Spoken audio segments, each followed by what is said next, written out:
Boom. Boom.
Ugh.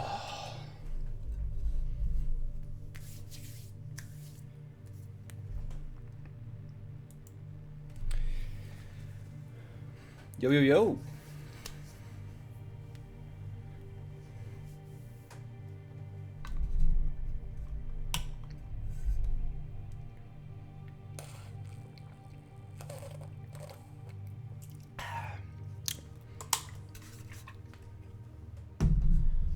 Welcome, peoples.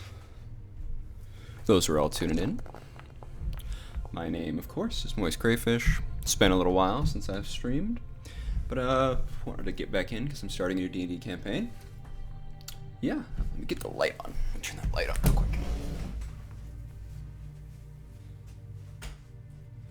It's a little better. Backlight. Also need daylight for a moment.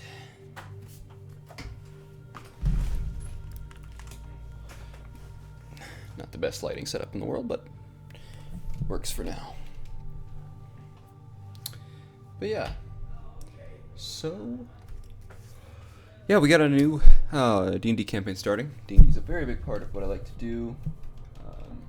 Most of my streams tends to be most of the streams I do anymore. I moved. That was a big life thing that happened. I moved to the complete other side of the country. Yeah, I live in the greater Seattle area now, so that's a kind of a big thing that happened. But yeah, here in a second we're gonna go check in with our players and see how they're doing, and we'll get started. I hope you all enjoy this first session. But yeah, this the basic basis of this campaign is basically it's in a continent known as Corgatha in my greater world of Laria that I've been running in for a little while.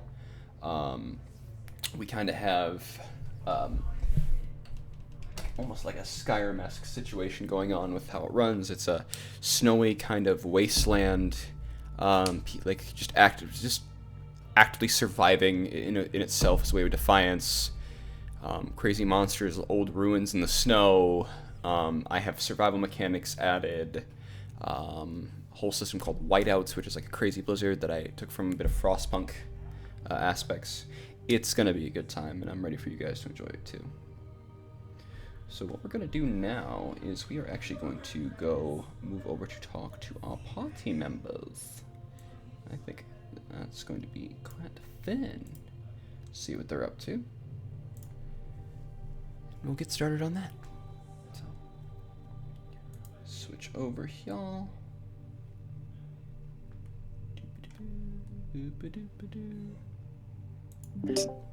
And see, what my hope is if I jump in the middle of this glacier of morning here in the middle, it's gonna be like a Mario pipe, and I'll actually come out way over here in this whirlpool. World 2. What the hell are you guys talking about? 2-1. Where we want to go.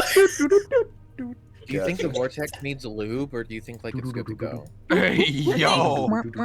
It's probably pretty. It's in the ocean. Yeah, but it's also in the ice. I don't know. All right, guys. All right. Oh no. We haven't even started. I'm already losing it. Damn it. Are you scared? No. Not in this world. You should be. Oh no, I'm scared. Yeah. I'm gonna be real honest with you. I'm excited. terrified. I'm bugging out. I'm tweaking. So nervous. Yeah. So to start this off, Oh, I'm sorry. ladies and gentlemen, welcome to Corgatha. Welcome to the campaign. It's finally here. After much planning and time and working together over the past few months to try to make characters and building the world, showing you some basic things. It's so fucking cold, please help. We finally have arrived in the frozen wasteland to the very far north of Corgatha, where just surviving in itself is a challenge. This game will push you to limits, learning new systems, but also just trying to find shelter. Sometimes you get caught out in a whiteout. There's going to be things that are going to be very challenging but very rewarding at the same time. Death early on could come very quickly. So don't choose fights if you, well, are a little unsure of what the outcome might be. Don't be afraid to talk to people. Or just fucking run away. That is always an option. This world is not leveled in some cases. There's going to be some things that are, but there are some places where I already have them set up. You go in there, and they will already be the levels that they are with specific creatures. And if you get there will be warnings. There will be understandings of, like, you'll get an uneasy feeling, or you get a feeling of absolute dread, meaning that you just feel like something might be a bit too much for you. But the rewards will always be just as good. The early levels will go faster than the ones later. Level 1 through 3 will be very quick, but past that it's going to really slow down. Like, extensively. I'm not saying you're going to get, 3rd level in this session, of course. That's not going to happen.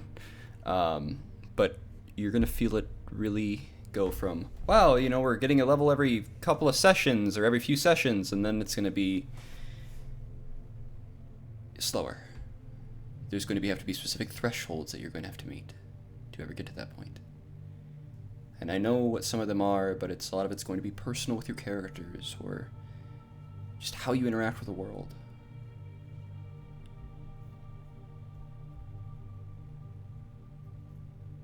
This is very player run. Your backstories matter in the grand scheme of things. By a lot.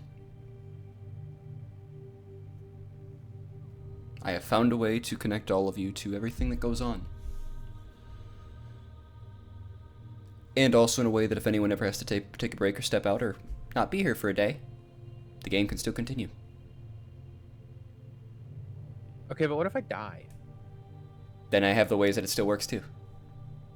Okay. Yeah. Yeah, if you die, like, seriously, I have plenty of ways to... They're not that connected. They're connected enough to where you'll feel... you'll feel a sense of belonging. A sense of being in the world. And that's why when we did our talks of our characters on how I did it the way I did. Because I wanted you to feel like you actually belong here. Like you are immersing yourselves into this. That was the goal. This is a campaign that's a little different than the other ones. Because the other ones, there is generally a specific theme I'm rocking with. This one is very much just engage with the world. And go at the pace that you think is right. There's no doom-timed events that if you don't do a certain thing in a certain amount of time, the whole world's gonna explode. There's nothing like that. This place just sucks. It's just harsh. And there's secrets to discover, and there could be things that you might have to avert, but it's not gonna be...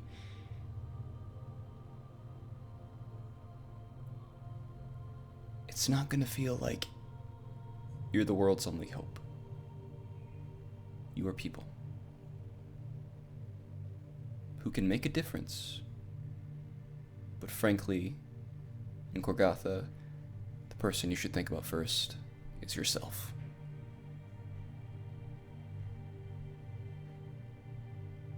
Have you eaten today? How cold are you? Is there any blackness on the tips of your toes or fingers? Is that wound infected?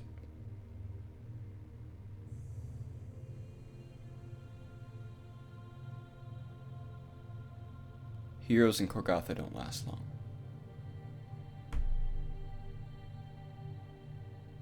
They die as a legend, but they die.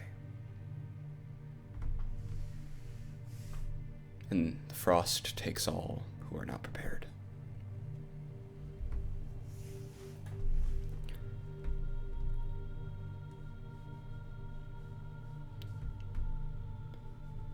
Like I said, land is a harsh mistress.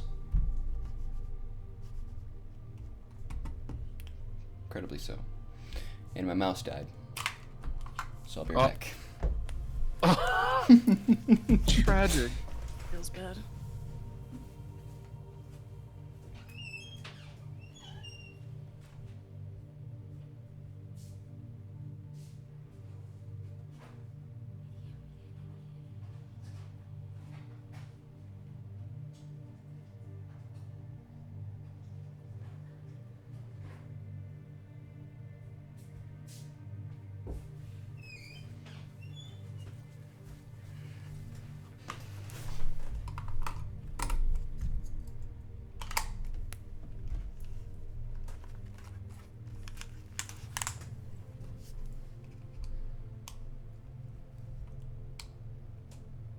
Be right back.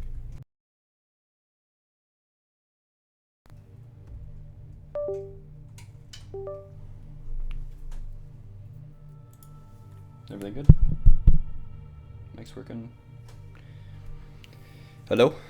Hey! Well, welcome. Did Defiance say he'd be right back? I might. Yes. I just had to grab a battery.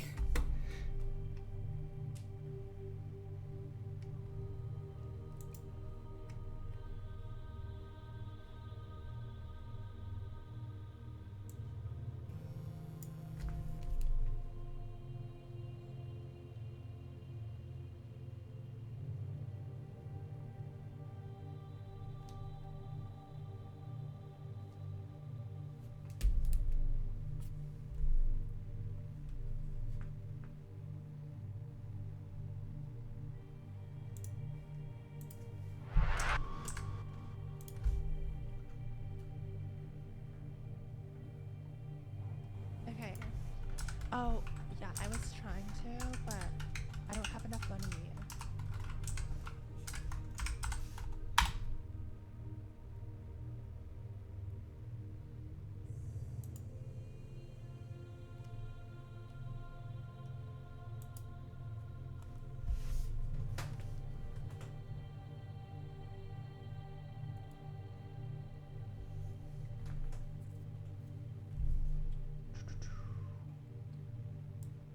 Waiting for Divine to get back. Bum bum bum bum bum bum bum bum. Do-do-do-dum, bum, do-do-do-dum. Bum, ba-dum, bum, bum. Bum bum bum bum. Bum bum bum bum. I was literally about to start my speech on where you guys are, and he's like, "Oh, I gotta go. Take care of stuff before you start session." If dog stuff, it's dog stuff, so.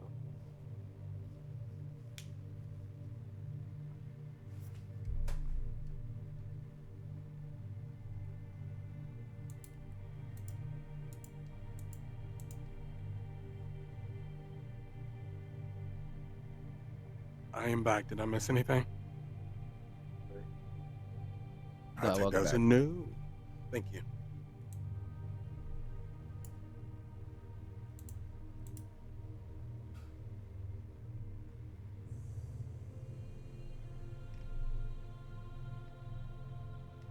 You didn't miss anything. Mason is here. Yeah, I was so- waiting for you. Okay, I came back okay. right as you said, "Be right back," and I was like, "Oh no." Yeah, I had to, I had to get up real quick. Gotcha. Sending Skylar a message.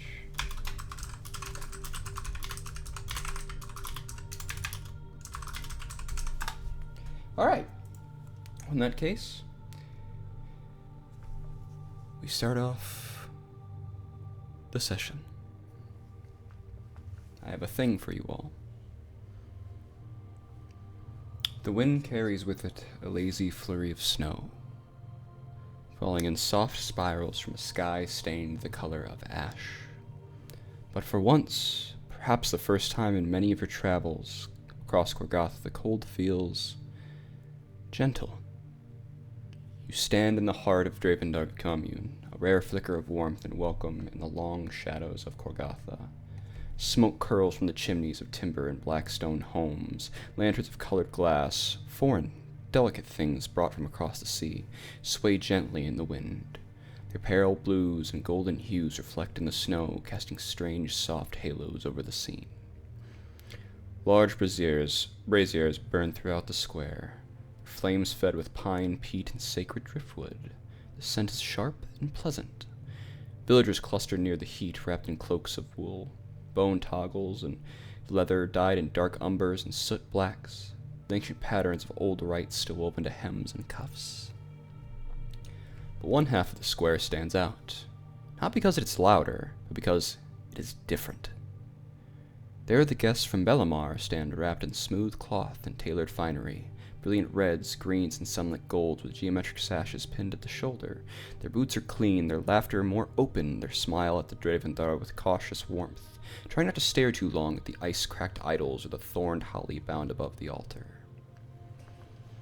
In the center of it all, a great circle of packed snow has been cleared and ringed in lines of salt and chalk, not for protection, but for tradition.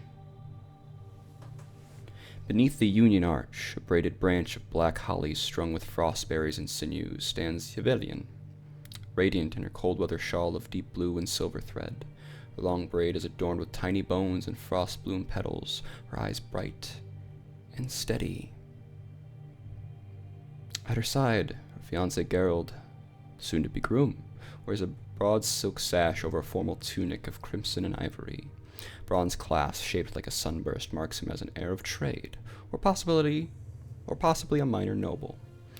His fingers twitch as she takes his hand, not out of fear, but awe. And from the crowd steps Urin Ferox. Skylar, would you like to describe your character, please? Okay. So, for the time being, all you guys would really see is fur adorned like chainmail armor, so that fur keeps the heat in and all that. Mm-hmm. As well as a helmet with stag horns on it, Ooh. How big? or at least how it looks. Fairly big, but not so that it would get in the way of practicality. We love it. I love it. He also has a wolf pelt as a pseudo cape, we'll say. Yeah. What stands before you is a knight, not one of shining paladin plate, but you see a long fur-lined cloak, green, blues, and golds, of ancient carvings and runes dotting the landscape, glinting faintly beneath it. He moves slow, deliberate, each boot step pressing into the snow like a promise. The crowd parts for him, not out of fear, but respect. He stands before the couple, this towering knight, and meets his daughter's eyes. Silence stretches like a held breath, and then he nods. He places her hand into Gerald's, his fingers lingering just a moment longer than they should. No words are needed, but they come anyway. Urin, what do you say? He takes a very deep breath and just kind of sighs it out. Boy, she is fierce and kind. She will not be owned, only loved. And I will see to it you keep it that way. A ghostly flame-haired figure might perk up at hearing those words. Those are ancient, said at every wedding in most traditional communities. There might be more traditionalists here than you may have thought. And the Velkahes, there's a beautiful wedding here. And you get to see it. Would you like to describe your character? I would, yes. I'm gonna show Urin real quick first. Urin? He's currently in armor though, right? Like Yeah. the stag helm. Yep. Mm-hmm. Very good. Fucking rad.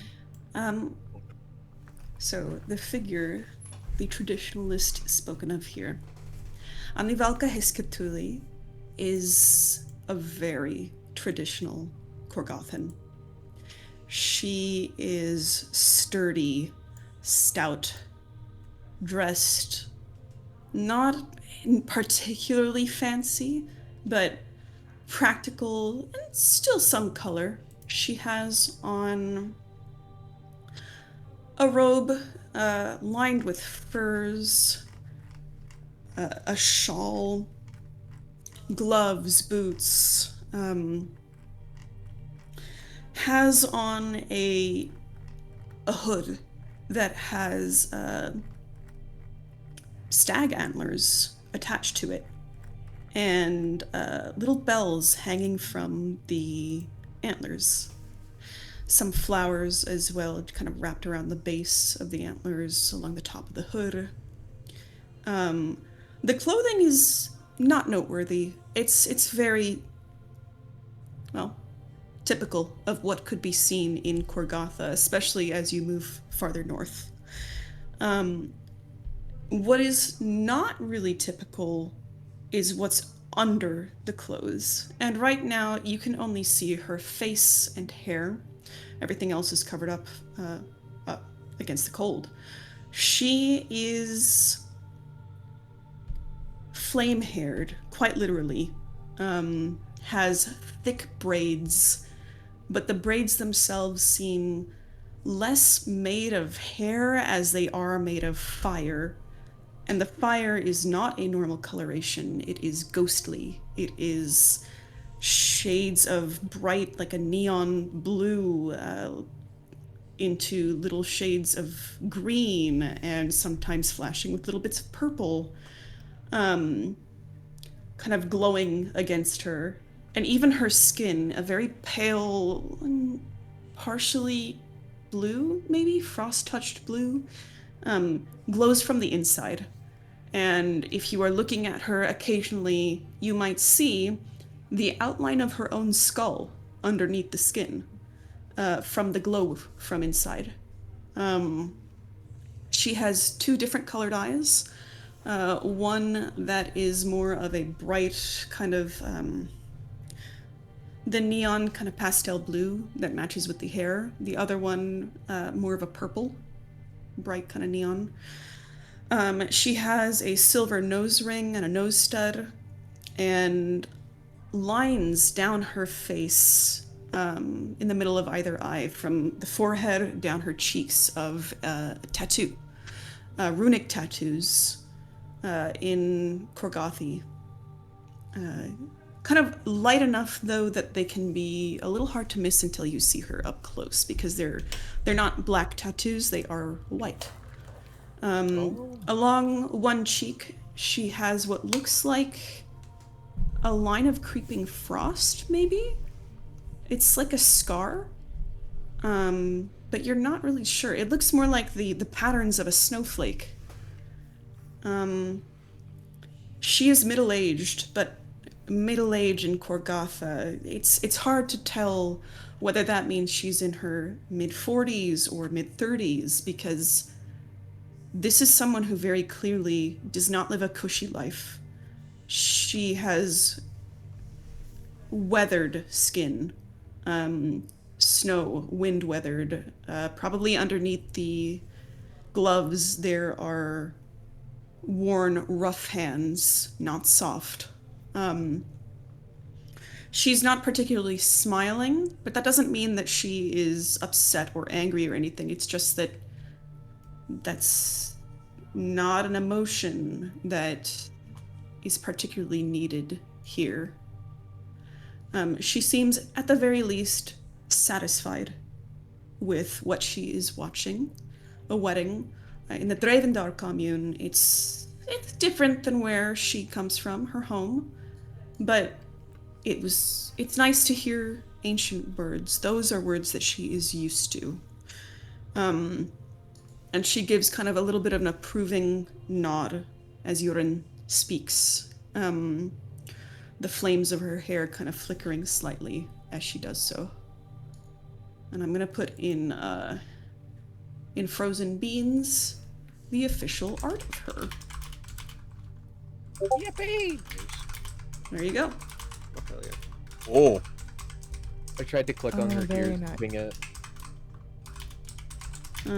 This is also a rough draft of another one currently in progress. It's the very first sketch I got of her, but it kind of gives you a better idea of her facial structure. oh, Oh, cool. Very Hell yeah. pretty.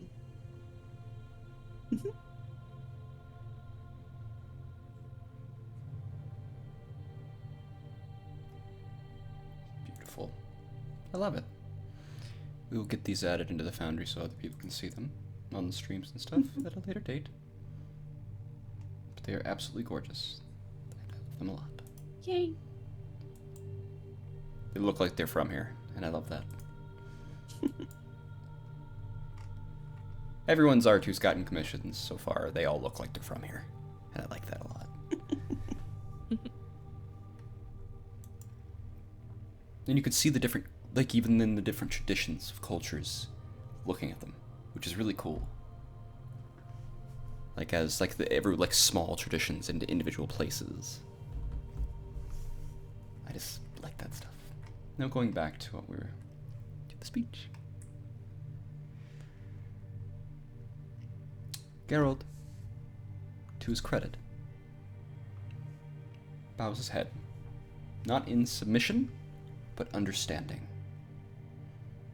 The shaman beside the altar raises a hand, and the drums begin, slow and steady like the heartbeat of the land. The ceremony begins. And above it all, the sky shivers.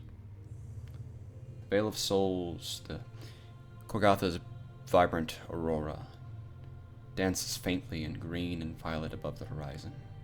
It watches as it always does. But for now, there is warmth. For now, they are just people. Living, loving. And you, travelers, are part of this story's first light.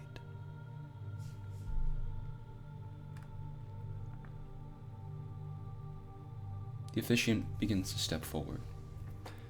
Smoke from the ritual brazier rises as wind flutters through the holly and bone charms overhead. The gathered fall quiet. The officiant speaks in a solemn, low voice carrying through the snowy air. In the shadow of frost and flame, before the bloods of the ancestors and the breath of the sky, we bind these two souls.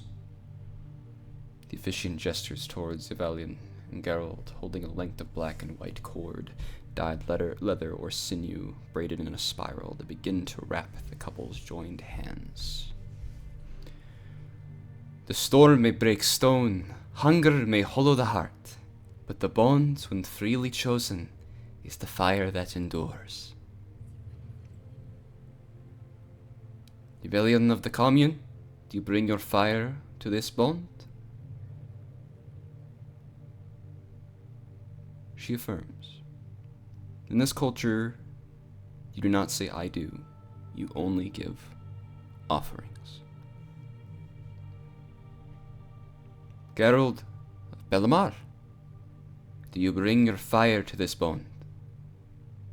He also affirms.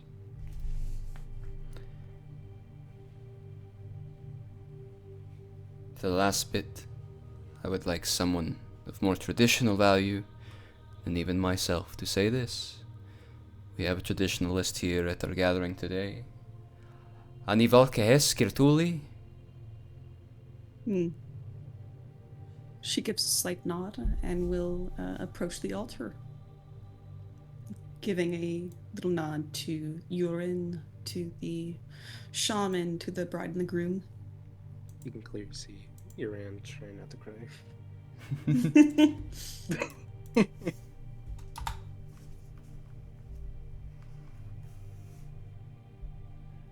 She will, if gestured, kind of come behind the altar, toward, like, to the side of the shaman.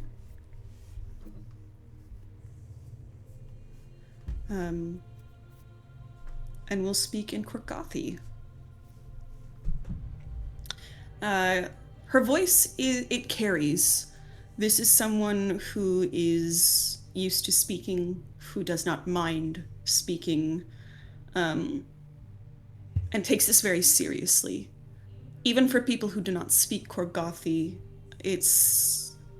there's a weight to the words. She seems to take these words as something very important, and looks both the bride and the groom unblinking in the eyes as she says, "Then by salt, by ash, by blood unspilled, I call you one."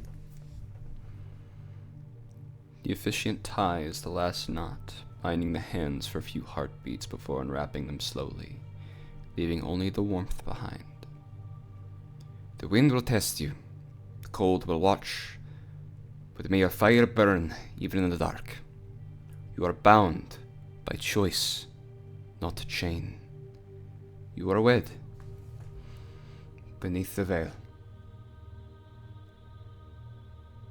And you hear a from the audience. Oh, and the morning star of Baylor. Oh my god.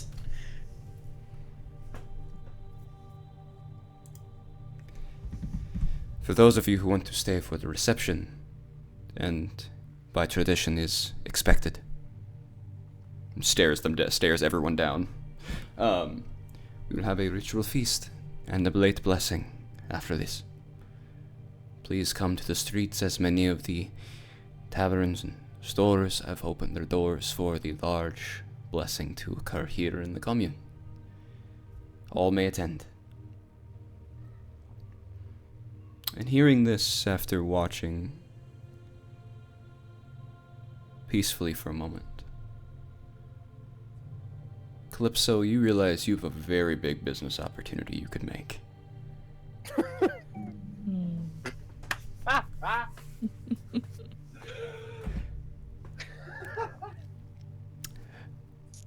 Calypso,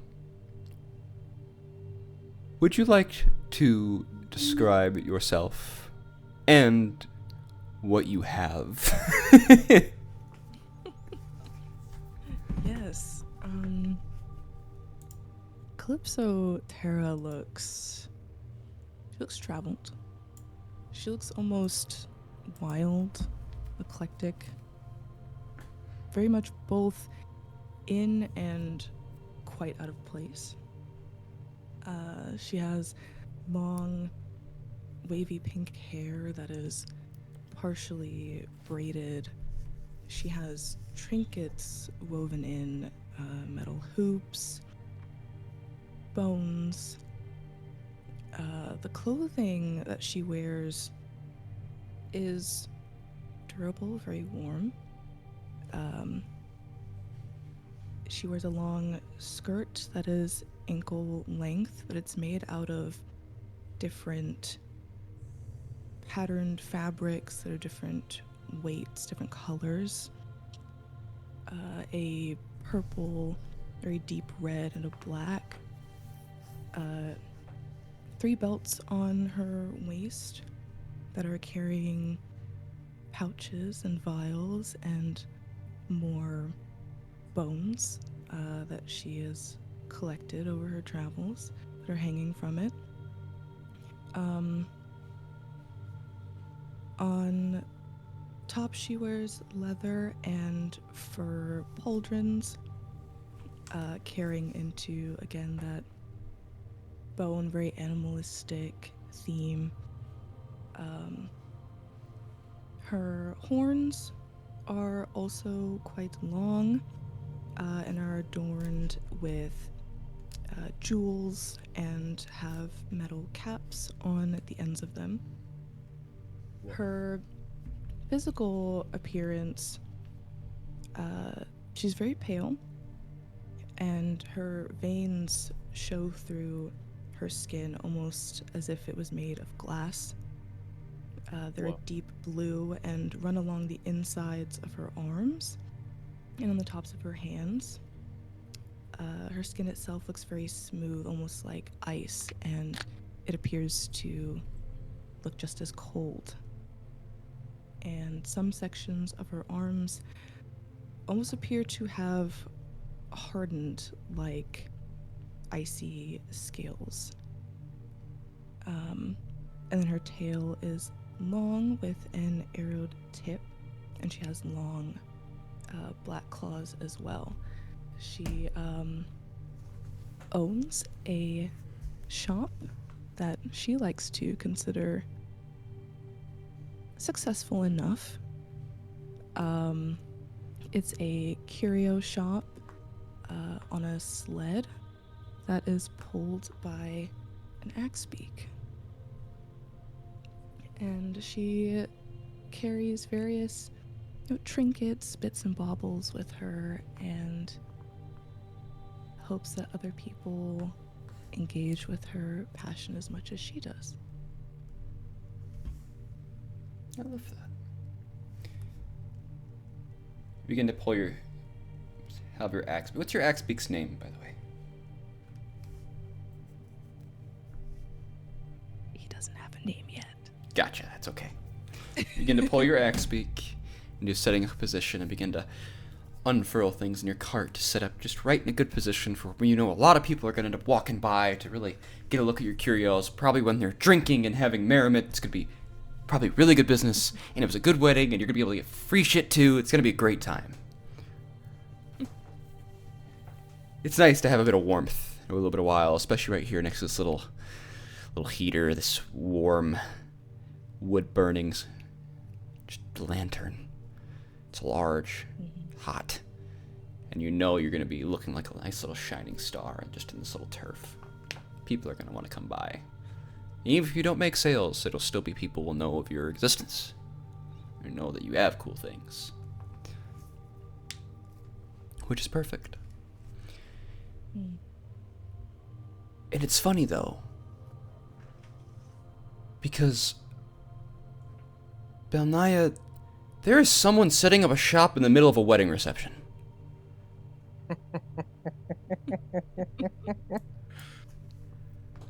Oh goodness. I think I know who that is! Calypso, you see amongst what might be a crowd, a single white feather appear amongst the top of it like a little boop, and it starts moving through the crowd in your direction.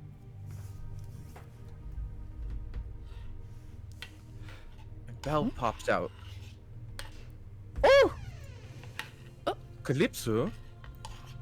Calypso Curios, is that you? Oh, it can't be you. Oh my gosh, well, it hasn't been that long, but it's been long enough. It has been so long! Belle runs over and gives a big old feather hug. What does How have Belle you look been? like? Would you like to describe your character? Belle is a big, fluffy, white snow owl with Hell yeah. wonderfully colored and fluffed fabrics and garments adorning, but they're more so hanging for style, as Belle is probably one of the most underdressed people here.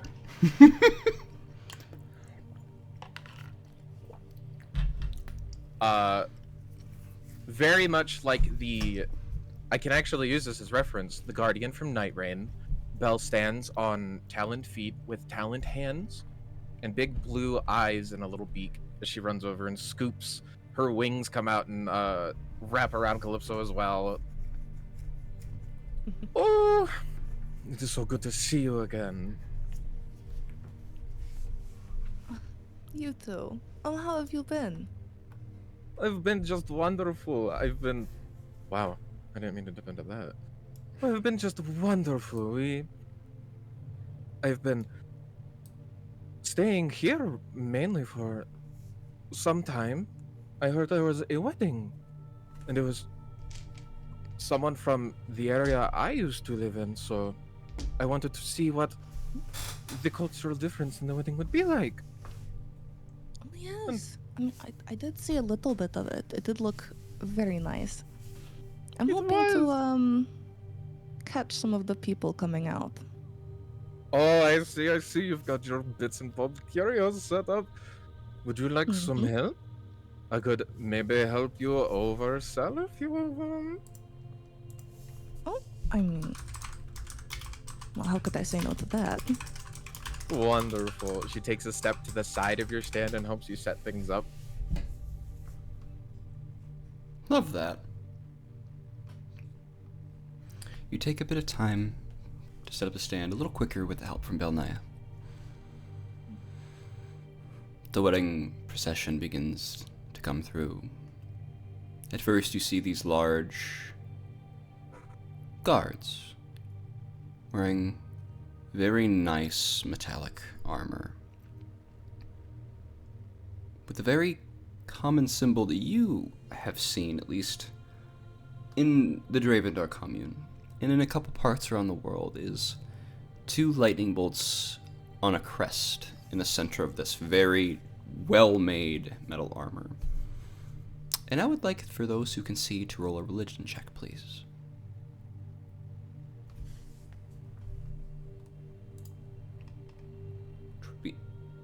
Everyone except for Divine's character.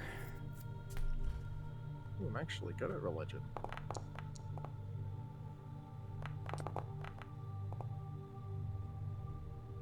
So is Anavelka Hesker Dooley.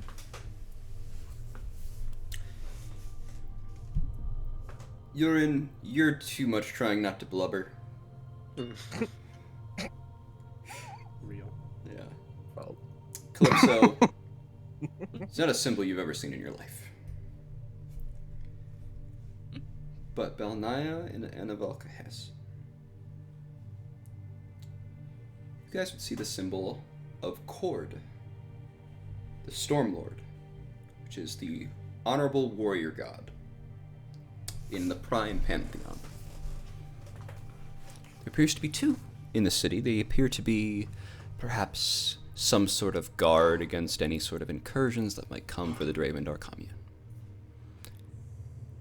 There's a few guards, but they mostly just look like simple folk. These people look experienced.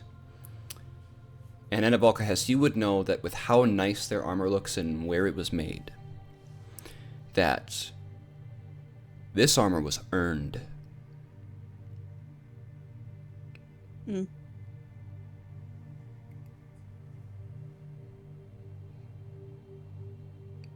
But the metalwork is exquisite. Unlike anything you've ever seen. To put this perspective, it looks like for a modern equivalent, it looks like Damascus. oh. The entire armor looks like Damascus. Ooh. Yeah. They're huge, too. Both these guards. Standing close to, I'd say, 9 feet tall.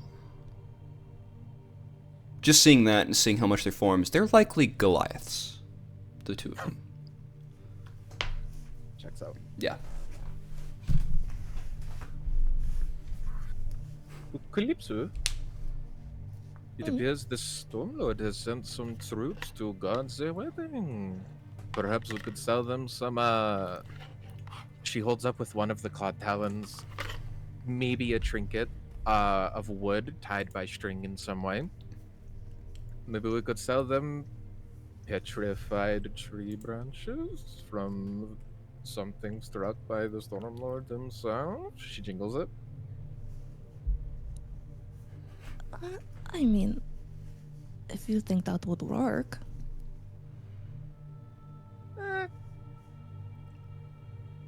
It's not Maybe. usually my kind of clientele, but if you seem confident, I'll let you try.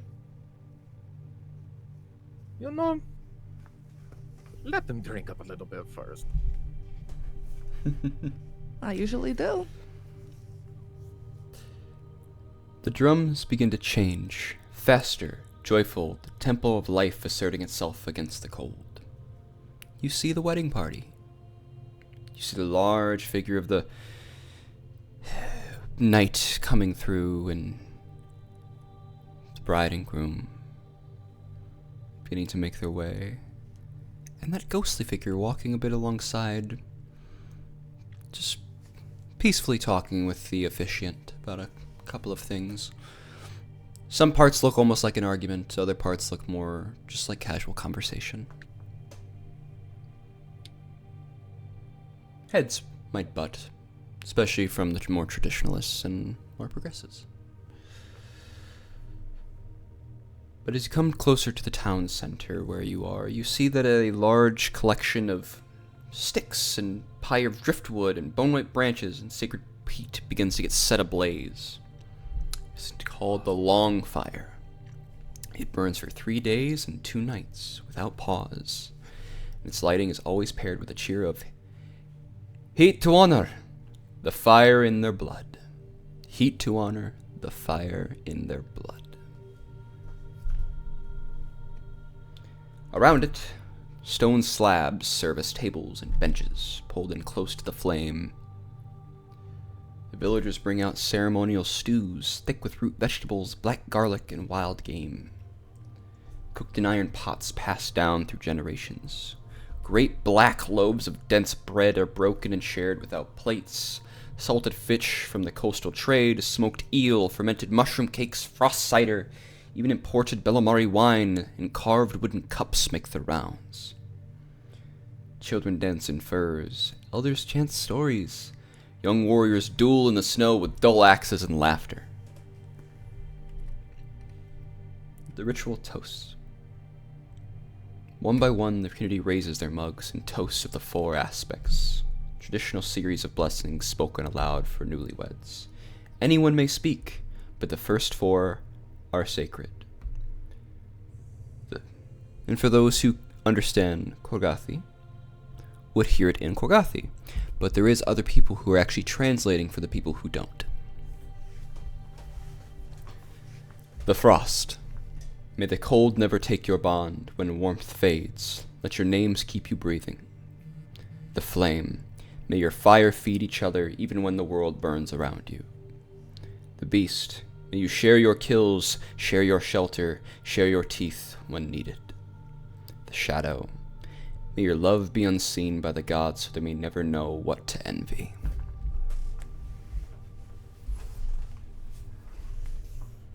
Does anyone else want to make a toast to the newlyweds? Is there anything traditional that was missed within those toasts?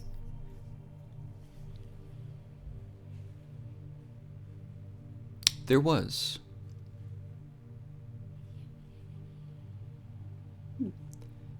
Then Kier would add that. And the words would be,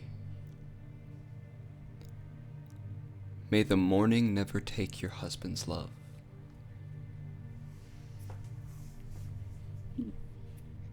And it's not M-O-R-N. And most people who understand traditional things will know that it's not that.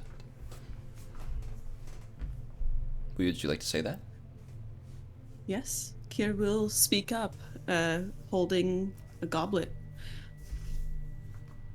And may the morning never take your husband's love. You see a lot of the people cheer. You know, especially the Bellamar, because they think they're talking about Palor. And you see some of the other ones, and the younger kids cheering, and yeah, but you see a few of the more older traditionals, and probably Yorin as well. And Calypso, probably you as well. There's a bit of a, ouch, damn. Because you understand that they're talking about the Glacier of Mourning. The cursed glacier. Calypso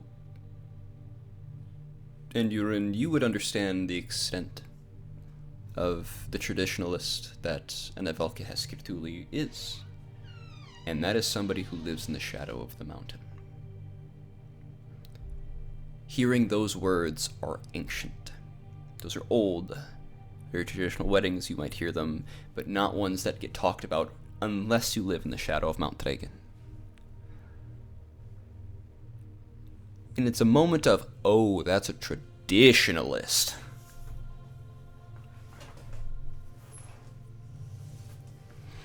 And some of the older people are like, Ooh. Ooh. Ooh. I think there would also definitely be on Kir's face as the more modernists and also the Bellamarians start to cheer. There's a bit of a pull, like a pursing of her lips, because she's like, these idiots, you know, like they don't understand. That's more like a pour one out for your homie type thing. Yeah. Yeah. Mm-hmm.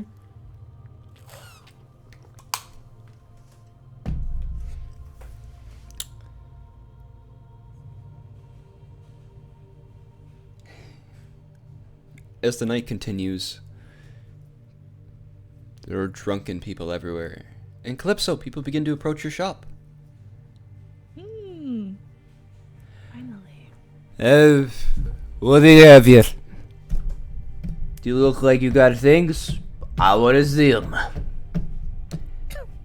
You see a Bellamari gentleman in a very... You can tell he's freezing. Like, but there's so much alcohol in his system that he does not care. That fermented drinks that you traditional folks make is potent stuff. And I'm here to spend some money. So tell me what you have. Oh dear. Well, if you're so eager, I won't stop you from looking around. Unless you want a recommendation. Very wealthy. Oh. Oh my fucking god. This kind of person. I heard the Cheeto in that one. The wealthiest you've ever seen. Oh my god, you're right, it was. I'm blinded by orange. Person you are seeing is somebody who looks to be... They're kind of tan, so they're probably somebody who's coastal. For those who have played my Bellamar campaign, they're likely from Havenbrook. Havenbrook, way out here. Yeah. Well, sailors. Havenbrook has a lot of sailors. Oh. And tradesmen, and people who own boats, so... Yeah.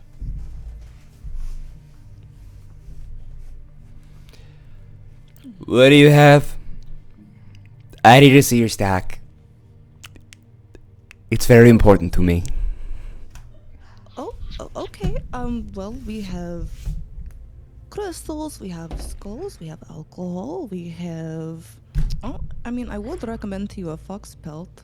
It's Done. very warm. How much?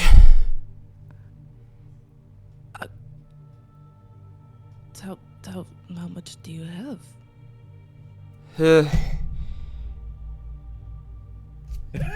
Opens pouch. Can I see how much he has in his pouch? A lot.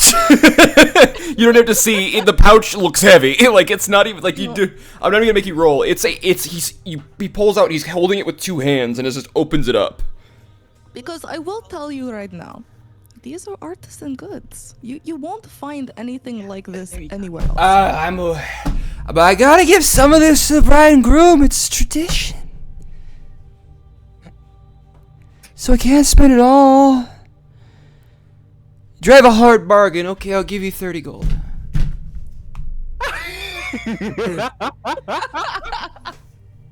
Belle swings over with the grace of a bird and says, "Oh, oui, 30 gold is wonderful for these, but Calypso, it is as you say, these are artistry fox pelts. These are Here, worth... I'll even let you touch it if you want. See, feel how soft it is. Oh, so Here, soft. that wonderful fur, that is worth 75 gold at least, So soft. and you could At even least.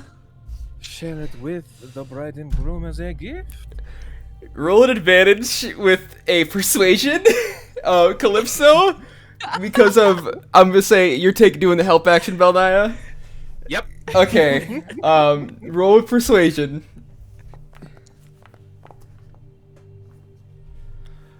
$16.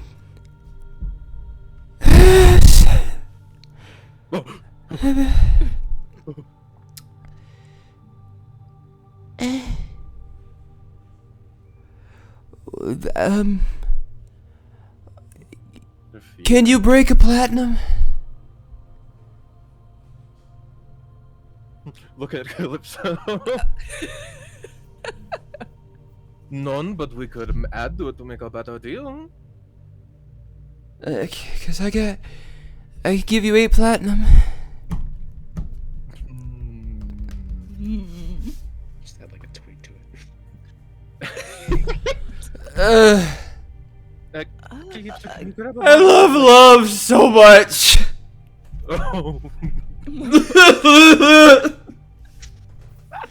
It's so beautiful. Oh. True, very true. And this fox pellet is so soft. So soft. I mean, we could add in the whiskey, huh? What else you got? It's only right. What can we do to make it an even 100? An even 100.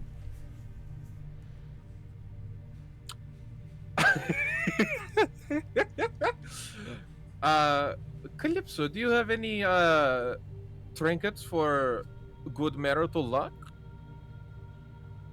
Good marital luck. Actually, yes. I have a rabbit's foot. Actually, very lucky. Oh, wait. For the full fox belt, the A whiskey, perfect and charm. the You can rabbit take it foot? wherever you go. 10 platinum. Okay. Lovely. We have a deal. Hands you 10 platinum. Thank you very much, sir. And here you are. And make sure you mark it down as 10 platinum, specifically. So. Gives So Val gives, soft.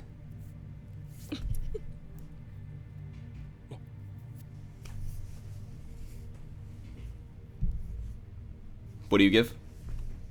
Belle gives like a behind the back fist bump to Calypso.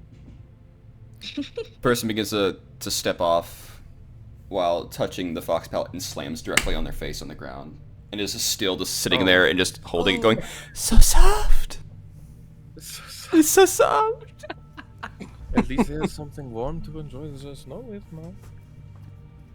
Absolutely. Nice job. Nice job to you.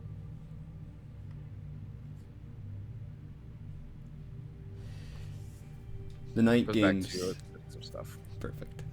As the snow falls gently across firelit faces, the more superstitious traditions are briefly cast off. Masks carved of bone and bark are donned in jest. Trickster spirits pretending to haunt the living, chasing away ill omens. Even the shaman smiles through a skeletal half-mask, tapping her bone staff as she dances with children. The village opens its ancient bathhouse, usually reserved for rites to guests for warmth and revelry. Music grows wild, stories become boasts, friendships rekindle, old lovers remember. And yet, always, the wind at the edge of the village howls a little too long. During this merriment, you'd see there's a child pointing up at the sky, laughing, and goes, "That one waved!" No one else sees it move.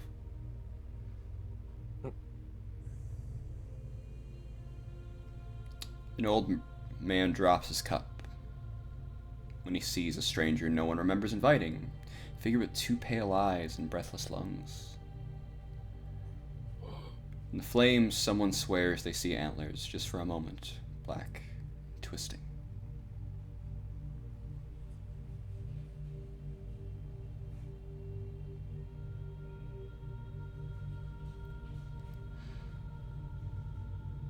Calypso, an old man, meets your eyes.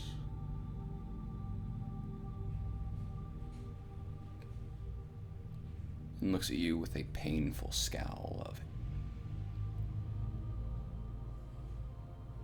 before looking away.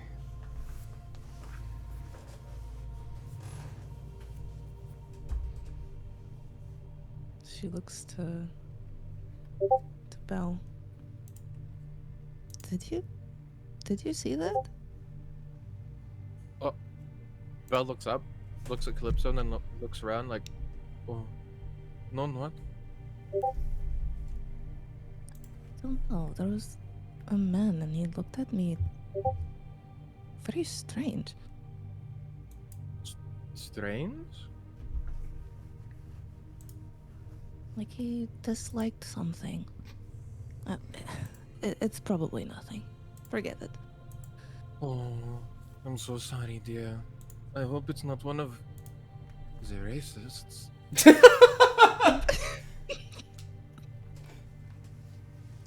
It happens on the road. I'm used to it. Gives a pat.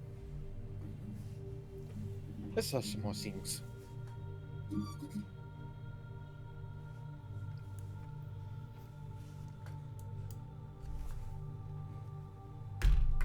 Very good. As the night moves on, things begin to die down. Urine, you have a weird thought that comes to your mind. You know he was there.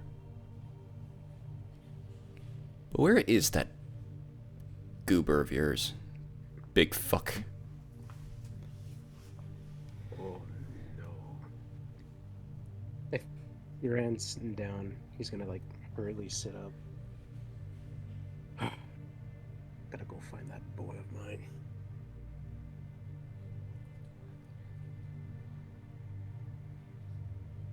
Only been a few hours, we couldn't have gotten into too much trouble. Mm-hmm.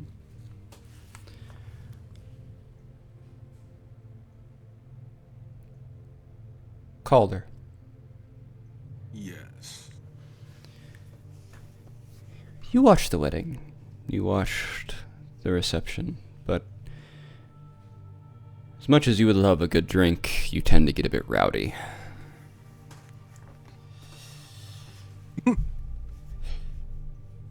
You're quiet, but something about alcohol makes that quiet go away. Reminds you of different times. Maybe not always the best of times.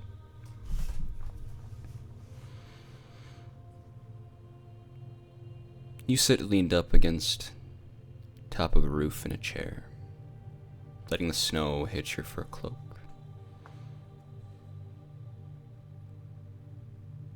The heat rises, so you get the nice warmth from the fires. People engage in merriment. The children are going to bed at this point. Long nights. It's been a few hours. People have really been enjoying themselves. You might head down and sneak a beverage. Go talk to good old Urine. Maybe go talk to the bride now that she's a married woman. Check the measure of her new husband. That type of thing. But as you do, one of the elders of the village, the shaman, you see something come over the wall behind him.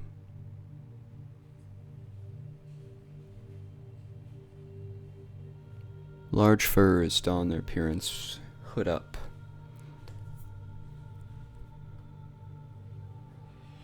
And you watch in their hand, you see something. Make a perception check. Don't fail me now. Oh, Hey. Very good. You would see an icicle wrapped in sinew like a dagger, and this person is heading right for the village elder, trying to sneak up on him. No one sees them.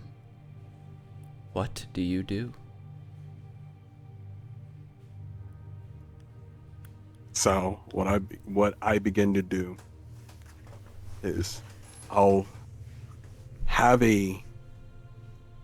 what looks like a helmet, a skull, Mhm. to be more precise. That's quite big to be a wolf or a deer. And I put it on top of my head. and then I put my hood over my head, Gotcha. over top of the skull, and I'll begin walking towards this individual at a pace. I'm pretty much at a pace I know I can reach him before he gets to him. And as I'm making movements there, it's like a fast, it's like a speed walk. Gotcha. People will probably hear what seems like a low, raspy growl, like or like someone grunting of frustration. Mm-hmm. And then some poor individual who's probably holding their cup. I'll take their cup that probably still has alcohol in it. And as I walk, I'm going to describe my character. Very good. Snow falls on my, what seems to be showing a little bit of my white hair that is now covered. Quite messy. It's a bit net together from the snow, which probably sticks here and there, but due to the heat is melting. So it's kind of making my hair a bit messy. My purple eyes staring through the sockets of what seems to be a skull of a bear. My huge, tall structure of a body that is covered in fur and a long cloak that touches near to my shin. And then there is rope wrapped around my arm going towards my hand, like that of tie rope, Mm-hmm. what they use in combat. But for my character, due to the fact that gloves are sometimes small, he decided to use rope to act as gloves for himself. A giant, what seems to be a lumber axe on his back. And as I walk, various things tend to show, as you see 4 hand axe dangling from my legs, as well as a spear that is also on my back. And as I walk towards this person, my character is very frustrated, but just before he goes for a stab, I am going to step in front of it with my shoulder, my front, my stomach, my chest pointing towards the elder, but my back, my shoulder pointing towards the blade or the icicle as I look over from the corner of my shoulder. Gotcha. Towards him. Yeah. I like that.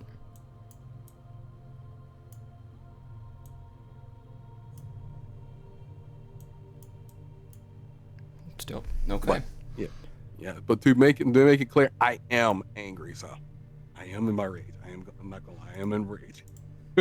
Fair. Yeah. He mad, bro. Yeah, Mad, bro. He very. approached pissed. So yeah, I would continue more, but I want to wait until the blade hits first.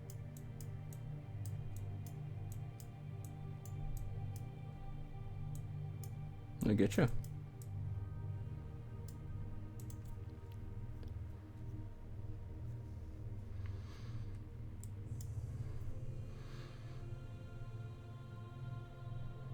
All right. So you're waiting for the blade to hit you first? Mm-hmm. Pretty much I step in before the blade hits him. All right. So, as you step in, this blade gets to go to the side, and he realizes he's been caught.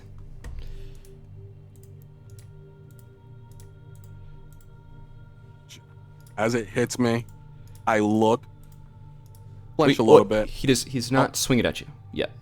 Oh, okay. Oh, Those so he to the realized side. he's been caught. Yeah, he realized he's been caught. Okay, so he didn't swing. All right. And I'll go, it is very dishonorable to ruin a wedding. you hear people hear Derrich! Derrich! And for those who speak Corgatha, that means attack. Oh. Did that came from the guy's mouth or somebody else? That guy's mouth. As he says that, I take the the cup or goblet, whatever it is. What is it made of? It's wood. Made of wood. Wood? I'm gonna smash it on his face. Okay. So there is no longer surprise round, so what the attack was, well, at that point we will immediately be going into initiative.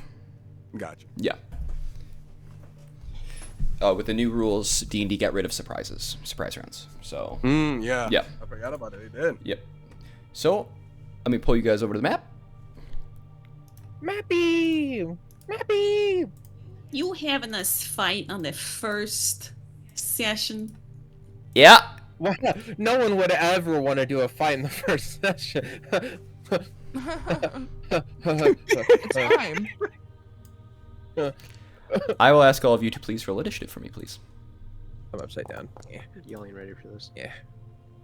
Oh, I gotta- I'm not. Yeah. I'm nervous. Put myself right there. Fucking -1. Oh, okay, cool. You have a -1 to initiative? Holy moly, Dex. big man. Oh, it is Dex, yeah. Base, not Dex, yeah.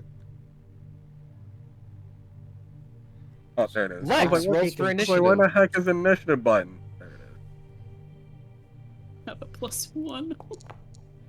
But Wrench, Divine, you literally just played on this exact system last I Wednesday. know, but for some reason, but what it was is because I had the editor on, so it Oh, was like yeah. I was just staring at a yeah. gear. I was like, "What the heck?" look at all these lights lighting up is these so houses. cool. Yeah. It's beautiful. Look at all these houses. Whoa. And then the dark outside. It is real dark outside. It is real dark outside. I love the new barbarian rules. I love these blue lights. These are nice. You like them? Mhm. Yeah, that's real Yeah. cool. They pretty. Yeah, I like them too. Actually, the lighting, I'm going to be dead honest with you, it took me about 5 minutes to do. With the way Yeah, it, lighting and thunder is real nice. well, especially now is the lighting, they have it so it now matches the color of the background. Yeah. Mm. So it blends in. They redid their whole lighting scheme so that it actually blends in with the color, which is really cool to me. I've been really enjoying playing with the lighting as well. It's so pretty too. Good job. Good job on the map. I like this. Thank you. Appreciate it. Oh, whoops! Didn't mean to do that. Bread. Oh snap! Red. I'm glad I just looked back at my. I gotta add my freaking unarmed strike. All right. We're going to begin combat. And the first one in the start of issues who got a 21 is this bandit. He has a dice background. Whoa. Yeah, it's Oh new. my goodness. That's cool. Gets to show who's currently playing. It's red. And they're going to shoot at you, Calder, with what appears to be some sort of angled handheld bow. Angled. Ooh. Crossbow? Natural 20 is the first roll. Oh, that's so gross. Oh My no. God. Oh, good thing I said I was Wait. raging. Lord have mercy. Yeah, thank Not like it. fuck Yeah. for It's raging. good you're raging. It's good you're raging. You're gonna need it. Yes, you are. Jesus Christ. All right. Let me target you. All right. Does 9 points of piercing damage. 9 points. Yep. But you are raging. That's half. That's pretty much. So that'd be all of it 4. half, right? 4. Yep. So Oh, 4 points. oh, okay. I see. Piercing is halved. So.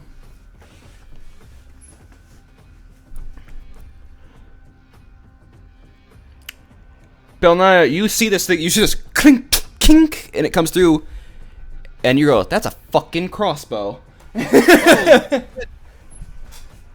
Ooh, he's got the weapon. And you'd see a person who is wearing furs. But roll a perception check for me, Belnaya. Just real quick. Oh, I'm wonderful at these. Yeah. Oh yeah, we're great at these guys. Hold on, check this out. Oh Nine. no! Oh no! No. You see some furs, and there's something underneath it. You can't tell what it is. I should kill him. And he begins to what's so step funny? right next to you and looks at you and just goes, She's just gonna put her hands up non-threateningly. Yep. Oh, no. Lex, your turn. What does Kier see and hear going on? You hear attack, and you would see what appears to be raiders attacking this city. For my history, is this a common thing? Like, does this does happen? This does happen, yes.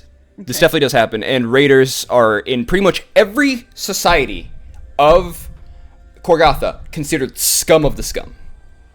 Yeah. You put them down and you take their shit. Okay.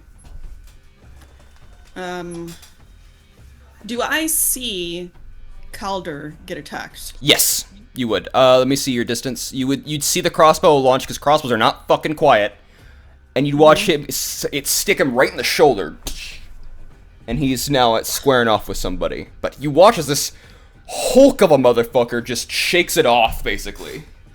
Okay. And looking to my, I guess my left, right on the screen, do these two look like they are raising weapons and about to be hostile? You see, this one is like has that freshly shot, weird angled bow in their hands, and they're trying to both pull out another small-looking arrow, and then but also trying to reach for some sort of weapon on their side. Okay. Kier purses her lips because Calder's right. These people are trying to ruin a wedding. Like, really? Yeah. She was just kind of in the middle of, enjoying the festivities, probably next to some other people, But she will step away from them, just kind of out, and aiming at this one in particular, because, actually, the one who just shot, aiming at that one, I'm going to cast Frostbite. Hell yeah, go for it. Yo, that's actually really good. I love Wait. that spell. Make me a con save. If you can press, which one are you can press T to target, by the way. Just hover over and press T to target them. T. There you go. That's who I'm targeting. Perfect. And then I will click on that one, and so it'll automatically throw on like, this one has to make it. So perfect. Okay. Constitution. 16 actually. I rolled a 15. Natural 15. so- Aww. Yeah. On a failed save, it takes blah blah blah. Oh, so it doesn't take any damage. Must yeah. make a con save the target this a takes, cantrip? and it has disadvantage. Yeah, it doesn't say that it takes. Yeah, half or cantrips. anything. Yeah, don't take damage if on a six. Cantrips don't get damage. If it's a save. Aw. You see one of the bandits go, duck, and your frostbite streams over. They went. I thought they said this was gonna be an easy target.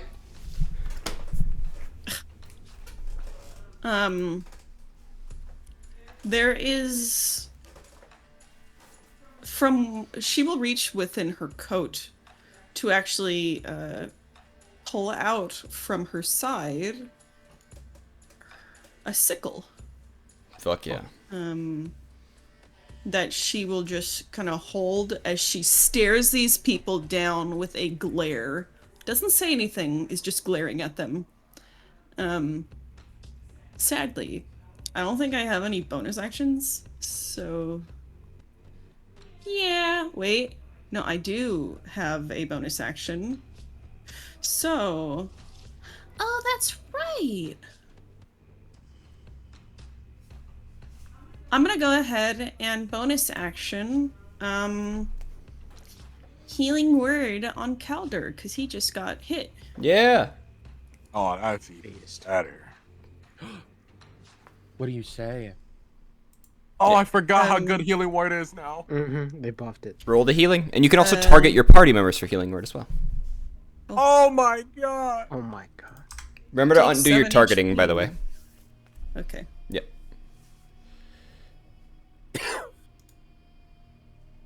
Perfect. He's right back up to full. Watches the weird thing pops out of the skin and falls to the floor, and the wound closes up. Yep. And she doesn't say anything for the heal. She just is still glaring at these people as she kind of points her sickle towards Calder, and they heal. Hell yeah. But she seems to be all business because these people are ruining a fucking wedding. Wait, how did he type with me? I had you clicked on accident. Oh, that's the funniest thing, bro. Like, what? Did my character just talk on his own? Hell yeah. Real. Does that end your turn? That ends my turn. All right. Calypso! Okay. Let's see.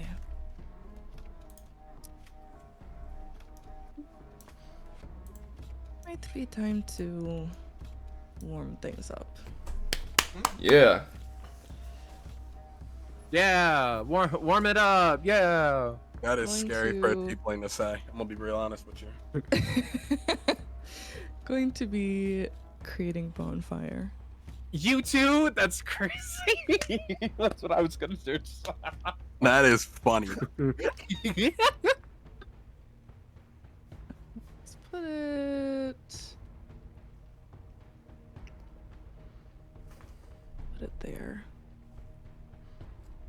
Gonna put it there? Yeah. All right, so we also add another bright light source. Look at that. I didn't mean to place it again. You can just, if you click that weird like angle thing, the measurement control, which is right under the token controls, looks like a little person on the left-hand side. You'll see measurement controls looks like a right angle. You can just click that and then you can move it wherever you want.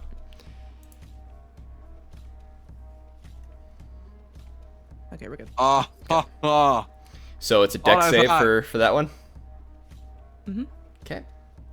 I will make That's hot. That's hot. a dex save. It is. That is a 7. That's a fail. Roll that damage. Burn, burn, burn. Burn. Ooh! Oh, wow. Ouch. You watch as you put this bonfire down, just be weaving in the magic in your hands. It comes from your soul, and you watch as it just put a bonfire down, and you watch as the bandit tries to get out of the way in time and just gets extremely burned heavily by the flames. They scream. Their fur is being burned off their body. They're ripping off fur cloaks, and their whole side of their face is just burned to a crisp. Oh God. Oh, good one. Thank you. How long does that last? Bonus action. I do not. Luckily, it's the middle of the street, so it's not going to burn anything else. So, Yeah, good. That's yeah. But you watch the snow just melt away in this spot, like immediately. Hell yeah. Alright, that is my turn. Perfect. Job. You see a much more strapping person in. They're wearing furs and stuff, but there's something about their accent that is off. Right, lads. We got paid a premium for this. We're not going to fuck it up now. Seem to be some sort of commanding presence. Specifically, a human gentleman with a. I know it's a payment on the. It's a bandit captain. Yeah, that's fine. That's fine. Yeah, they're like, we're not going to fuck it up now, and they seem to be a commanding presence. If we have to burn this whole fucking city down, we will.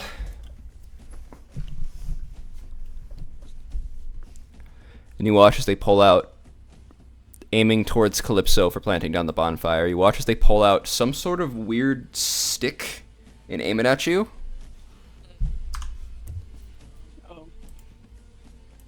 He's got a gun! 12 to hit. Miss. You watch as they aim, and you hear, and you watch as the wood next to you goes, and splinters off. Something launched towards you, and there's just a bunch of powder in front of them, and a loud bang. Oh. Oh my god. Actually, oh my god. They go to reload. Fucking round balls. And they aim at you again.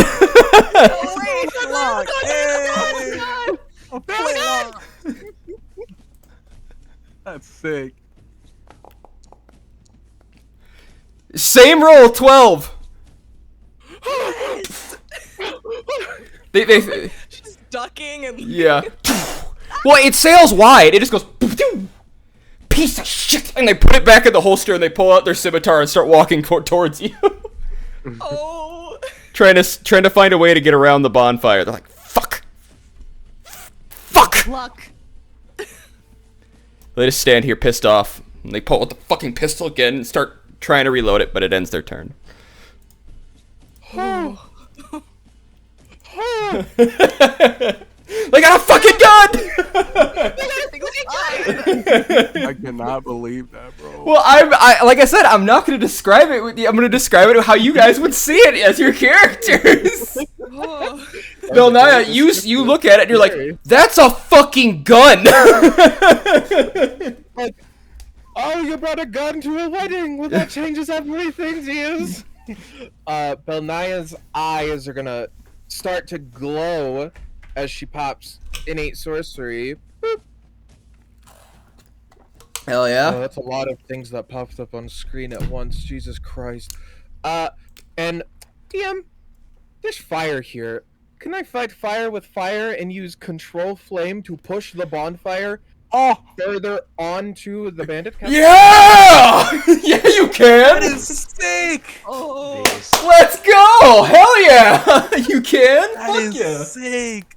Using this innate chaotic energy that she can't quite get a full grip on, Belle pushes her hands forward like a firebender-esque would, and control flame pushes the bonfire to over here, so it hits her. The flame just extends itself to just really touch. How much damage would that do? It'd just be, yeah, it just extends the flame. I'm just going to say it just extends it a bit, like just wraps it slightly. So let me make another dex save from the same bonfire That is a sick combo. to see what happens.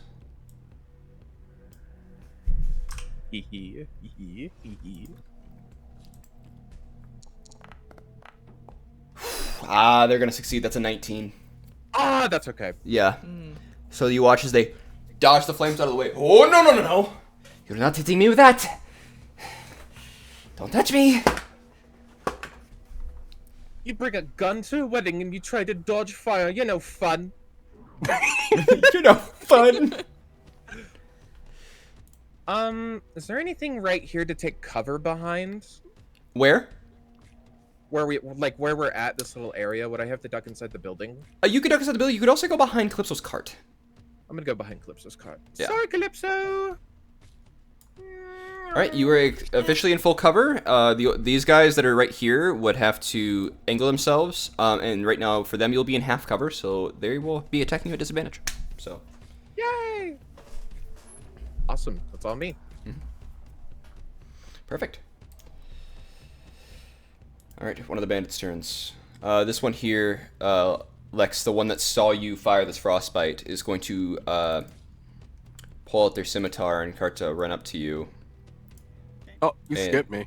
Oh shit, that's my bad. Called her. Yeah. Called her. I had to make sure. But yeah, Calder, after getting shot, that slight pain makes him drop the goblet root, due to the fact of it wasn't expected. Mm-hmm. But that makes him even more angry as he feels the arrow pop out, the small arrow pop out of his shoulder, pretty much. Mm-hmm. And then he will look at this guy, and this guy, I feel bad for him as he sees what first looked like more of frustration turns into just being pissed off. And then he goes, blood for blood. And he will take out his great axe, which is technically his axe he used for lumbering. But because how big he is, he had to get something a bit bigger to cut wood.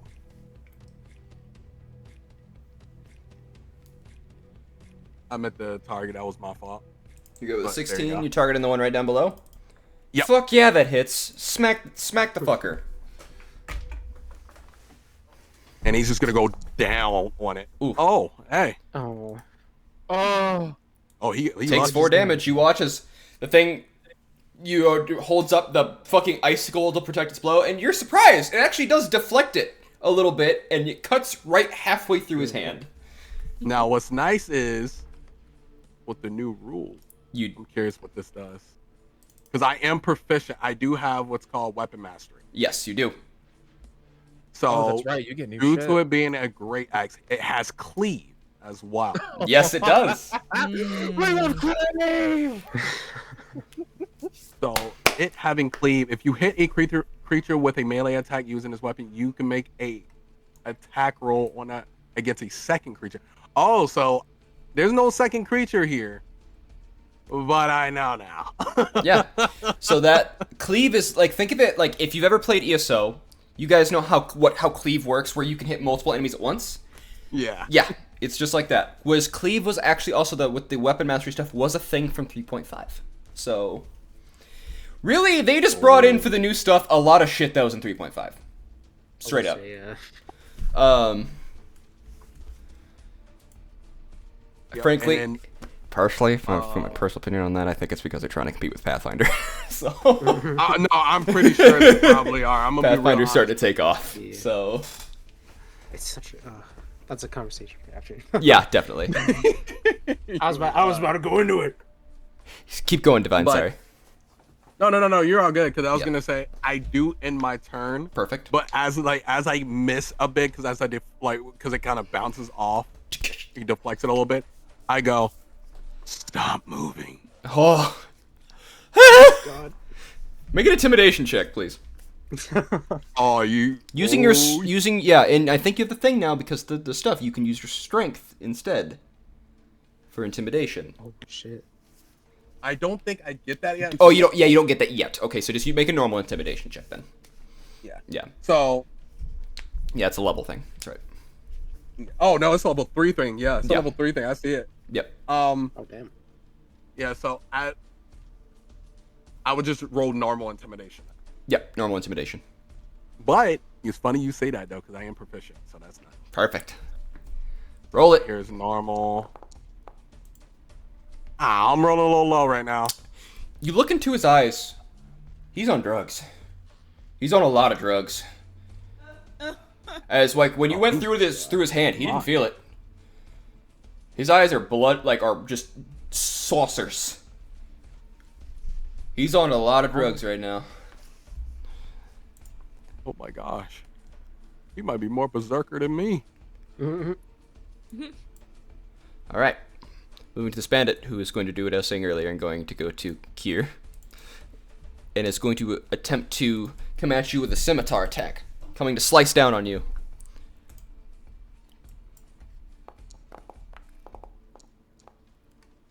Uh, 12. Does 12 hit you? That actually misses. How do you dodge it? How do you parry it, or... Yeah, with this, so it comes down with the scimitar, right? Yep. She watches this bandit come towards her with like just calculating, calm. She's fought bandits before, and they come for her, and she doesn't even move or flinch. Just raises her sickle to catch the blade, and then like throws it off, and is just staring them in the face. Very apparent that like these are people that she has fought before, or like she's used to bandit attacks. She knows how to defend herself. Perfect. Hell yeah. And again, doesn't speak. Is just like, All bandits fight the same. No matter what they're using, they seem to always fight the same. They go for things that take little effort. And so therefore you don't have to take much effort because they're easy to kill. Yeah. The next bandit down here is gonna look at their hand, and they're gonna pull out the scimitar with their right hand, the one that was not cut the fuck up. And they're going to swing at you, Calder. Here we go. Here we go.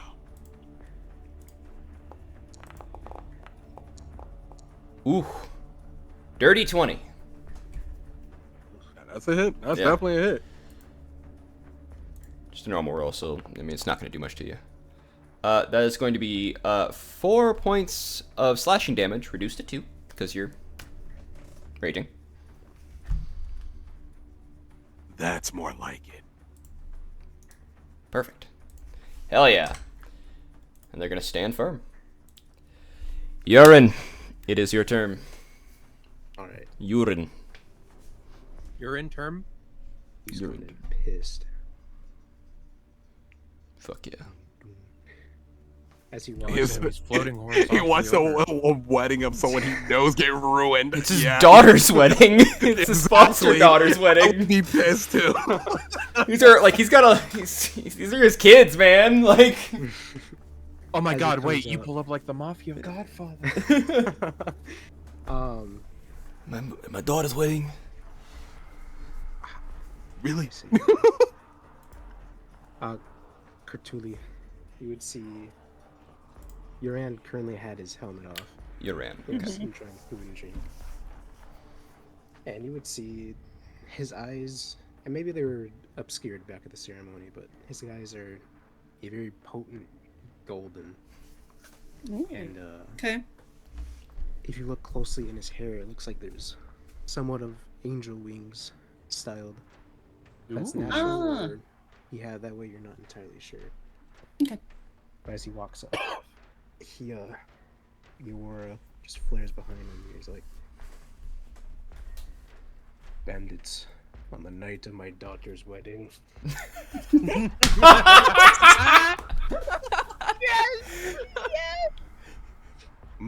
Fuck him up, Uran. Yeah, I was gonna say, Father. a Corgatha mafia man right here. Of course, you'd be here, Golder. Fuck yeah. Oh my god. Yeah, that's yeah. Oh, it has sap. What? Let's go. Mhm. Good damage. Wow. Fucking, Shing. who Right watches inside the shoulder. you cleave right into the fucking bandit's shoulder. They howl in pain. That creature has disadvantage on the next attack roll it makes before the start of your next turn. Mm-hmm. And looking over at Calder, Dram putting his helmet back on, just like, oh, God's above, protect this boy.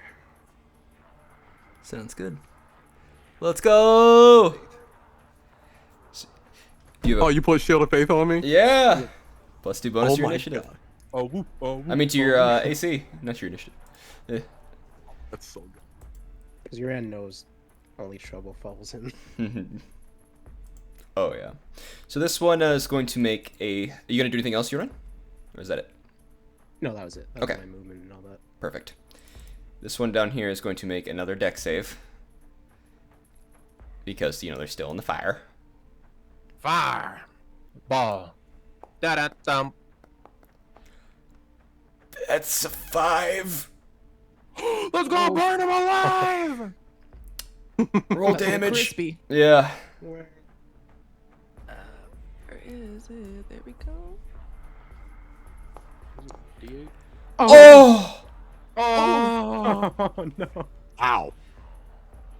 Wow. You are Oh, hitting these. you watch as bonfires. they can't find their way out of the bonfire, and you watch as they just start to crawl slowly, just get to the edge, and stop as they burn up to a crisp, as there's just nothing left of their skin. They are Your bonfires are on. And that's point. what you get. very dead. You're in gotta charge be of the sassy grill now, with it. Calypso. Gosh, dude. We got 2 sassy freaking merchants behind us. Gosh.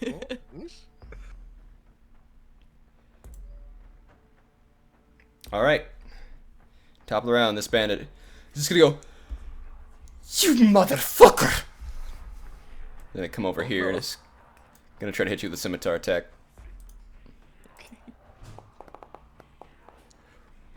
Ooh! Ball on the field. 17. Oof. I'm assuming that hits. It does. Alright. Roll damage. Ooh! 6 points of damage. Slashing. It's fine. When you take this damage, you can feel the violence begin to swell. Mocha. Oh dear God. Better defend yourself. Oh no. There's two of them. Oh no. What does that mean? Kier. It's your turn. You see the formerly blubbering man, or Yeah. trying to stifle blubbers man, is now actively beating the shit out of the bandit in front of you, helping you. And because of, yeah, you can go Yeah. for it. He's flanked. I Yeah. just realized that. Oh yeah. She gives an approving nod. And let's see what we got here. I don't think I'm gonna waste a spell because at this I'm within melee, so using frostbite wouldn't be so great. Yeah, it'd be a disadvantage. Yeah. So instead, I'm just gonna go for an attack with the sickle. Go for it at advantage. So target, Yeah, press T to target. target. It's not You working. gotta click it and then press T. There you go. Okay, there. No, I did. It was because I had a different pop-up Oh, that gotcha. was blocking it. Advantage. 16. Yep, that hits. Yeah. Yeah. Ooh, Takes 3 damage. You watch as you take the sickle and you cleave, and it tries to dodge, and you get it right in the neck, and the blood sprays, and it falls onto the floor, dead. Very good. Woohoo! But there's clearly still more to be done here. There is. This has to get done sooner rather than later. So, Kier is going to step over the body and just continue, let's see, 5, 10, 15, 20 to right here. To help Calypso with this bandit, and that's gonna end my turn. Hell yeah. Calypso. You better kill this So fucking first I thing. need to- First, I have to make my con save. Yes, you do.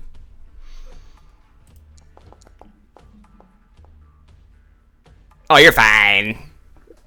Nice. Okay. And now I can focus on You feel the this warm, guy. thick wetness from the cut that glanced upon you. It hurt bad, sunk even mildly into your collarbone. You feel it. It hurt. And it all feels so familiar. Not again. What do you do? Her eyes narrow. They almost seem to darken a little bit in annoyance that actually just happened. And Oh yeah. she'll turn and take out her falchion. Let's go. Ooh. Hit him with the Calypso special, just like Baldur's Gate. You see a crudely made falchion. Just not the best metals in these regions, but it works. Does what it needs to. And you make your attack and you hit. Roll damage.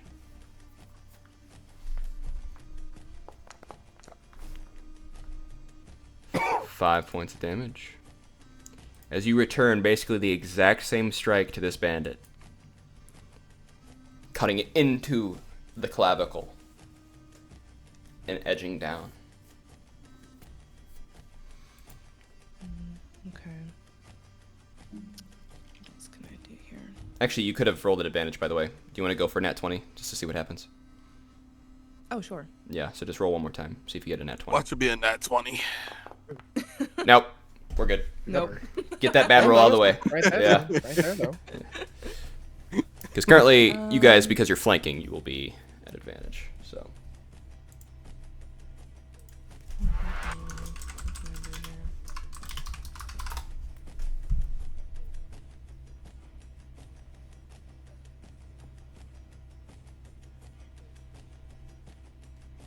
And I...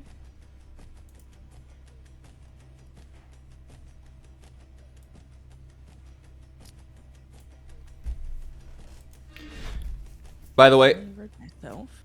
flanking, for a lot of people who do not know, is considered, and has always been, which I did not know this, is an optional rule in 5e.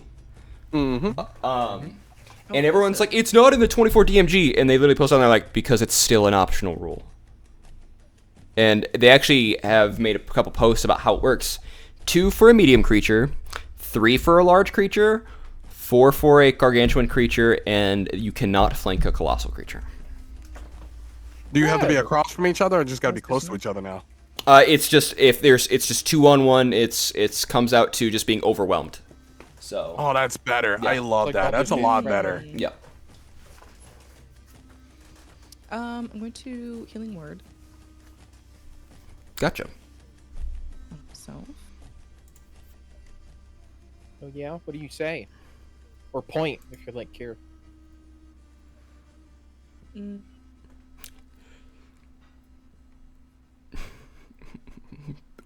Close this fucking wound. No. Yeah. Just Let's ow. go with that. Yeah, there we go. Fucking heal. Not now. There we go. Roll a healing word. Do it.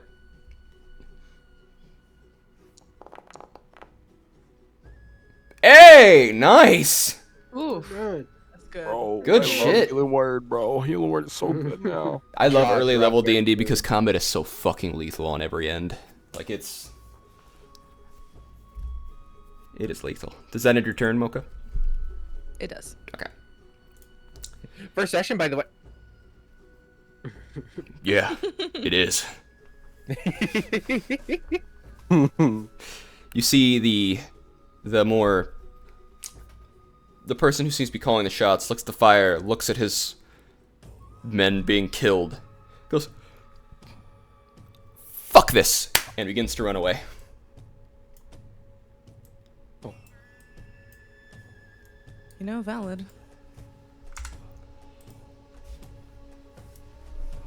Using all their movement to try to get away as far as possible. Oh no, you don't. Oh no, It's your you turn, don't. Valnaya. Belnaya's gonna slip just to the side of the wall. Is he still within sight? Yes, about 60 feet. Chaos Bolt. It's 120 feet cast. Go for it. Belle holds up one of her hand talons and says, "This doesn't usually work, but we'll see if it works this time." I'll bring them And back chaotic energy comes onto the out. map, just so you can see them. You can target the one that's on the map out there, if you can see it. I don't know if you can. I don't see him. I don't see anyone. It's right over here. Here, I'll put him here so you can target them. Oh. There you go. Oh yeah, out there's just darkness. Yeah. Attack. Oh wait. Oh. Okay. Normal. 15? 15. That just hits. Let's go. What damage type? I have to roll damage for the damage type, right? I do. Roll Mm-hmm. damage, and it determines the damage type. Yep, because Chaos Bolt is now literally chaos. So. It's making me choose. Yep. We'll choose acid. I was making you choose? It's making me choose. Oh, weird. It also made me roll all of it. On a hit, the target takes 2d8 plus 1d6. Choose one of the d8s. Wait, okay. One of the d8s was a 1 or a 4. Force damage! Yeah, I hit him with force damage. Okay. Nice. If you roll the same number on both, oh. Yeah, they changed that a lot. So hits, and you watch them. They get hit by this, and they just keep, as far as you can tell, keep running. Coward! And she's gonna end her turn. Okay. Oh, I get it. I know. I see what they're saying now. So apparently you roll 2d8s, and then you choose between one of those. Mm. If you roll the same number on both Oh. d8s, the chaotic energy leaps from that target to a different creature. So if you roll if you roll two 7s, then that psychic damage rolls over to another person. Yeah, Mm. Chaos Bolt's pretty rad when it works. Yeah. All right. Calder, your turn. Okay. All right. So this guy's still in front of me. I gotta cut this guy down. I'm too focused on him.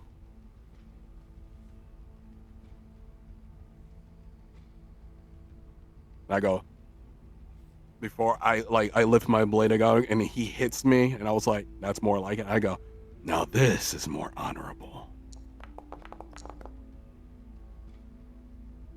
There's a 13 hit. I don't know if that does. Yes, it does.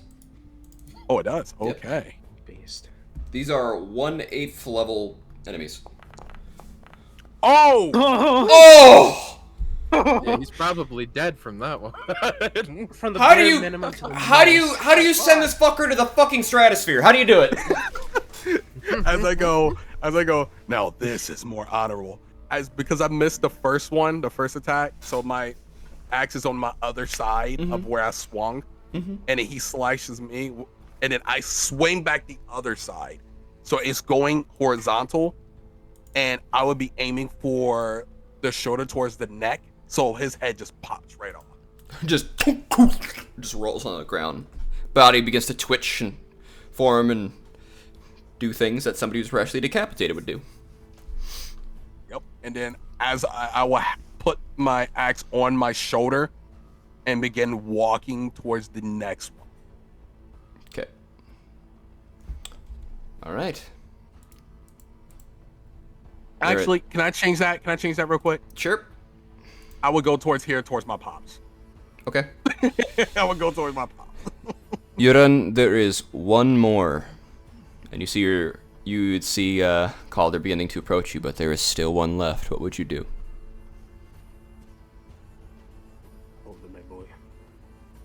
First, the Belmarians, and now goddamn bandits. I'm never forgiving either of them. Roll an attack. Oh. Yeah, that hits. I'm Yep. thinking, actually. I'm going away. That's anger. That is anger. Yep. And Calder, you would know nothing bad happened with between Iran and the Bellamar people. It's just twice now. Oh, sorry. Yeah. Twice now, 2 of his daughters have been taken away from, quote unquote, taken away from people from that continent. Yeah, I see. So he just has a personal vendetta. 2 of his kids got married off to Bellamarians. a personal hate. fucking trading people and seafarers.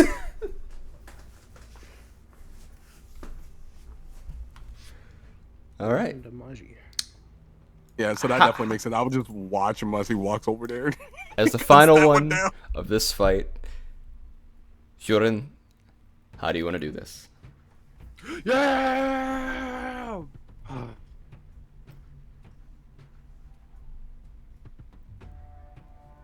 Let your blood paint the snow. And I just bring the longsword, both hands, straight through his head. Oh. You watch as the person looks up at you.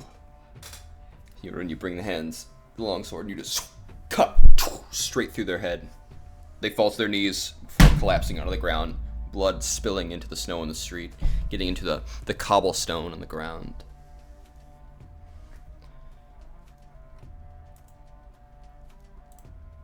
Brutally exquisite. Yes. And then at that point, we will end combat. Such a horrid sight on her happy day. Jorin? Is everything alright?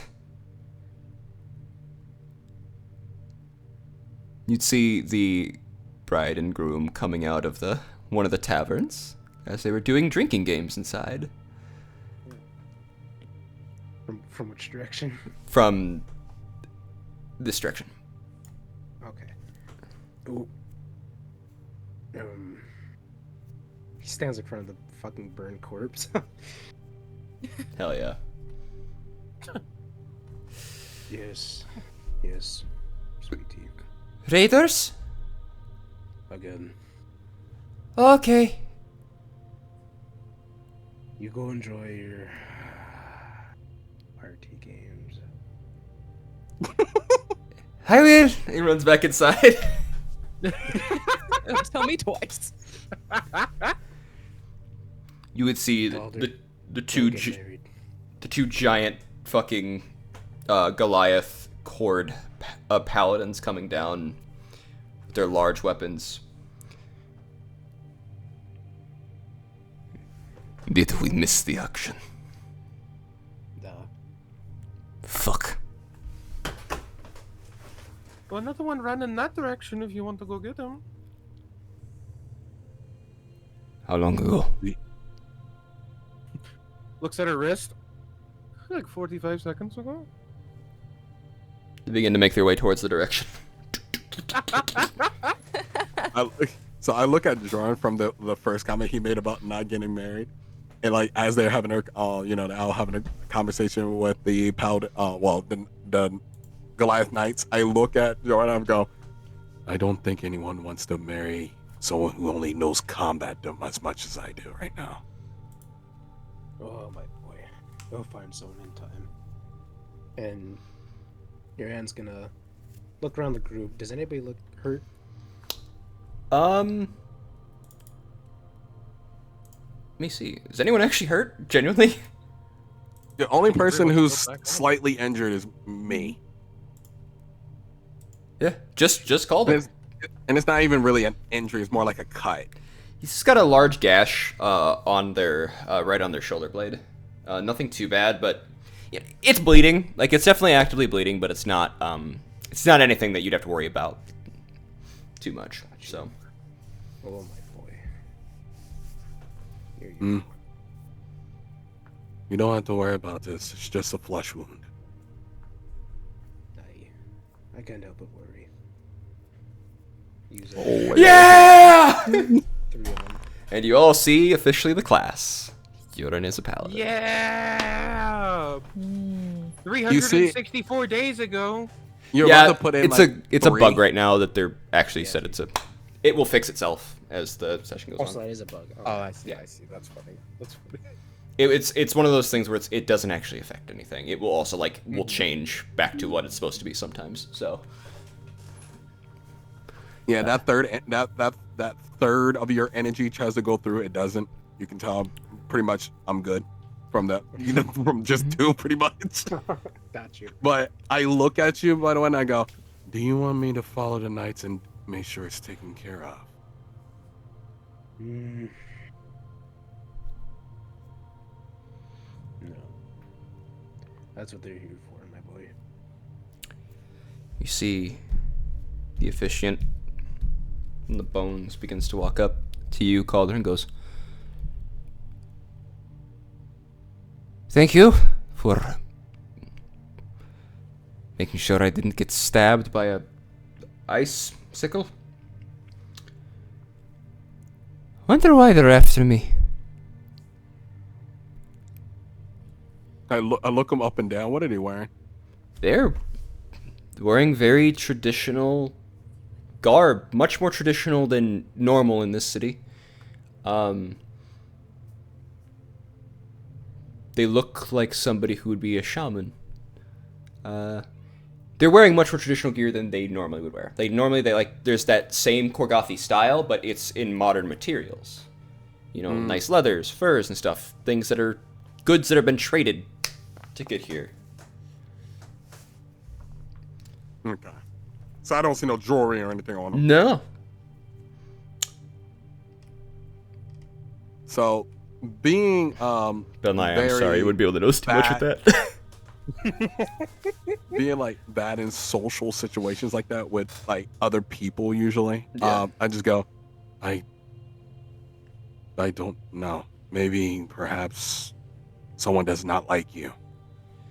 Well, they had me after me for a reason. Check their pockets, maybe? See if they have anything?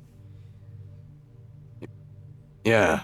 Do that. Also, is the icicle Clearly you've pissed weapon still somebody off. around? It is. I want to inspect that. Not touch it, but I want to kind of like lean down and inspect it.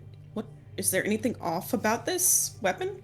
As you go to inspect it, there's something about it. It glistens in such a way, like almost like glass, but like the icicle is like azurite blue. Mm.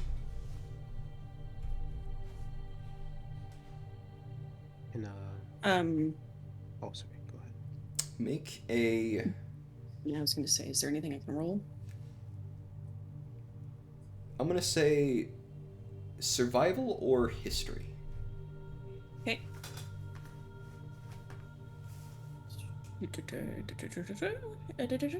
Yeah, okay. 19. 19. You recognize this ice. This is glacier ice. This thing was carved from the Glacier of Morning. Hmm. Somebody wanted to fuck somebody up. Bad. Okay. The vibe you get from that, from knowing what the Glacier of Morning is, somebody was trying to send a message. Okay. I'm gonna turn towards the elder and say, Elder, this is, this weapon is from the Glacier of Morning. Huh.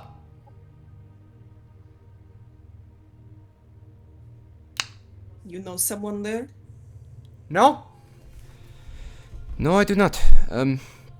Not at all, actually.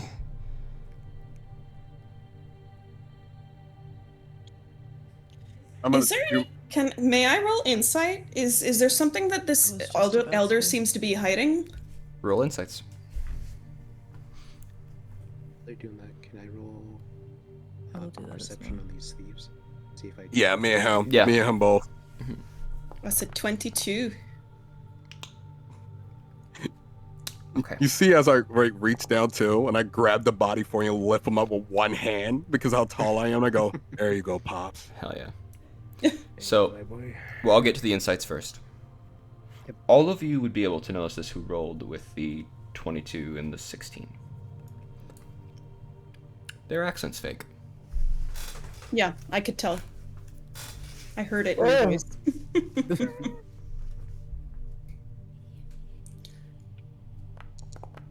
Oh boy. Oh no.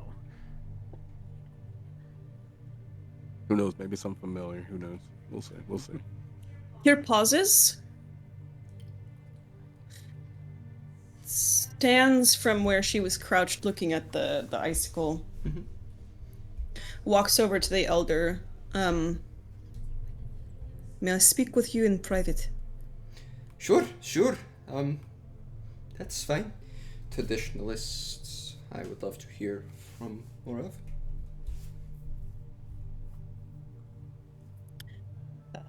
To take him aside.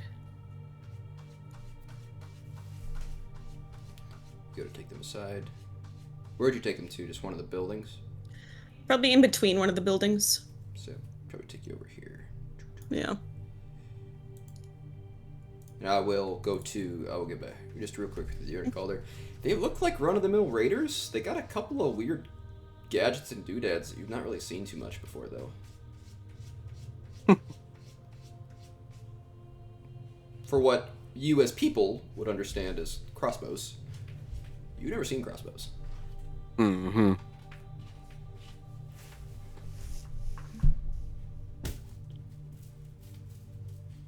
So the specific ones down there that you guys are at, they just look like run-of-the-mill raiders. Which is the word here for bandits. So, call them raiders. And just weird weapons, I guess. Perhaps they bought it. It's probable. Bell hears that. Wanders over. Well, I think I actually recognized what weapons they were using. Hmm. Is that right? I left the body up, not really like in front of you, but like pretty much I put it like in front of me while facing you, so it'll probably be right here, and I just move the crossbow off them, and I go, "What is this?" I would recognize a crossbow, right? Yes, you would. Okay, I figured if I recognized the Glock, I think I'd recognize it. Yeah, they're... As you would pick... If you see this crossbow, it's familiar. Roll me a... history... just a general intelligence check, if you don't mind. I love general intelligence checks because that's my second highest stat. Yeah. Wow. At advantage. Yeah. Bro, these dice are hotting us right now. There you go! Better yet. Because this is a very specific thing. This crossbow, you look at it closely, these used to be used from quite a few years ago. This crossbow is probably about 100 years old. It's an antique. But it says on the bottom of it, for military use of the Adamantine Empire.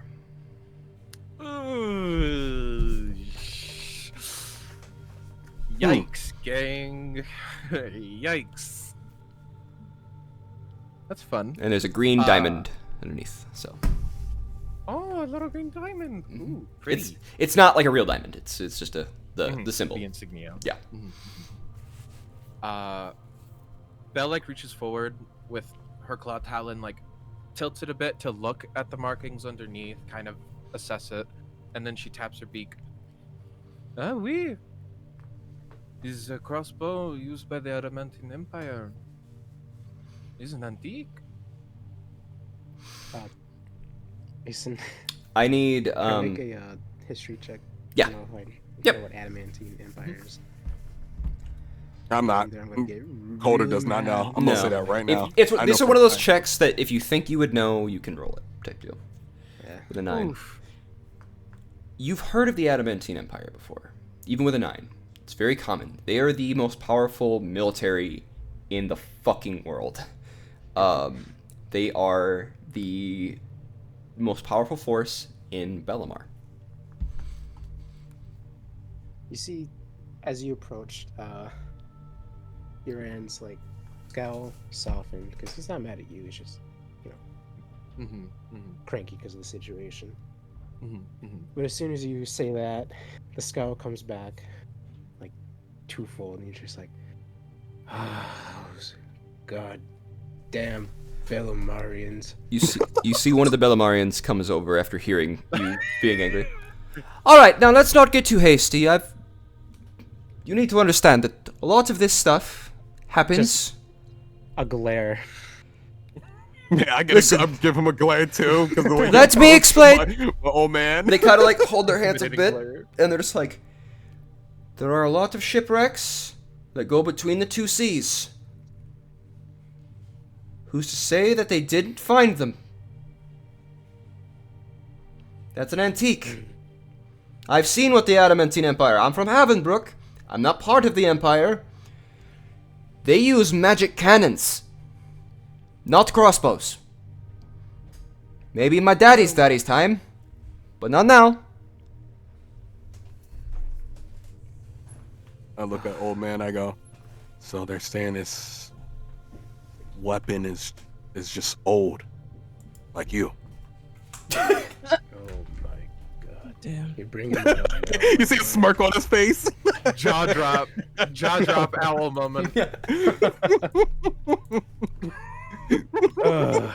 Two of my daughters were married off to Bellamar citizens.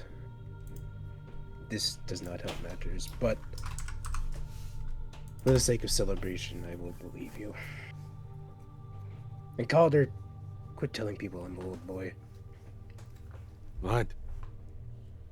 It's the truth, isn't it?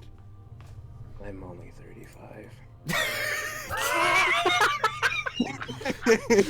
This place is a way of aging you really bad. He just shrugs his shoulder, like he goes, Yo. "Well, your gray hair is not helping." That is considered a middle-aged man here in Corgatha, though.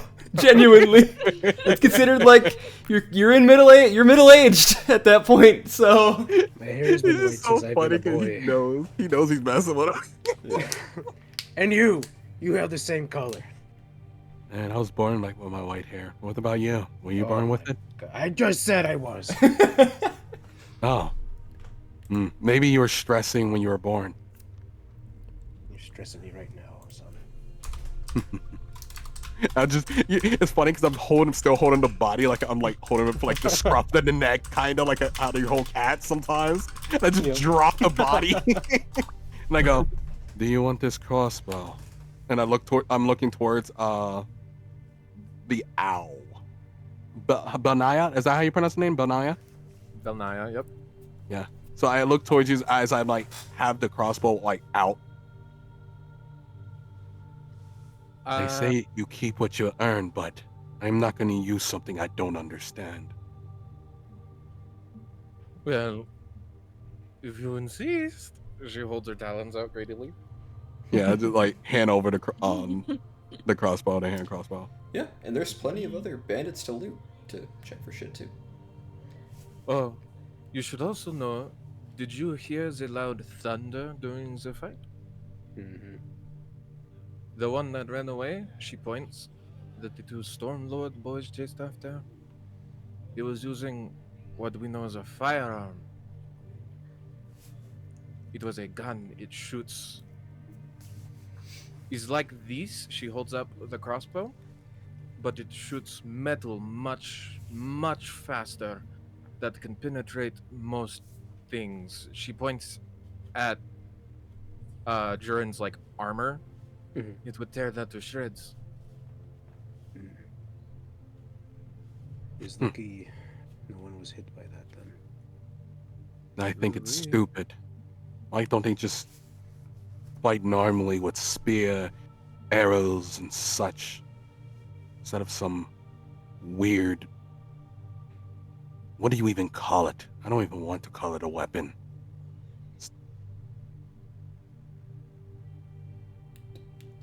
One of She the shrugs. Bellamarians pulls up. He goes, I guess "You guys talking about pistols? pistols. Pistols? It sounds like piss to me. Oh, Pistols." They pull up and go, "I used to be with pirates," and they pull out two flintlocks. Oh my gosh, bro. Freaking Black Flag over here. Assassin's Creed. So I would like to point out, by the way, you recognize this guy. This is fucking Galder's dad. No, this fucker. Yeah. Oh my god. He has very olive-toned skin and very tight curly hair with they come into like nice beaded roads. Very nice braided goatee, very well taken care of, and many rings on their fingers.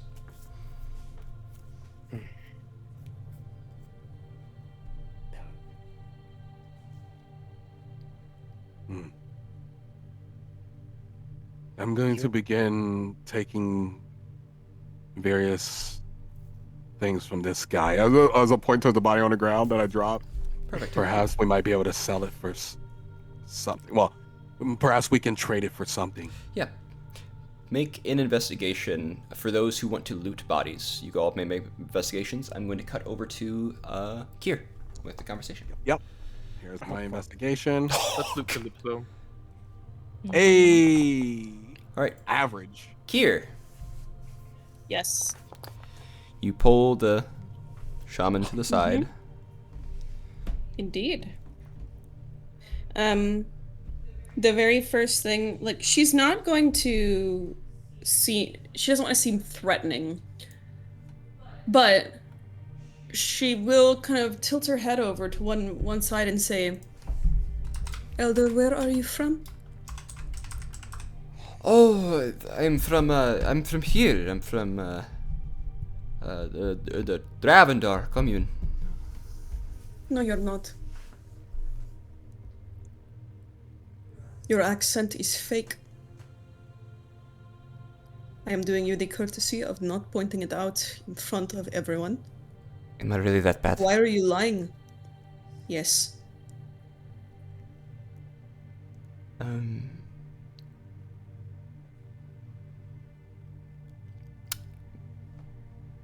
I wanted to be welcomed into the culture and study it as much as possible.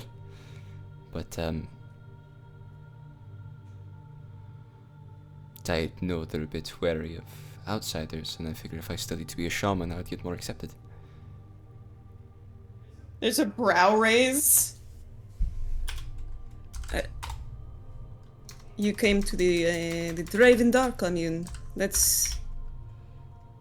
I don't think you would have had any trouble. They get lots of outsiders.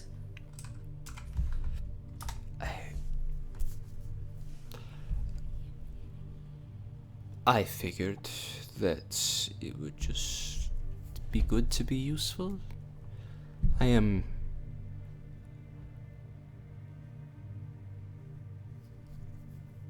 don't know,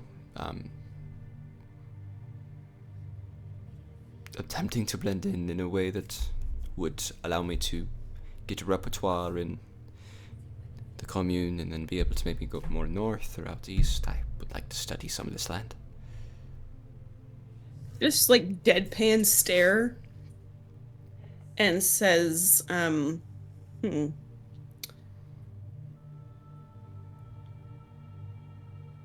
Your dishonesty and how obvious you are will make you far more unwelcome, no matter where you go. Shall I start being honest then? I think that would be a start, but I want to know, why were bandits with weapons from the Glacier of Morning after you? That part I don't know. I know why bandits might be after me, but I don't know why they would be using weapons from the Glacier of Morning. Why might they be after you? I am an Imperial scholar. Okay. Defected from the Empire.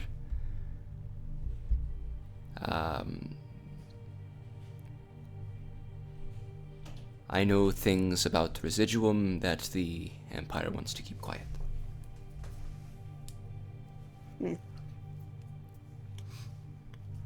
So they would have wanted to kill you, so you're not sharing that information? I have no love for the Emperor.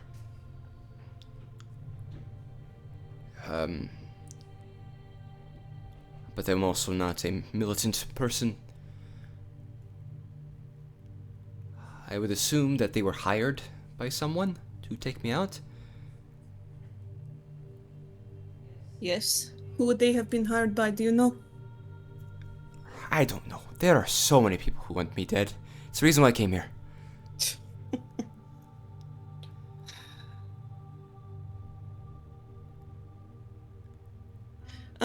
DM, for my reference, for Kier, something like this. Someone from a foreign land who came and tried to blend in as a shaman and was dishonest with the entire community.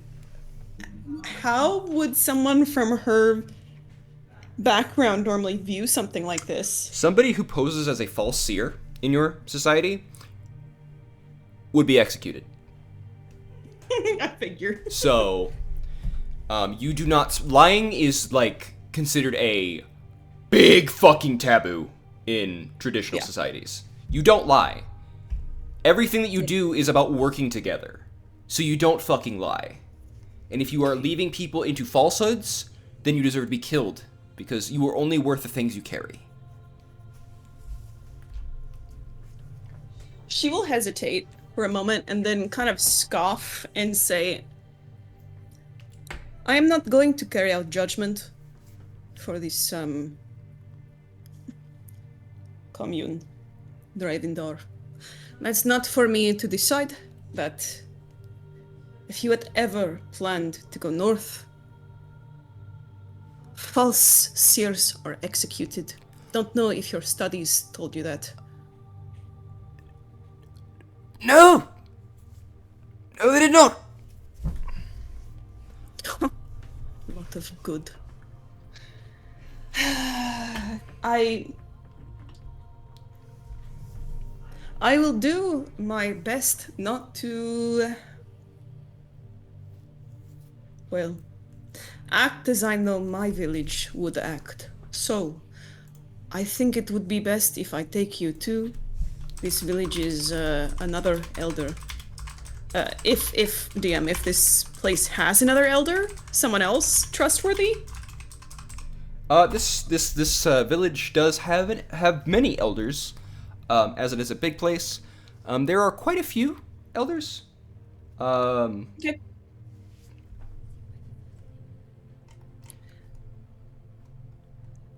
But there are a lot of the people you would know this just from being in the Dravendor commune. Mm-hmm. They're going to be pretty far removed from any of the more traditional traditions. Even some of them actually, like, they don't do them for reasons, but others do them for posterity, and just keeping traditions where they do a lot of the same traditions you do, but they don't know the reason why they do them. They just do them because it's traditional. I mean, is there anyone in the village I could take this man to who I feel would be better off casting judgment, because this is not her village. She knows what would happen to this man in her village. But yes. Is there someone I could take him to? Yeah, there is a. They will be back soon. They will likely be returning. But the Knights of Cord are the chief deliverers of justice in this. They're called the Fists of Cord. Like, that is their actual, like, title. They are they're the head masters of judgment in the village. And also Yurin. Yurin is another person that would be able to cast judgment. Okay. So, as a very well-respected, technical... I don't mean this in the old way, elder of this village. Yes. So...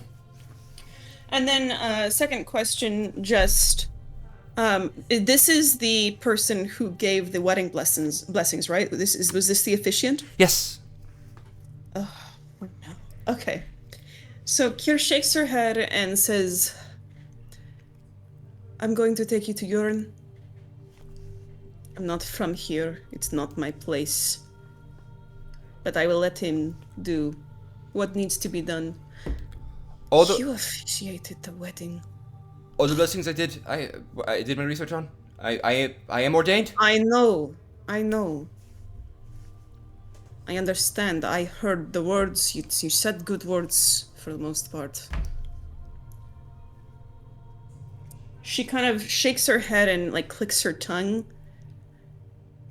I'm going to have to redo the blessings. And is just muttering, because she's like, oh god, someone who was false gave the wedding blessings. That means someone who is true should be doing it. Oh, fuck. I don't want them to be blessed by someone who was a false seer.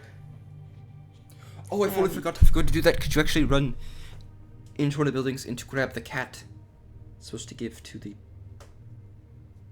newlyweds. The cat. Yes, it's his name's Tabasco. Not a saber? Why would you want a saber in your house? Blank stare. Do you not give sabers here? They catch mice. She looks genuinely a little confused. But says, sure, get the cat.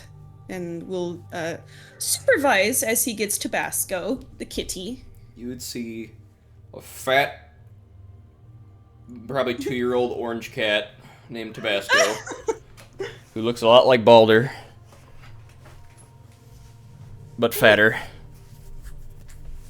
Just very happy to be picked up. Badass, so he doesn't have to fucking walk. Yeah. This is Tabasco. Wow, that's a fat cat. He eats well. Lots of mice, I hope. Sure. So I'm going to take him then.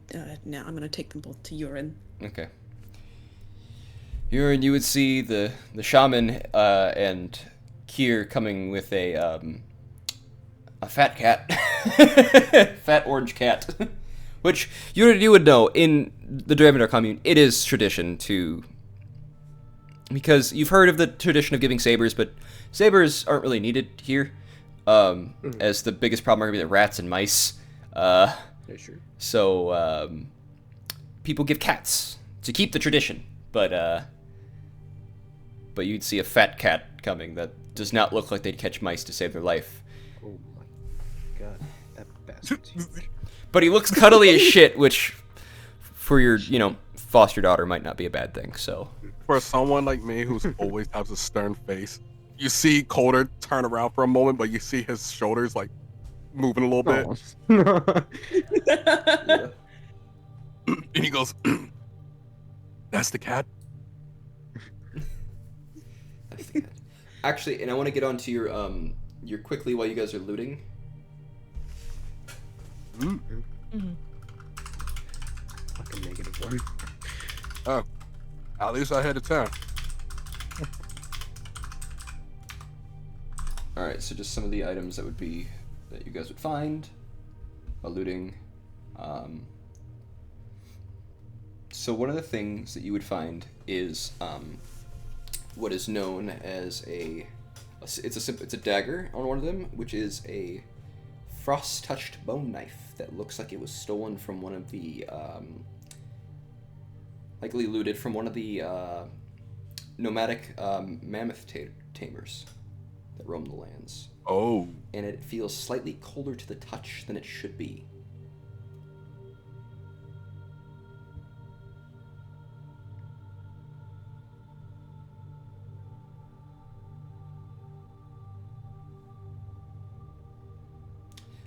Another thing that you would see is one of the raiders has a tundra shawl. There's a heavy fur-lined shawl made from shaggy muskox hide, and it's still stained with blood and frost.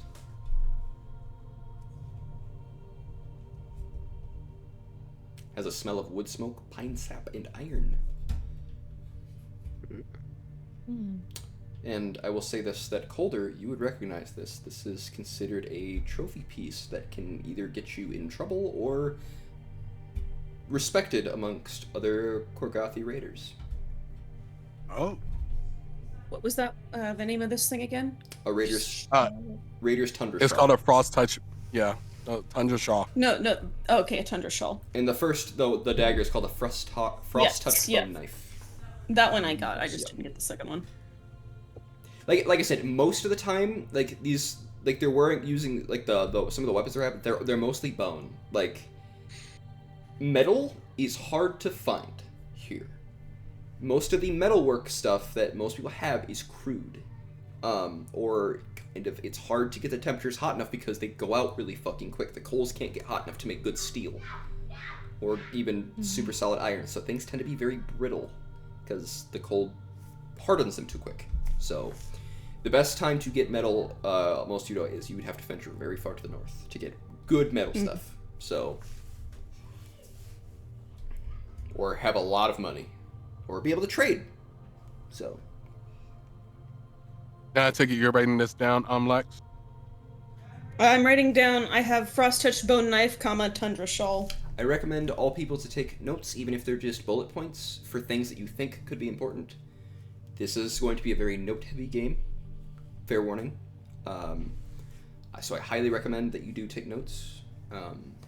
That way to also offload somebody from having to be the party's note taker all the time. Yeah, the only reason I'm typing slow right now because I got food in my hand out as well. So another thing you would find.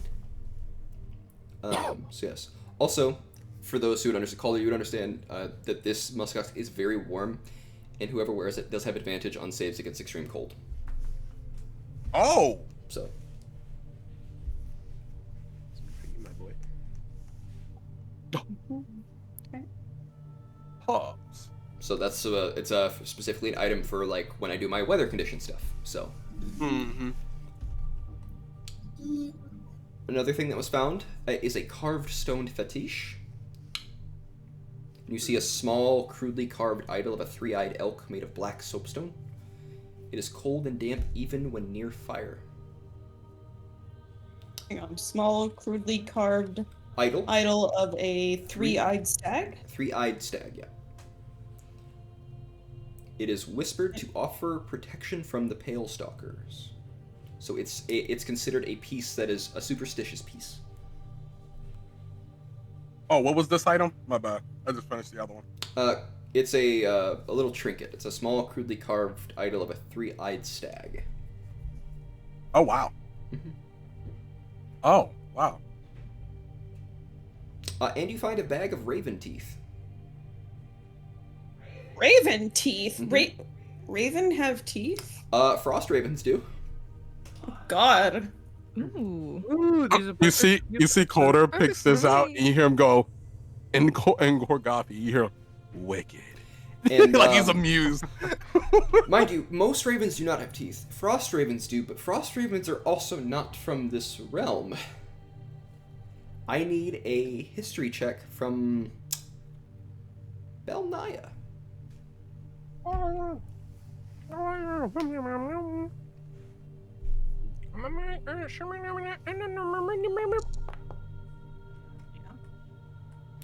Belnaya, with some of your studies, you would know that these types of ravens that have teeth are likely from the Shadowfell.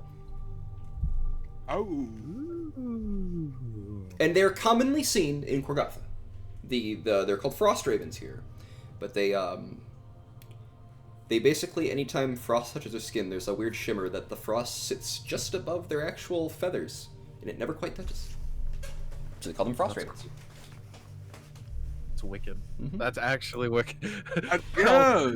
Belle looks over as was it Calder holds up these teeth and says wicked in Corgatha. Belle looks over, sees him wicked out loud in common, and like tries to grab Calypso's attention. Calypso, What? over there, the boy, he's got frost raven teeth. Frost raven teeth?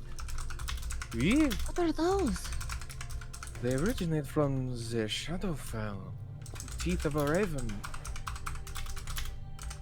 Didn't know they could have teeth. I didn't find it till I read about it. Oh, I have to have those. Want to go ask her? Good try. Come. Boy. Huh? Kratos. Give me those teeth. All right. Hello. You would find another note. You would find a note, Calypso. A note. It seems to be opened, slightly burned. It says, I'll just post it in chat.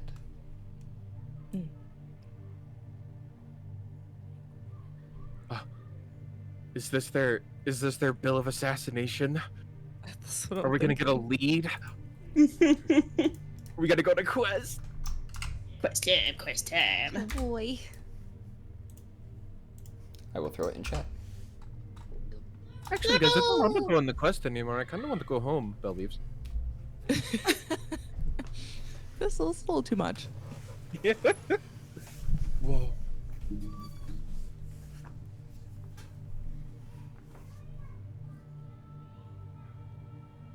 What the?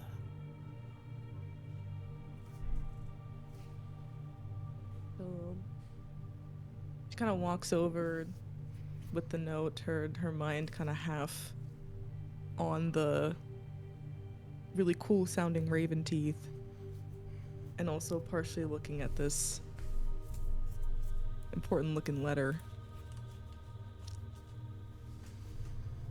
Kind of just skimming it.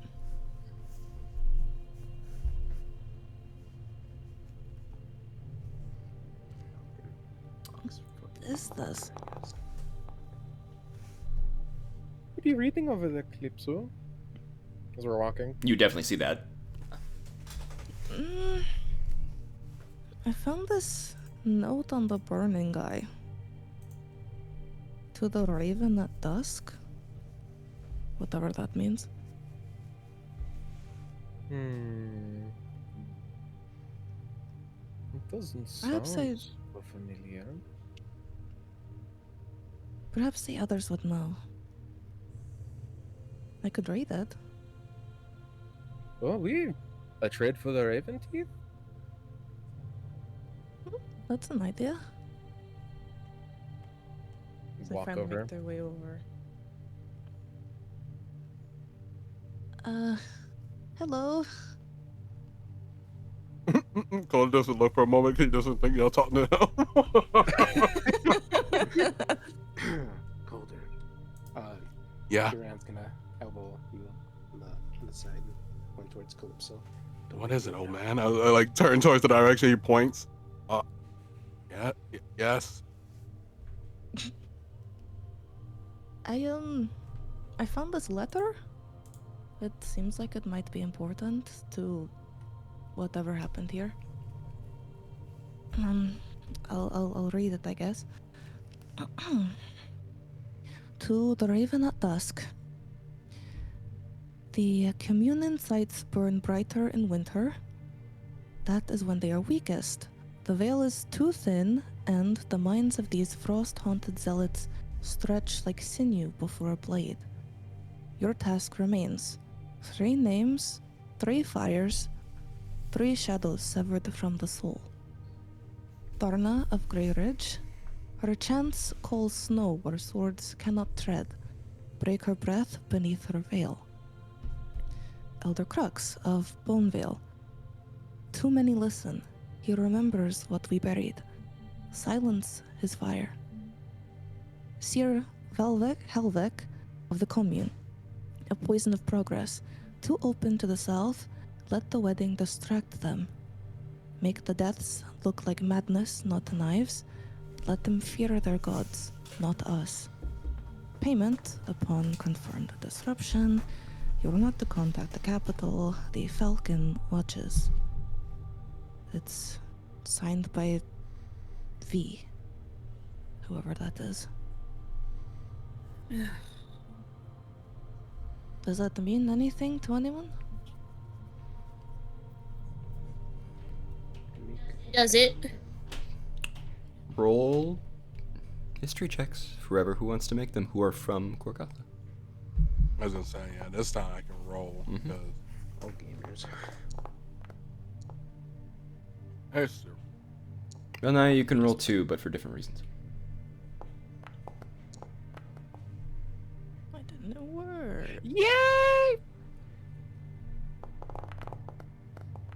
Oh, Wow. We all Wow. rolled real bad on that one. Calder, the one name that does ring a bell to you is Seer Halvek of the Commune. Seer Halvek is one of the only known seers here. He's a very old man, but he is very big on preaching progress mixing with tradition. He comes from a traditionalist community, but he chose to live here to try to guide people into living in a life that is both comfortable but not losing the traditions that they had. Honestly, that would make sense that I would know that because Coder kind of practices something similar. Mhm. Okay. He was supposed to be the officiant of this wedding. Oh, snap. But stepped down because he caught pneumonia. Oh no. He's okay, but he's just recovering. So he just has people treating him. So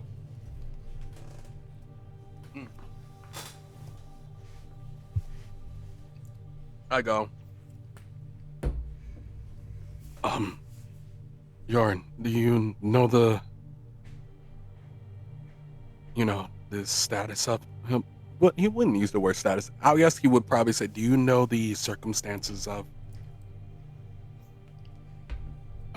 no, sorry, I'm learning names. Seer Helvik? You're good. You're fine. Would your ad reasonably know? yeah, he was supposed to be the officiant of the wedding, to say the least. The person who's I guess it would. yeah. So you would know Seer Halvik. He's a well-known figure in this village. If anyone is a chief elder, it would be Seer Halvik. Seer Halvik is somebody who loves talking to kids about old stories, and also is believed to see glimpses of the future and different things in dreams. Oh, Interesting. He is someone who you are told to talk to in a few weeks, because he has seen something, but he wanted to process it first. Got you. In that case, he caught pneumonia a little while back. He's in recovery. He's supposed to be the aficionado on this wedding today.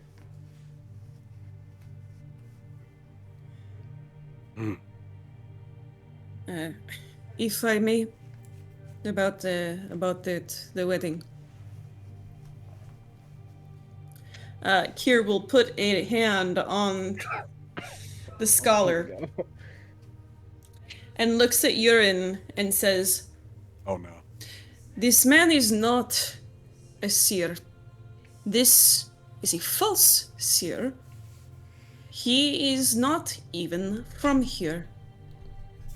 He's from... What was it you said? The Empire?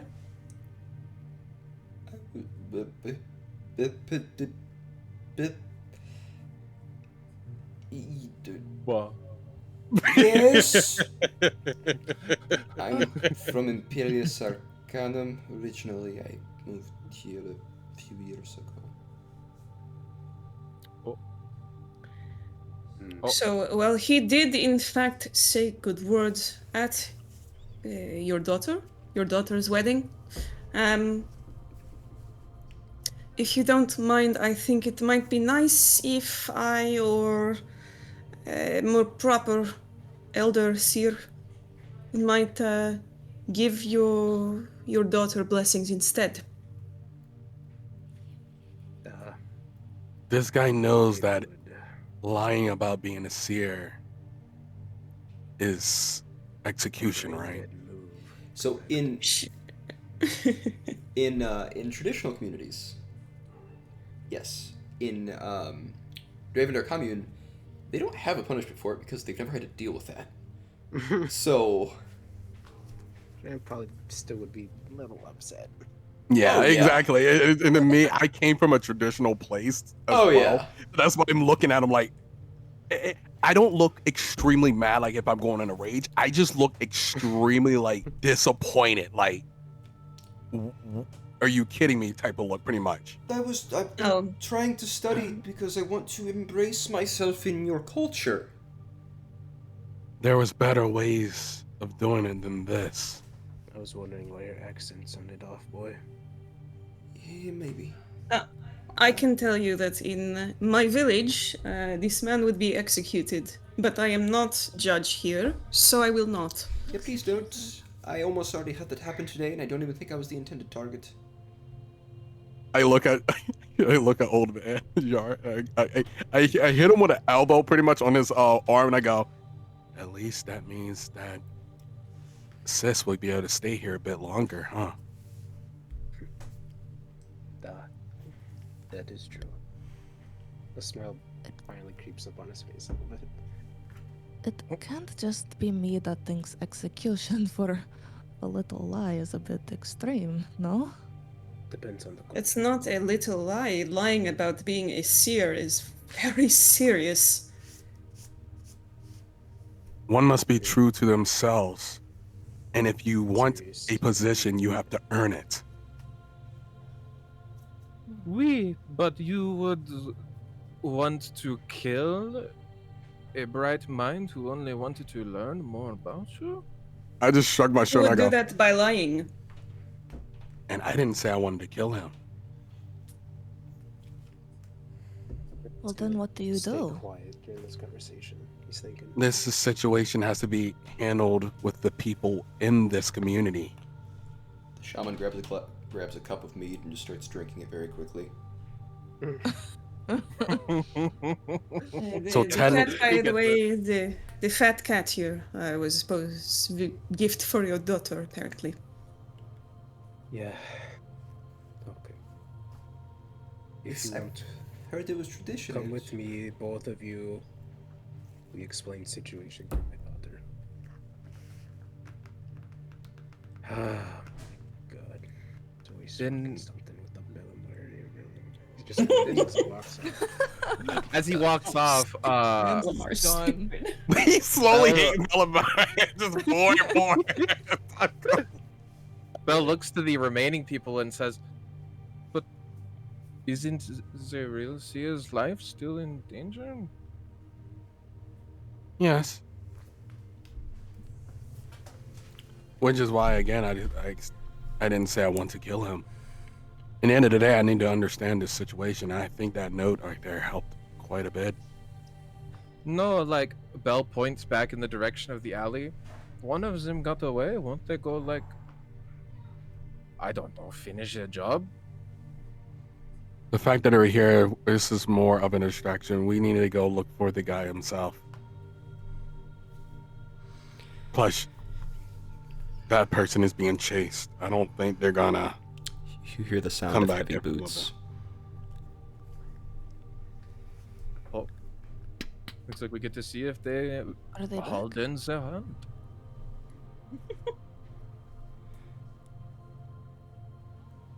You see the two come in. I had a scroll. Some sort of teleportation of some kind. No way we could track it, unfortunately. Bell will slowly turn towards the others. So, should we go find him? Yes. No, I'm gonna have to go get Jar now.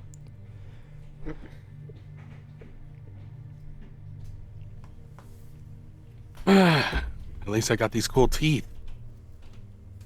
Oh no! Oh You would Don't see, know what I'm gonna you do would with it though. You see the knights taking the all the bodies and they begin to put them onto the pyre, the big fire in the center, and they just start tossing them in to burn the bodies. Is it visibly on Calypso's face that she's staring at these teeth? Yes.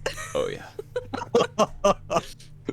He's like, Koda looks a little uncomfortable. Go, why are you staring at the teeth like that? I mean, they're just really cool. I kind of, like collect stuff like that. It's kind You of collect- all over my shop, so So these things got we- value. Actually, at least most, to me they do. they have quite the opposite value. Those are just carved animal bones that look like teeth. Hey, I look at I look at the bones on my head, like oh, then I can use it as decoration then. You could. Or you could make a donation to your local merchant. I'm looking at these people having like a very like they're canceling out each other's argument, and I smile a little bit because he's not dumb, and he just hands it to Calypso and goes, "Take the teas. You know the value more than I do." Thank you. Oh, yes, I'm going to make something really cool out of these. But just know, in Corgatha, a trade is a trade. I might ask for something in return. Sure. I guess that's fair. And I can make you something if you want. I like that idea. Deal then. And I just take the shawl pretty much. Is this a shawl, right? Yeah, it's shawl. Hold on. Yeah. I'll just grab that and I go, I'll just make use of this. Then wrap it around me. So, start deleting the bodies because they are being burned on a fire. Plus, it's probably better if I wear this anyway because raiders like these things, and I'd rather a raider attack me than anyone else, to be honest. It's fun. So in this moment, the fists come up to you. Did you find anything about the attack that could be useful at all? Oh. I have this note. Take a look. They take it out of your hand. Gently, they're not like being aggressive about it. They look at it, read it, and go. They arrived to the seer. He was standing guard over his watch, this house. We will contact some of our people. Maybe we can. It would be time before they would be able to get here, but to come and head up north to see defending possibly Grey Ridge and the whereabouts of Elder Crux and Tharna of Grey Ridge and Bonevale. I'll do How does this. teleport work? Oh, my bad. We will get on this, but you all look capable.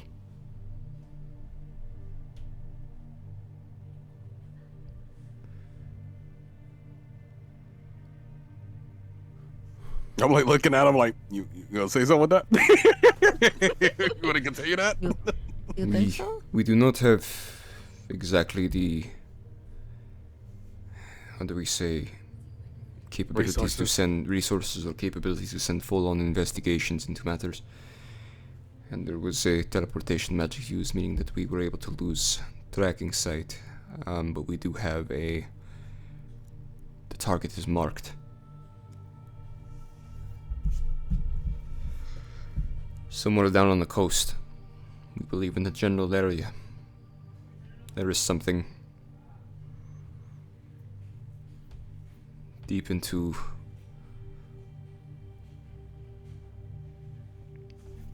strange ties. Not fully sure exactly what's going on. You can see they're very struggling to speak common. Genuinely. What ties? They just said strange ties. Oh, okay. They are very like common is not their first language by any means.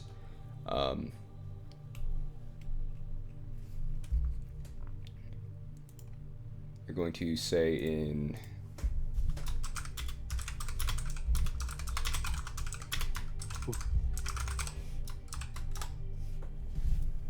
Strange language. I know somebody in the party does. I don't. Oh, I'm trying to figure out what the heck is happening to my... What? Why is it doing that? Are they speaking Goliath?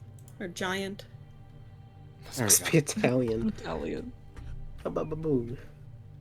Also, my work meeting is in 2 minutes. Yep, Funny. I'm aware. Okay. So with this point, what I will ask people, Lex has a work meeting. So, Boom. which can go a certain amount of time. We can do a little dinner break, and we can come back, or we can end here. That is up to you guys. I'm cool with coming back. Okay. Yo. I'm cool with coming back, but I do have to ask DM: is that Goliath? Because for some reason, They are. I can't see it. It is giantish. Yeah. Okay. And the only person in the party that does speak giantish is currently away with Kier.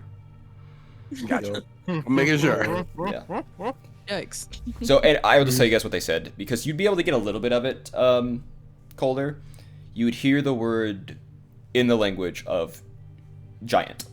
That's a word that you would genuinely probably be able to understand, is the word giant. Gotcha. So you'd be able to infer they're asking if anyone speaks giant. So. So, yeah. At this point, then, we are going to take our break. And I will also tell you guys this, as I told you, they will become very fast. Level 2. Already? Let me come back to the link. Hold on.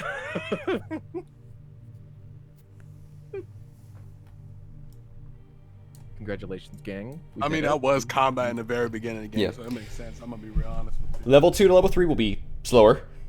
It will be, it won't be like just in the same session, but... Is that the cat that was given? Oh my god. We look at see. that. What the fuck is that? He's so Cat.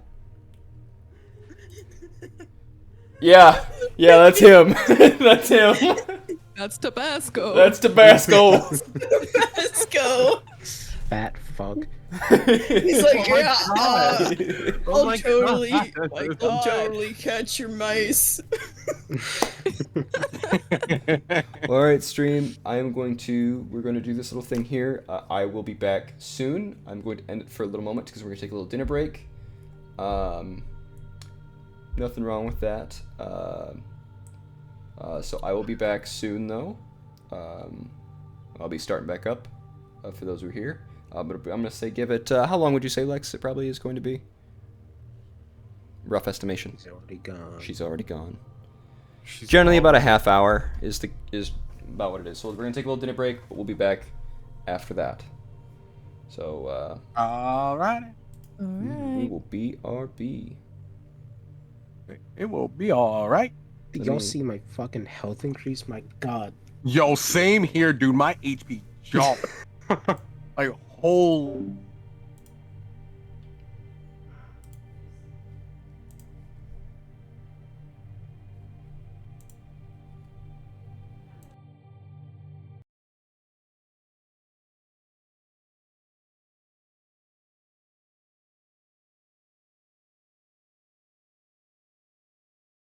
Thing.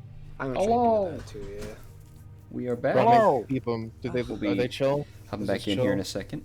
But it's good to see I'm back. Finally back on the recording and on the stream. Stream. Make sure it's actually playing the audio real quick. So I found a way to actually just be able to pause like the mic audio for just the stream. I think it, and I know I did it on the stream itself when it looked, but I just want to make sure it's back after unpausing it. I know I did it on the stream itself when it. Hi, stream. Hopefully this ends soon. Is this where I show the stream my Huh?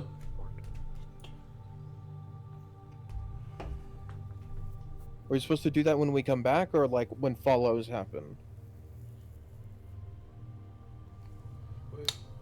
What is bro talk about? I don't know what bro's talking about. Gotta do a different lighting in here. Good whip. He got you here though. Rapid whip. It was a good initial whip. You're in the corner of the map though. Not much you could do. I'm probably gonna die soon.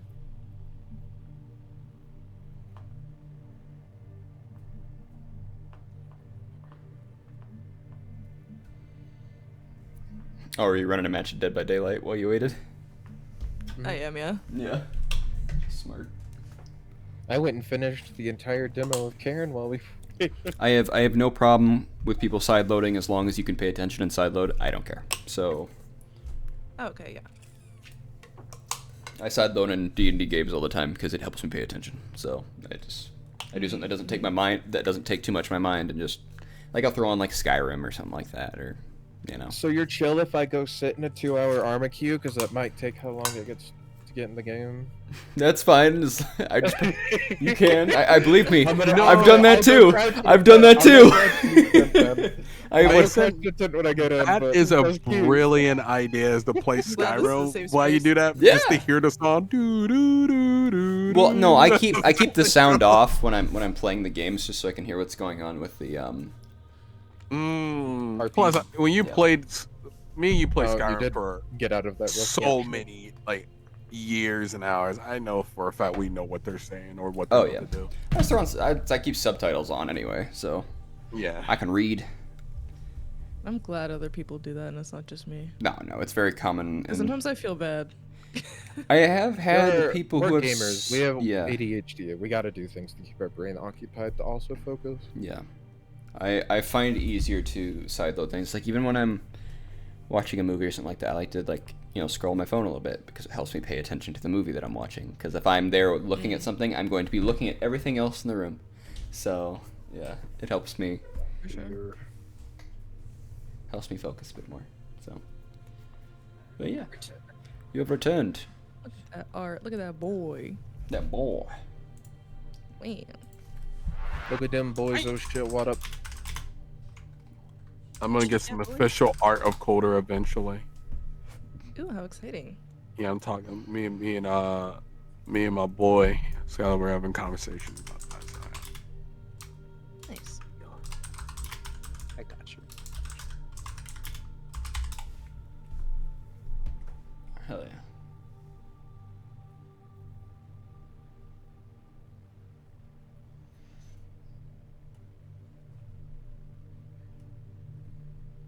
All right. So welcome back. Everyone ready? I am ready. Perfect. Yep. I'm spaghetti. I'm glad you're spaghetti. Spaghetti on me. All right. So the last thing that this happened on was Them asking us about the about Yes. helping, pretty much. yeah. They asked if any of And- you speak Giantish. Yeah, pretty much. Yeah. Yeah. Honestly, I have a question. I meant to ask you this earlier, but I got up and took the dog out, so I kind of forgot until we brought that back up. How do we know a new language? Well, it comes. Does it come with your race, or does it come with your? I don't know what it comes with. Background. It comes with your background. Yeah. Background. Yeah.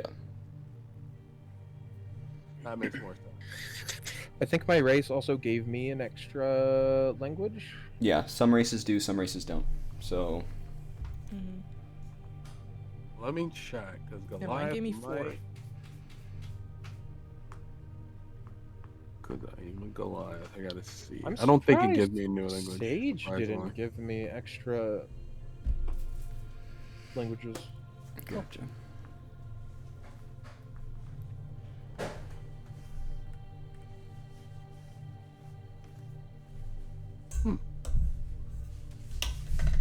Believe it or not, being a Goliath, I do not know the giant language. Well, Goliaths remember as well. It's the same reason why Tieflings don't all know Infernal. Yeah.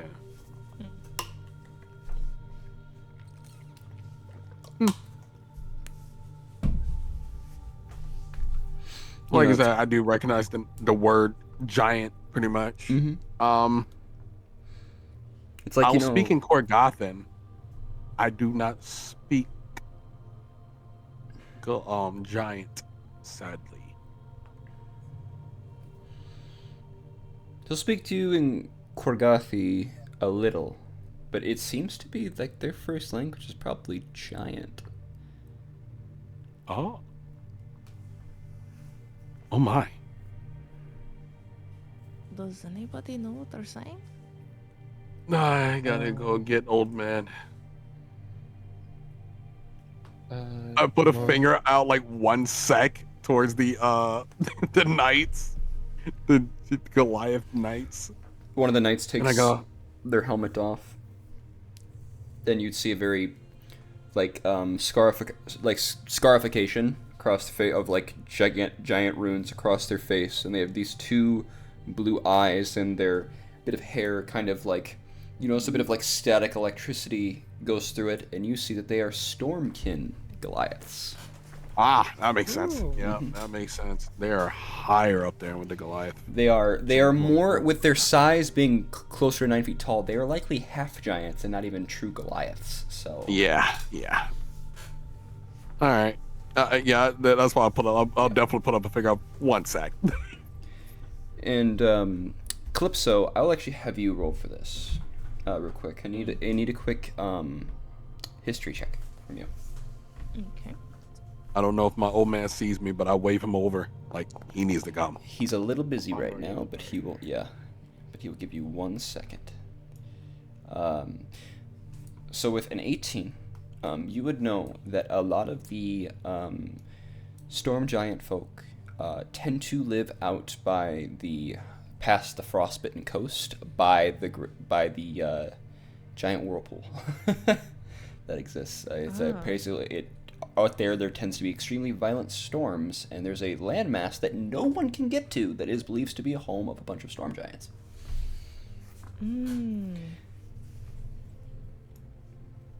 Interesting. Yeah. No one has been able to get to it because it literally is, the island has been encircled by a hurricane for millennia. Sounds But- like a nice place. Yeah, a lot of Goliath, like Stormkin Goliaths or half giants, have made their way out and into Corgatha, so you might see them on occasion. So, this is probably one of them, and it would also make sense if they're half giants. Why common is not their first language? It's kind of an isolated civilization. So, Right.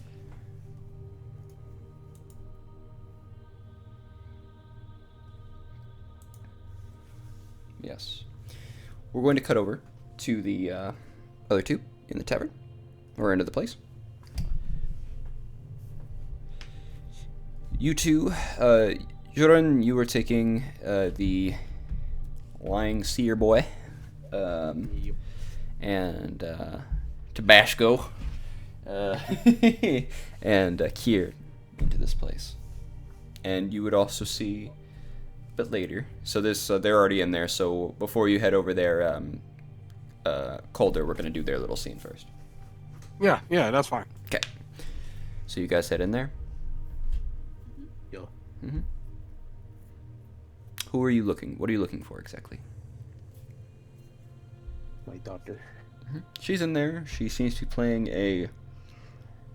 You notice a bunch of cups around, and they have what appears to be Fucking beer pong. a rubberized ball that they're throwing back and forth to try to get into the cups. And when they land one in, they're taking a drink of whatever they're finishing whatever is in the cup. No. They're playing beer pong. Yeah. And the place is full of merriment, and it seems to be a lot of, especially like younger people, like young adults playing in this tavern. You hear music, you hear drums, you see one of the halflings that is in the village is currently on the chandelier. He's playing a flute. Oh, his or hers. Dude, surely it's back at it again. Okay. Let's go find my daughter. You see, she's right there. You see her playing beer pong. It's not a game that you recognize. No. Those Bellamarian frats. There is two very large colleges in Bellamar, and one of them just opened in Havenbrook, where they were handing out egg salad sandwiches. The gift that keeps on giving. It does. Fucking egg salad sandwiches. Daughter. And Gerald, can I steal you two away for just a minute? Sure. Whatever you need. Of course. Let's go. Yeah. It should not take too long. They're both I think. drunk. As they should be. Yeah. It's their Yeah. wedding night. Yeah. But as the dad, I'm just like, oh.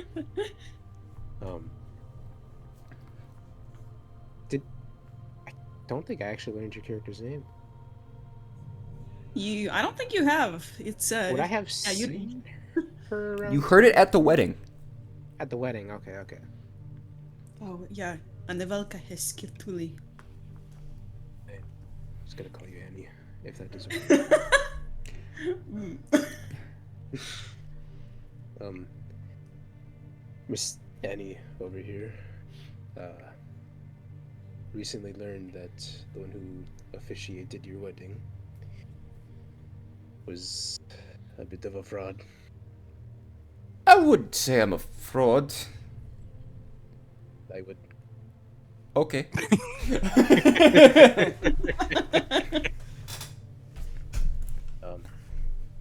So I look towards Annie. Does that mean they are not currently married? Or... She tilts her head. DM, this doesn't mean that they're not married, right? No, they're married. He did all the right rites. He did. It's just that the blessings and stuff bestowed, when it comes to like blessing the marriage, is kind of an issue. Yeah. Like they did the knot tying rituals. They did all the right stuff. They're married. It's just. Yeah. I'll retcon that. Here... Oh, sorry.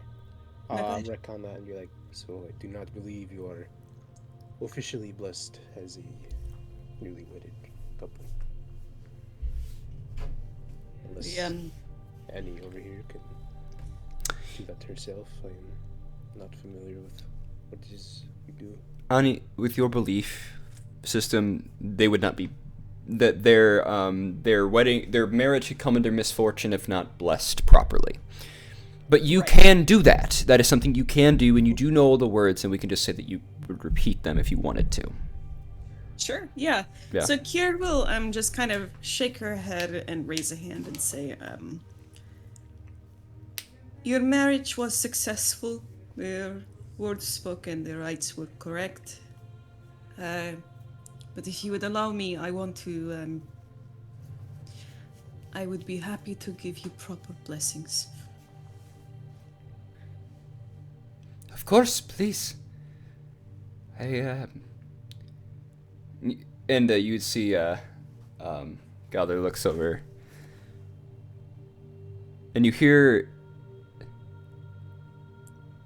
Lo sto na porta. Calitona pe kierda. Say... Porčupatis pa kreta osve.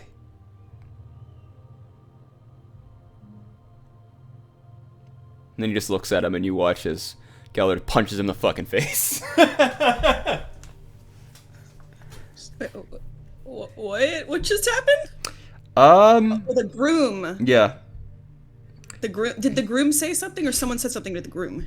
The groom spoke to the false shaman, and spoke to him in Adamani and goes, "You understand what I'm fucking saying, don't you?" And the groom said, "Yeah, I do." And he punched him in the fucking face. The officiant said, "Yeah, I do." Yeah.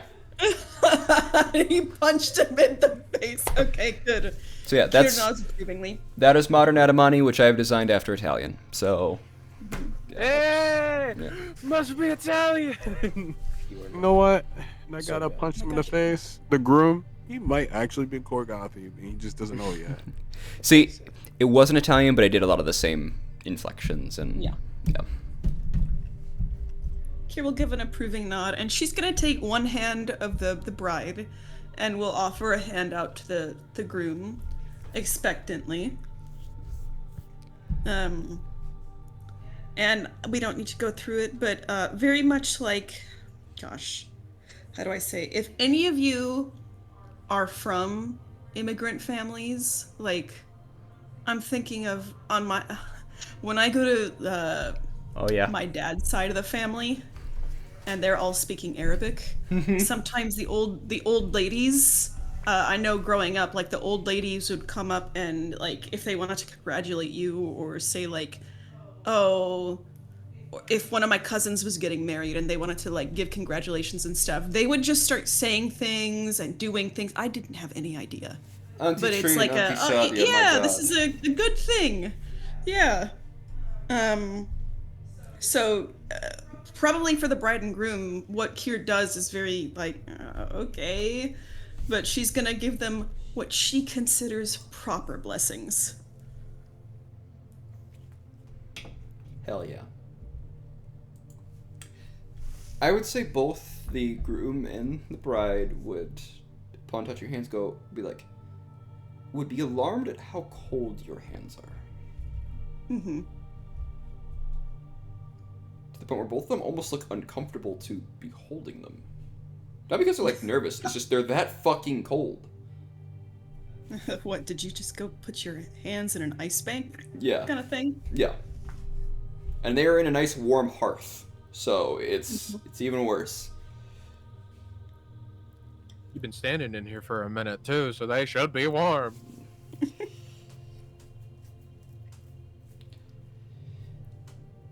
And they hear the blessings go. And thank you. Quick question though. You are a fire Gnosi, correct? I noticed with Yes. the flames. Why are you so cold?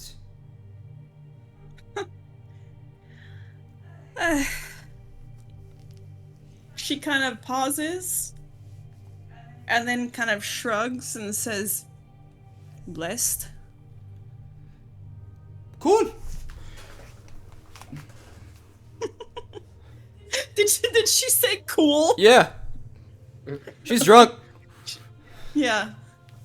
She just kind of goes, mm-hmm. And then we'll pat both of, like, the back of both of their palms. We'll give a nice little squeeze to the bride. Mm-hmm. And a smile, like an approving smile. Give like a pat, even if, no, you know what? She wouldn't ask for permission. She pats her on the cheek too. And then looks at the groom, looks him up and down and goes, how are you possibly going to survive here if you don't put on weight? You're too skinny. I'll get on that. I think. You need to eat more. Oh, I'll do my best. Is what I've told him time and time again. He does not listen. I have a fast metabolism. That's metabolism. Make sure you're eating. You have to be able to provide her, especially when she's pregnant. Okay. She pauses and then goes, if that is something you want. Yes, we would love to have a child. Right? Yes. Oh, very good, very good. She nods approvingly and will turn back to the bride and take her hands again and again do some blessings for, like, oh, you know, may your belly swell with children kind of stuff. Yeah. Like nodding and being like, yeah, I hope you have lots of kids. I hope they're really healthy. You know, those kinds of blessings. Genuinely though, I know that sounds Fertility. weird, Richard, but like that is in a lot of old cultures. That is a very common thing to say. Because, especially Yeah. Celtic. Yeah. Yeah. Because having a child was so fucking hard, and your kids tended to die. So you tried to have as many kids as you could. Okay. Yeah. So in a lot of very old world cultures, that is a very common blessing. Genuinely. She just goes through the Yeah. whole gamut of what she would say to a newlywed if they were from her village. Yep. Thank you. All right. That's a strange phrase, but I love it. Okay. What village are you from again? Krotishkalir. Krotishkalir. That's over by Mount Dragon, correct? Meet Shadow, yes. Yes. Is it the Anivalkahes Kirtuli? Yes. Perfect! Good to know. I'm glad that... And they begin to start just speaking in Corgatha to you with a very good accent that sounds native. She is very pleased by this. Yeah, and it is very much of... You could probably see that they've probably at least been around. They don't look anything like Jurin, but they have been around Jurin long enough to definitely get a good accent. This is the groom. Oh no, this is the bride. Okay. Yeah. She smiles. She seems very pleased to hear such good Corgathi. Yeah. With the right inflections, that type of thing. It's quite nice. Druin, she did better than you could. Because especially with the traditional names, they get rough. They get, Try. especially like old traditional, that's like, they get old names. And they are very literal with what they mean. So they get very long. A lot of syllables. But yeah. Geller just looks on like he looks at Jared, everything. Very much that same vibe of, I'm not even going to try to pronounce that. You also, from hearing from some of the Bellamar people, though, Jared, know that some of Bellamar names are also long as shit. So, that's a bullshit thing. Yeah. Yeah, Lysander Van Helsgrim. Yeah. 3 fucking words. Dumbass. I can say that he's my character. Yeah.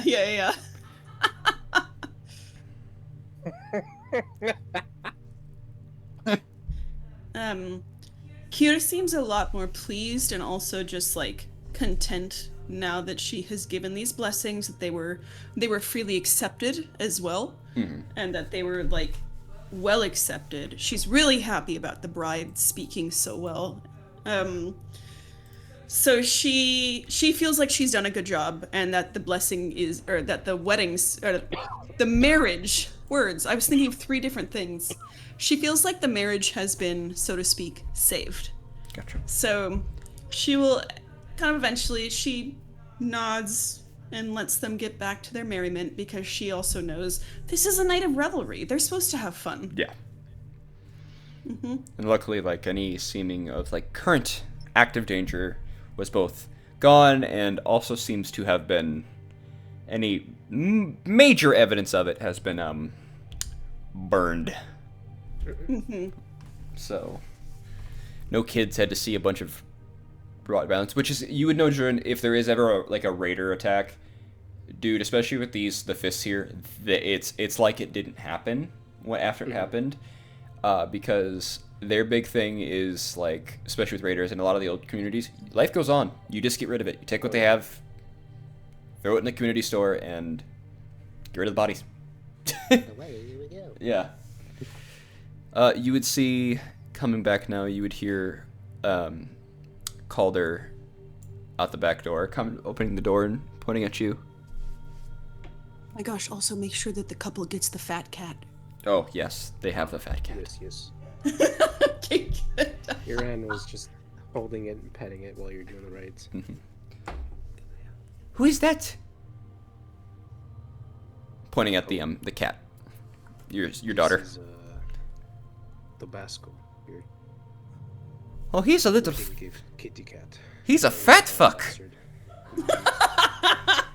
He's a fat fuck. I hope he. Oh, who the fuck am I kidding? He's not gonna catch any mice for you, but treat him well. I mean, we cut down on his food. He might have to. We'll see if he likes to play. 1 meal a day. I'd recommend. You see Gather pulls a feather from their outfit and starts like putting it from, and he paps at it. He goes, "We can make him a mice catcher. I think so. You just might need We'll train him. Yeah, we might have to catch some first and just allow him to go after them in a small area first. Maybe 20 pounds. He'll be able to catch mice." Well, you two enjoy your merriment.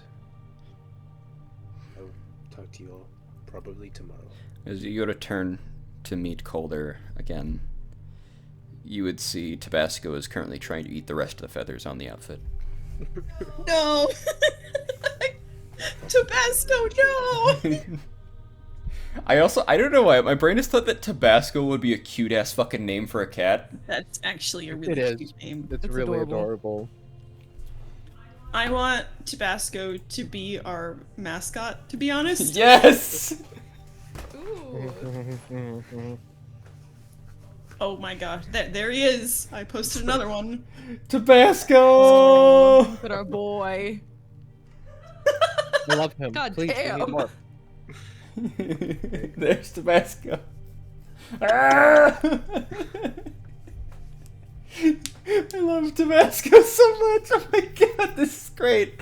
On He your looks so spread, sad. You're just gonna hear your aunt just complaining about grandchildren. Yeah. Tabasco might eat him. Deal with that. Not yet. No. Is for me. Golden, my boy. What is going on? Yeah, there's a group of the giant knights, the Goliaths. Yeah, they struggle with Corgatha, but they can speak giant. I specialize in that. Annie, thank you yet again. Yeah, The favor even though I am. I owe to you. Your daughter What? speaks better than you. I trained her well then. Very good. Hell yeah. Alright, come you two. It appears our bandit or raider business is not yet finished. Let me know if anyone causes you problems, sis. Okay, this is Tabasco. You're grabbing Tabasco's paw, waving it. I have to put him down before my arm falls off. God, you are a. Fat ass cat. You gotta close the door and you see. Fat. You gotta close the door. God, you're a fat fuck. Again. Makes him better. I bet you that cat sounds like meow. No, it's gonna be like meow, meow, meow. He just got big bones. Orange cats, for some reason, all sound very similar. I don't know why. Own cat, bro. It's crazy. I just think of Baldur's meows. Mhm. Okay. All right. What is problem now?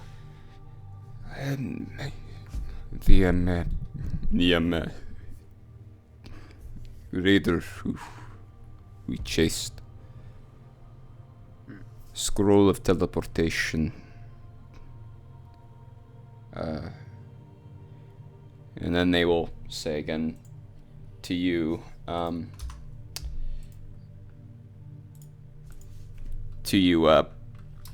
Jared.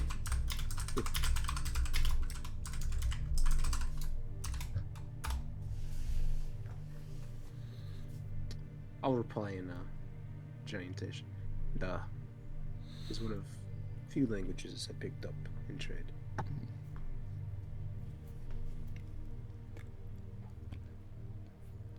So the language, the words that you guys would hear, just to give like a gauging of sound of giant. Kortabit dart utrobek lot viturk art. It's a very harsh language. And Corgatha does have roots in similarities, but they're split off. It's like a similar family tree, like root language, but they split off. It's like the language splitting off from Indo-European type deal. So, Oh. yeah. Like the difference between Chinese, like Mandarin Chinese and Korean. Root is the same, but very different.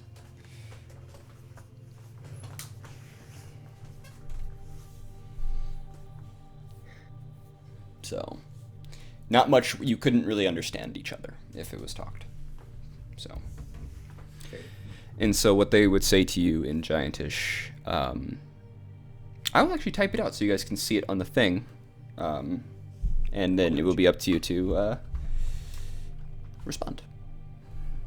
And you can relay the messages to them in common, so we can do it all in character that way. I think it'd be fun. Secrets! Yeah! To make the languages feel more like their languages, you know? Yeah! also be a translator.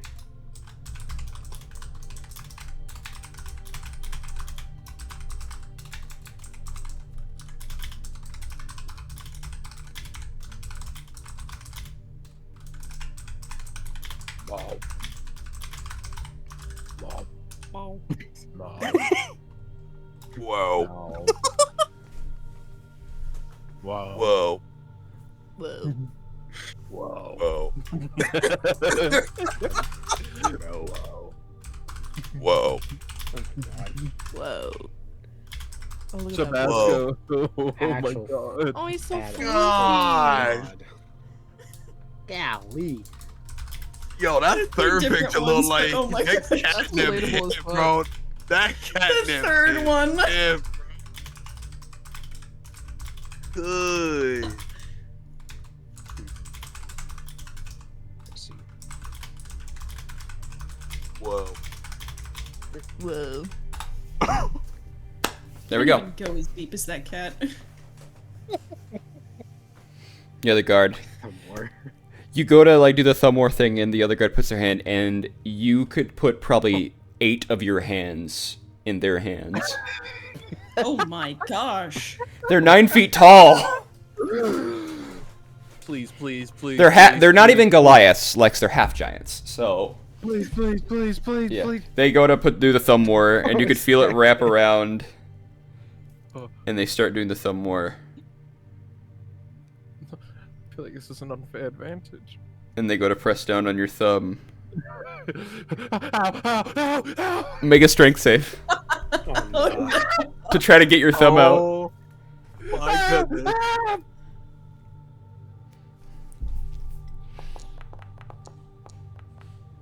Not bad. It's a -1. Your thumb is stuck under there, and you could feel them pressing a little tighter. Okay, okay.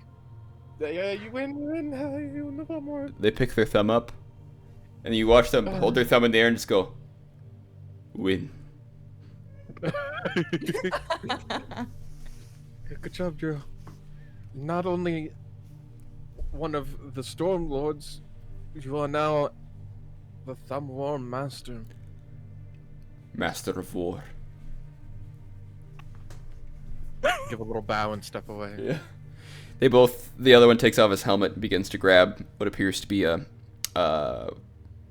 large rack of ribs, of pig ribs. They have boar ribs, actually. They're like these hairy wild boars that are covered in. This one's not. This one's it's been skinned and stuff, but like they have hair that like extends all the way down, and they can go through snow tunnels. I'll tell you about them later, but they're really cool. But they're like 2,000-pound hogs. So yeah, they're like the size of a cow. And so you see one just pick up like 6 of these ribs, and he just starts just eating. They're hungry, and it was merriment. It was leftovers, so they're eating. It is fair. Yeah, but yeah.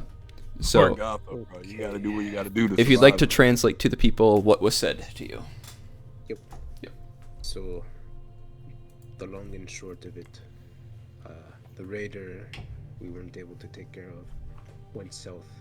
They were able to mark it, but the mark was dispelled. The last location that they know of from the target was the southern coast, but most do not dare head that way, as apparently the land itself seems to be thawing. Fine. You get a chill up your spine, even though you don't even wish you could do that anymore. Kier. Thawing. Is that the bed? These lands Unusual. don't thaw. I thought it was so cold here it could never thaw. We? Yes, that should be the truth. She looks up at the Goliath in confusion and says, the place is thawing. Are you sure? Yes.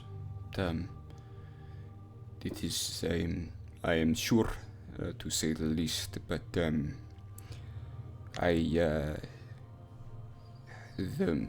are Sorry. fruitive goes and walks over to a bouquet and points at the flowers. Huh.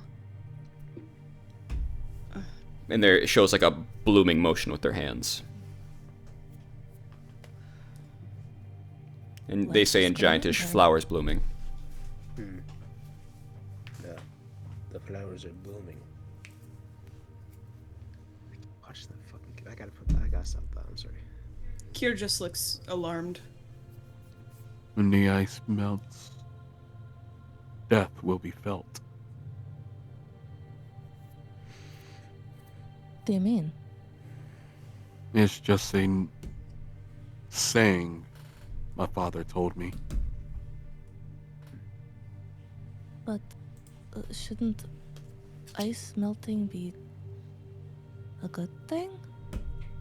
Not in Corgatha. Some things must stay frozen. Kier looks almost like, I don't know about shocked, but you saying that, oh, isn't that a good thing? She seems like, what are you talking about? Like, how could you say that? How do you not know? Like, her expression is just a little, like, dumbfounded. Seeing your dumbfounded expression, even though it's not pointing at me, I go, seeing your expression allows me to wonder, do you know what's frozen?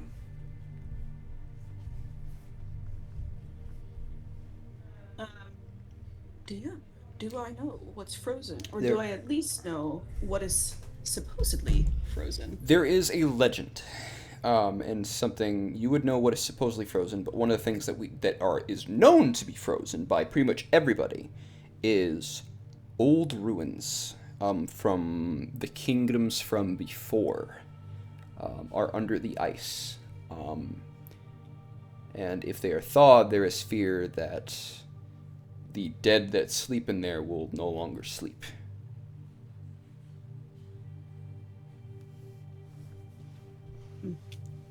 The kingdoms before, what I mean by that is we're talking before Corgatha was a frozen wasteland.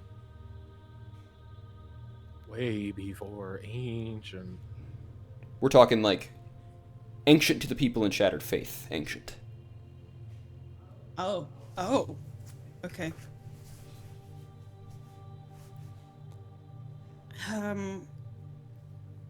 Kier kind of now looks a little sadder and says,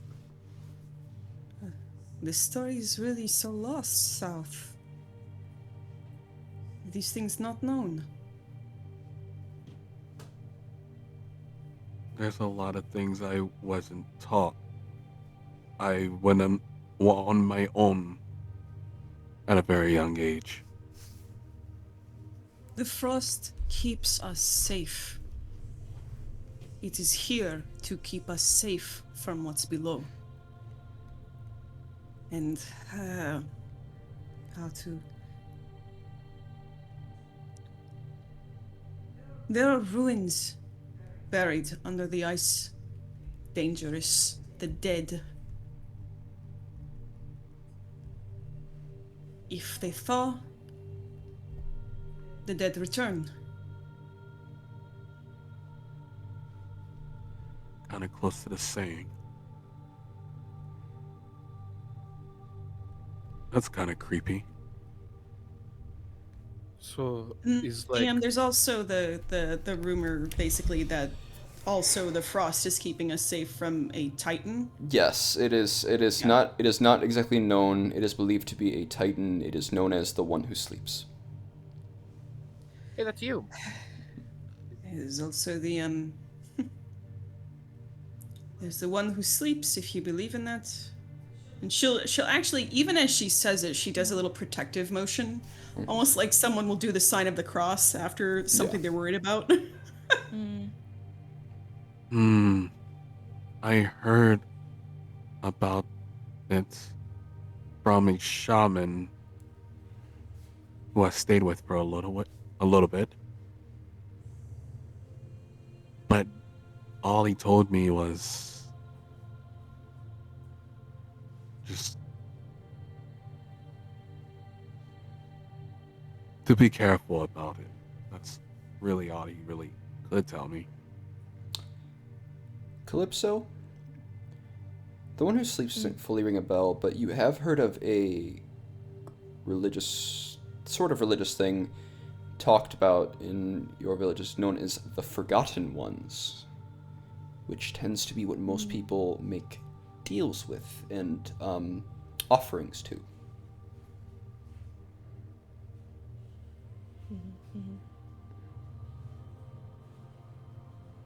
And your mind kind of goes, is this one of the Forgotten Ones that people make offerings to?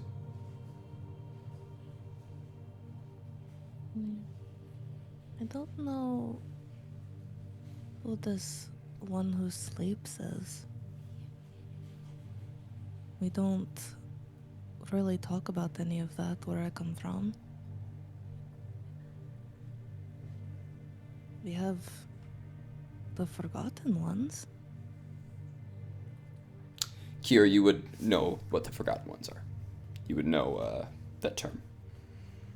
Okay, but for Kier, are the Forgotten Ones associated with the One Who Sleeps, or are they kept as separate for like the mythology, at least kept in her village? They are kept as separate. The Forgotten Ones are believed to be the ones who actually put the frost to keep the One Who Sleeps asleep. So. Okay. Yeah. So she makes this like a clicking sound and shakes her head and says, "No, the Forgotten Ones are the ones who put down the frost to keep the One Who Sleeps, well, sleeping. They did that to help us." Belnaya, We? what in the hell are they talking about? What in the fuck is anyone here saying? Yeah. This sounds like a bunch of superstitious nonsense. I was literally writing that down in Yeah, her journal. She's yeah. over there just writing. She's Yeah. writing on a little clipboard right now in her journal about this. Like, you're not trying to be disrespectful, but it's like a what? There has been no reports, nothing to ever back anything of this up whatsoever. Like in your eyes, like Corgatha is in the very far north. It's cold as shit up here. It would make sense for it to be. There's auroras and stuff.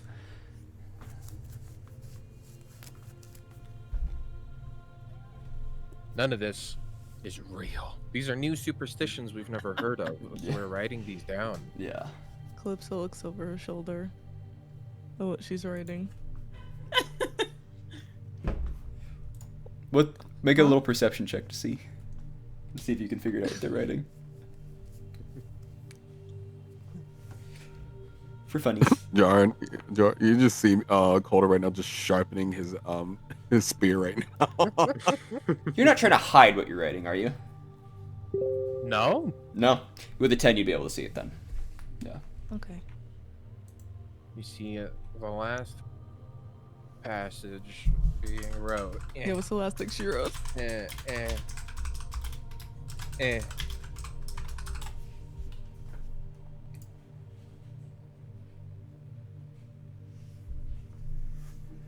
seem quite scared. Take with grain of salt. What? You don't believe in any of this stuff? Oh, she puts her notes away. What? It's not that I don't believe. It's just this is new information to me.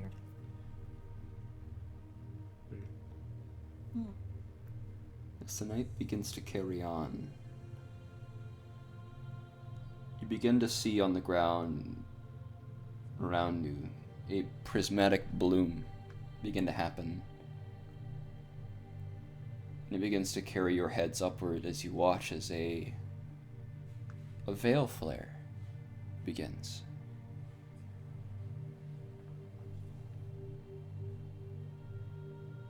A veil flare?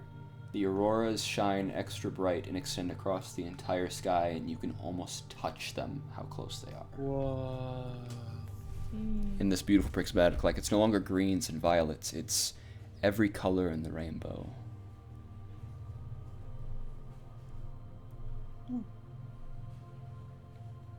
I'm superstitious as fuck. What does this mean to me? Me as well. To you, a veil flare can be a few things. A lot of people who are in traditional communities believe it is spirits of their ancestors contacting them. Some believe it is an omen. Others believe it is a message from the Forgotten Ones. And the ones in here, especially in this community, believe it's the gods contacting them. You know, the ones that are religious. Like this type, like a prime deity religious.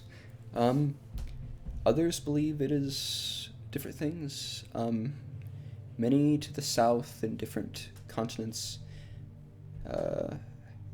have beliefs of possibly like planar ley lines. It's different to everybody. Nobody has a clear meaning. But for you, it, I would say, is probably either an omen of something good or bad, or a contact from your ancestors. And I know there's another one in this party that would also agree with it being a contacting of the ancestors.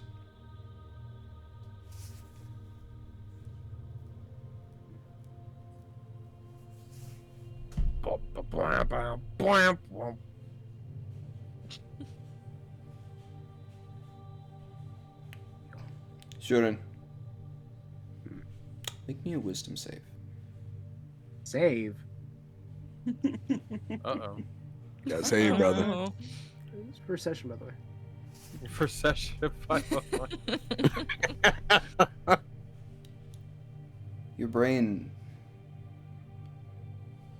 your head gets really spinny for a moment as you look up.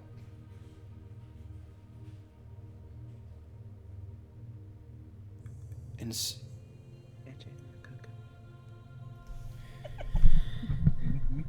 you hear a voice that almost seems to carry through the wind.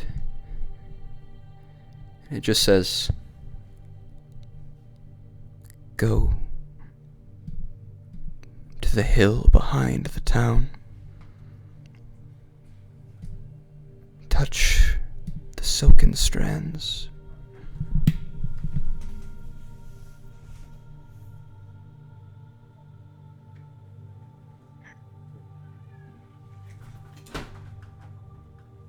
It appears I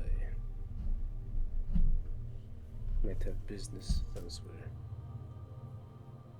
for a moment.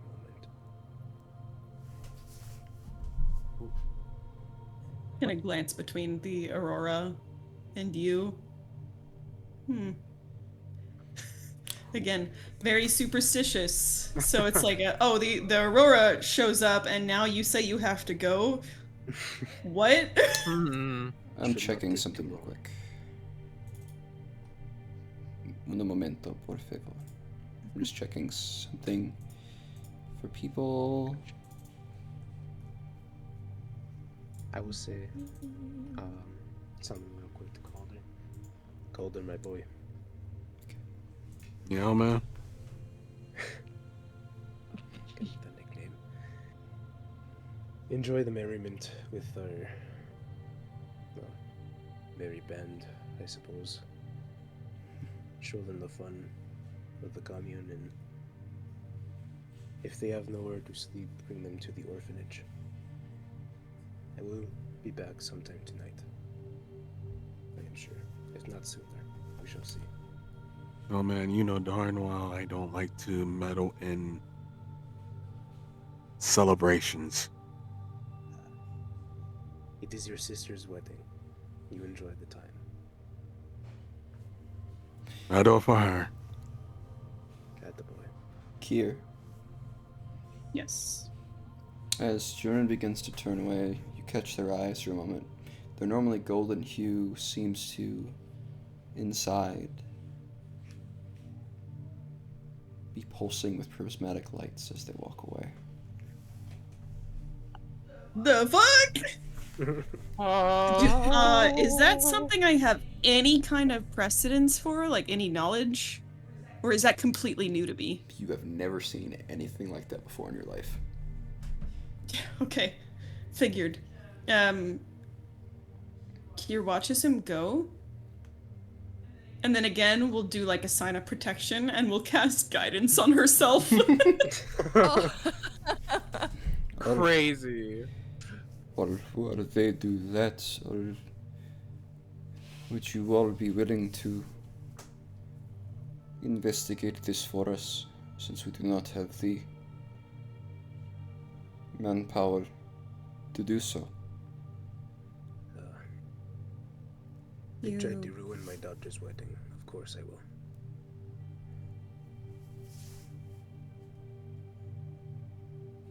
I mean, that's a little out of the way of where I was supposed to go.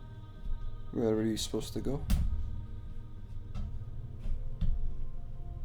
You know? I don't know. Okay.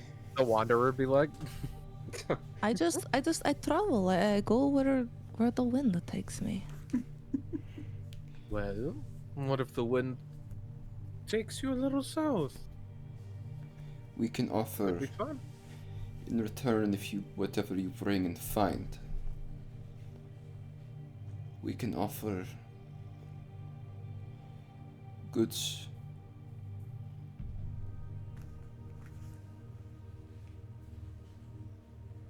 Materials, high quality metals, ingredients.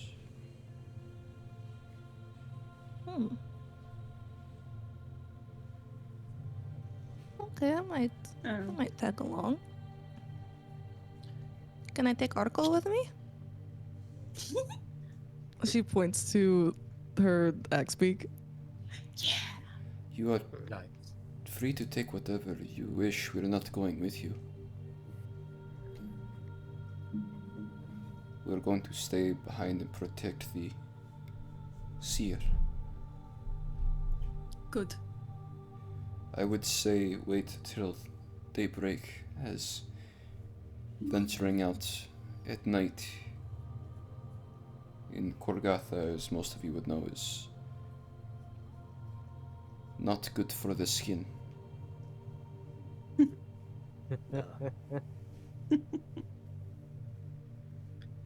Kira at least will give a firm nod. She's not going to speak for anyone else here, but she'll give a little firm nod and say, Oh no, I was about to say something to you as well. You didn't say nothing. if the south is thine, I will go. That is, portent. I will see it with my own eyes.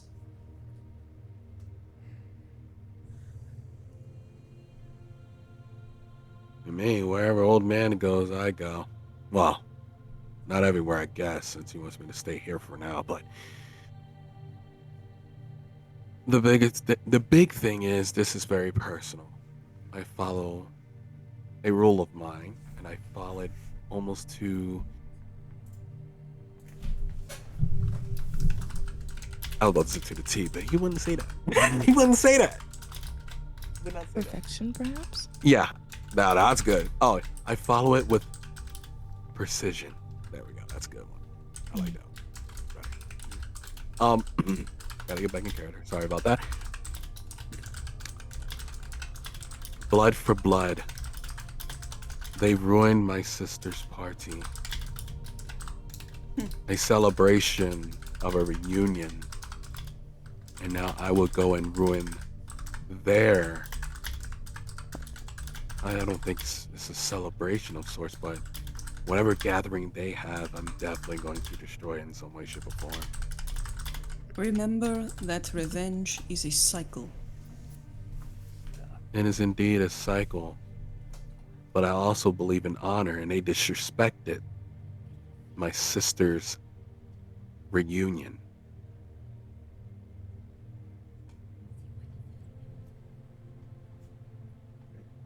Oh yeah. Calder, that journey out will also help train you in aspects of, how do I put that, temperament, so to speak. I've tried. It's better if I just direct it at something. In due time, my boy.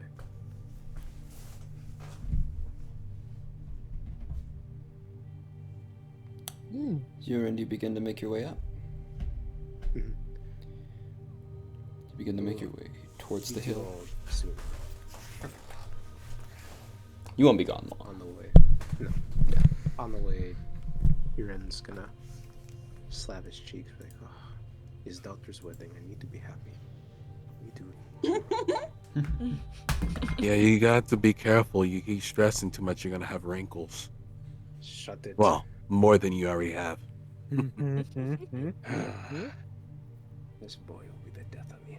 He does have a lot of wrinkles. I mean, I wasn't going to say anything, but I do not. As I make my way out. Mink, mink, mink, mink, mink. I love the scream. I love the scream.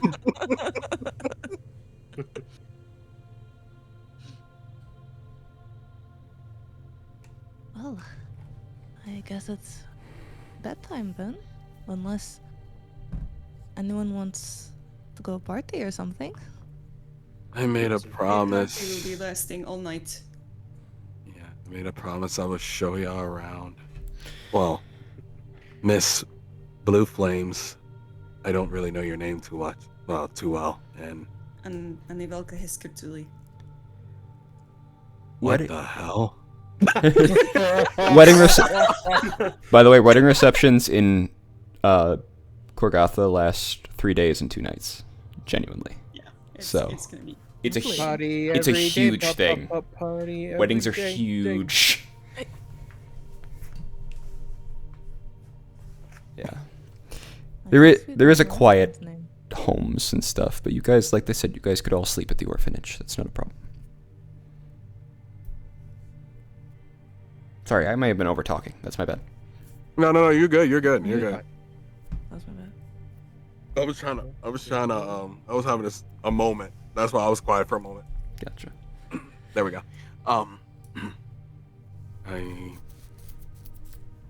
I can either show you to the resting quarters in the orphanage, which has enough room for everyone, or we can go back to the party.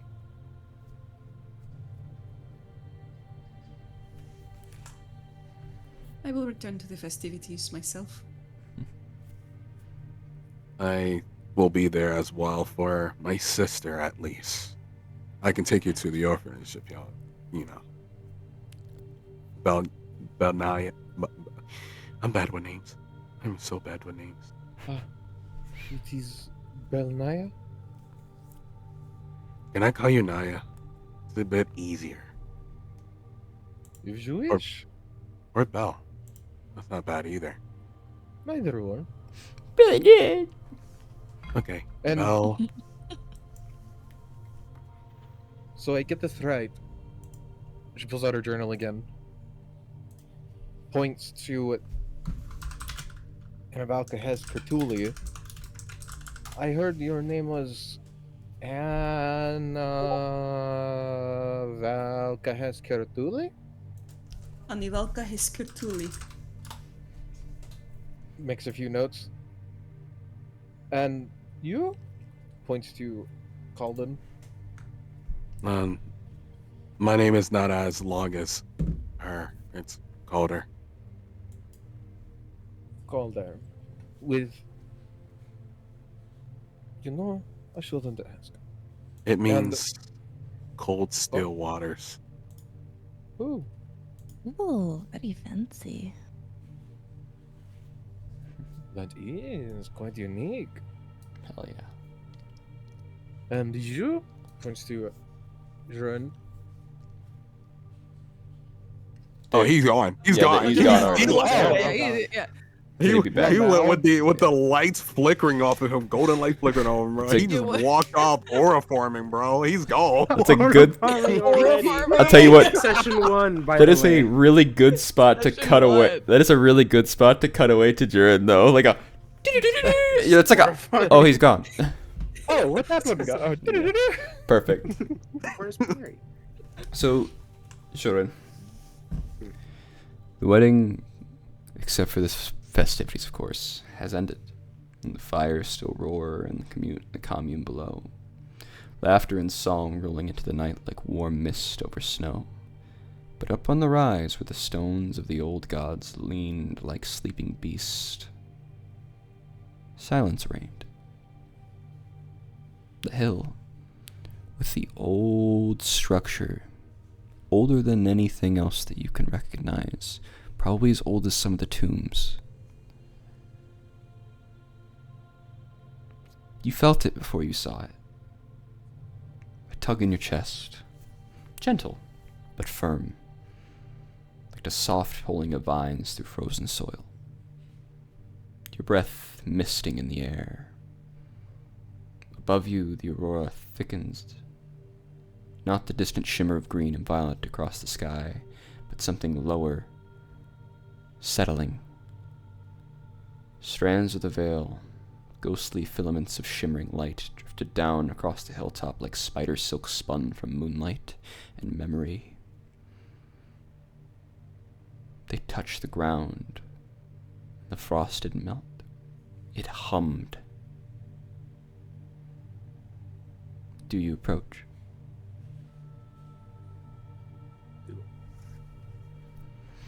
Your eyes shimmer faintly, echoing the hues above.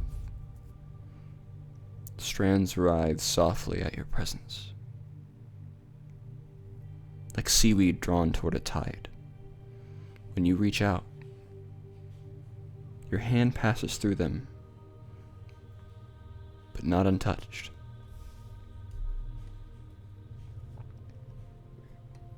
As your fingers brush the light, you don't feel heat. You almost feel like you should. But you feel memory. You feel the sensation of holding Yvellian as a child. First time you felt the sunrise in your bones, of pain buried so deep that even you forget it was there.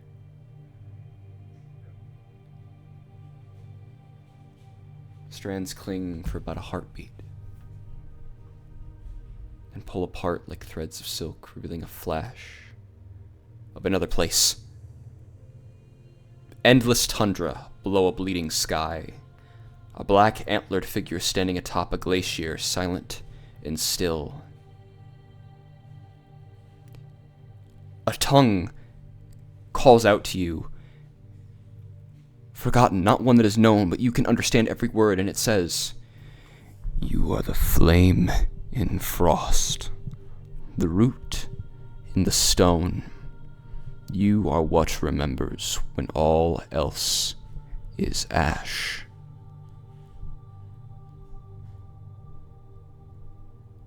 When the vision fades,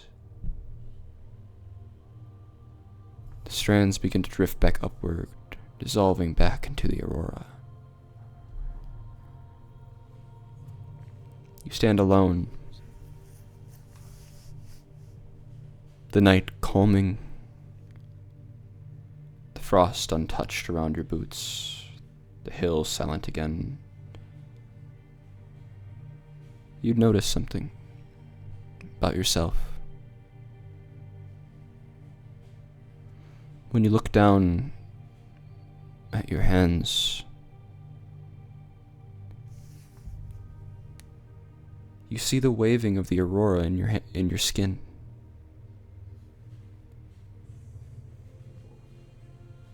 You see a single thread of the aurora clinging to it.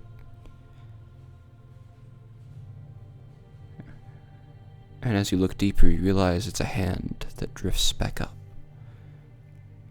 But that waving emotion still attaches.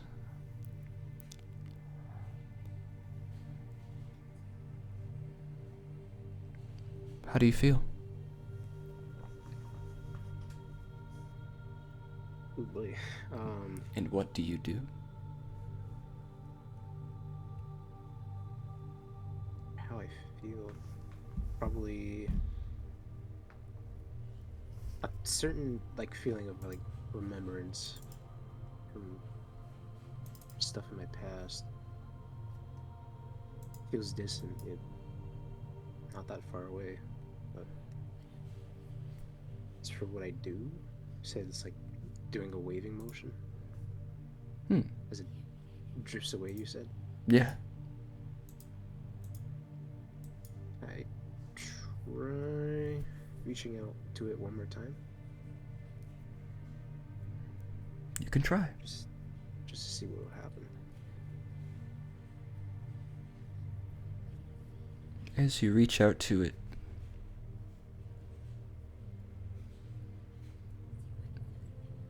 something happens. You feel yourself reach out and something leech. And you watch as the aurora begins to wrap itself not towards you, from out of you, reaching back towards the sky, twisting like tendrils.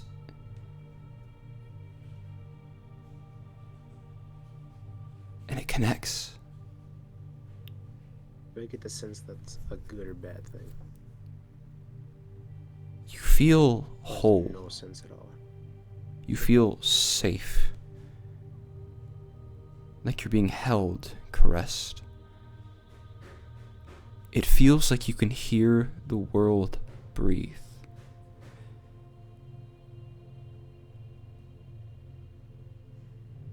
It's pure. You hear the sounds of laughing children. Happiness.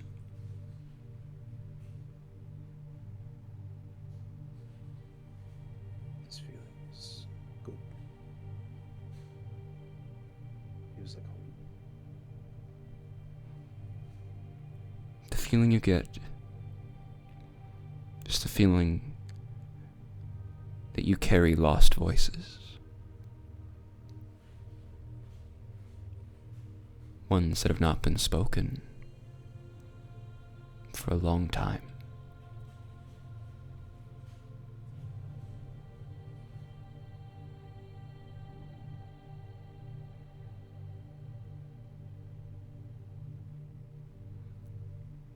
In a spiritual sense or like a literal sense?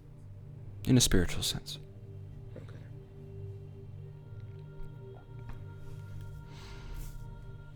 Let them speak through your actions.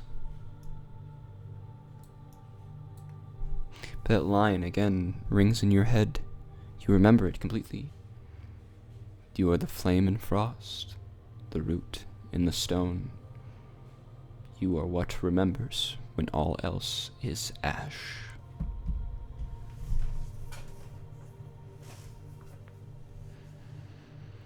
Jiren just simply scratches his beard.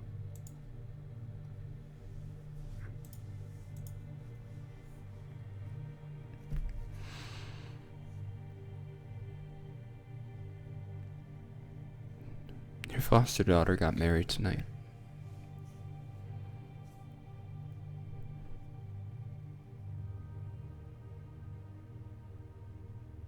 One of 3 kids.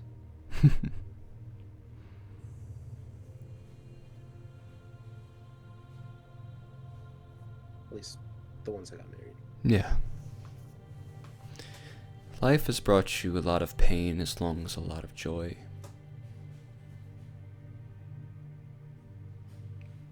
Both can help or hurt, but both are a message. And nothing should ever be silent.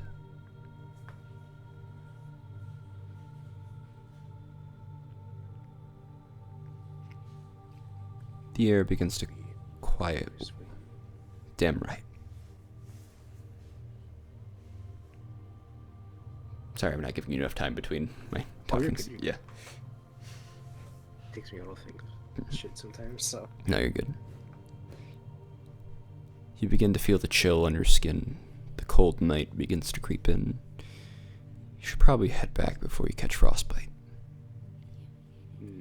Probably. Oh. Wonder how everyone's doing at home. And we cut back. You guys. I wonder how everyone else is doing. Yeah. We cut back to. You guys all were going to the orphanage, or were you? Who all was going where? I think they're gonna party. They're gonna party. We're going to party. Look, is there like a stable or something? Anywhere? She's asking in character, so whoever is. Yep, there should be. Usually some come on horses. Horses. You don't find horses here. You find giant stags. There you go. And bears. And There. saber-tooths on occasion, if you get from somebody who's really traditional. All right, hold on. I need to get me a bear. Riding bear. Uh-huh. As a Goliath, I need me a bear. He wants a big bear. He wants a hairy gay man.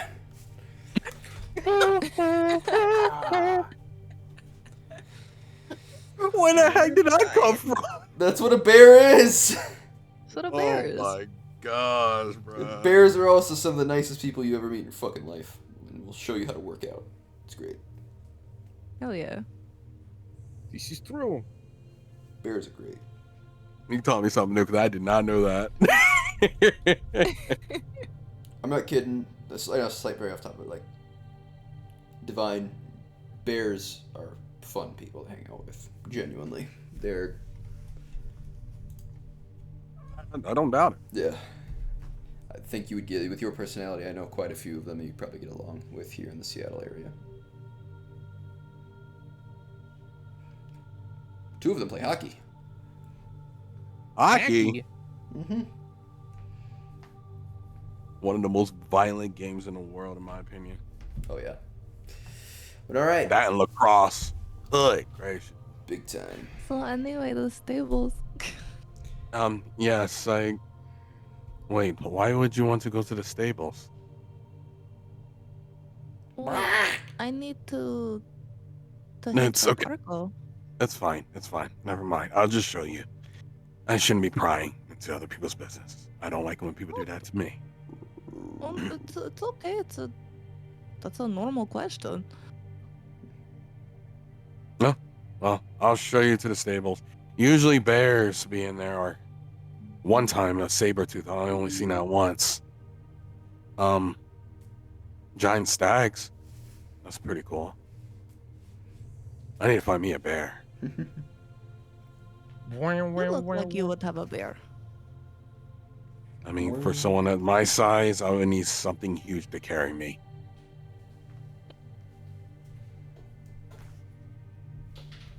Yeah, once I do that, then I could meet you guys at the party.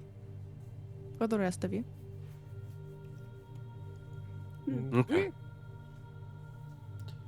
Oh, I'll show you to the stables real quick. By the way, Dan, what's the moon like right currently? Unseen. It's can't see it currently because of the snow. I should just okay. Should be glad it's snowing because but if we're talking like actual moon, what it is right now, it's about a quarter moon. Okay. Understood. But the knowing Corgatha and stuff like that, if it's a clear day, it's a cold day. So Yeah. Colder while walking. He'll probably say it to himself out loud, because even though he sticks to himself sometimes, he does like to be truthful to himself, so he does say stuff out loud sometimes. But you will hear him go, "It would have been better to be born in a night like this, to be honest." As he's walking. Yeah, it's about 5 degrees outside right now. It's actually a considerably decently warm night. I was gonna say that's warm in Yeah. Corgatha standards. Yeah, That is warm in Corgatha yeah. standards. It's a considerably warm night for Corgatha. Take off some of these layers. Kind of. Well, I mean, with all the heat that's going around, yeah, you actually being on the street with this giant ass fire, it's hot. That's hot. The long fire That's literally hot. is meant to burn for 3 fucking days. So. Mm-hmm.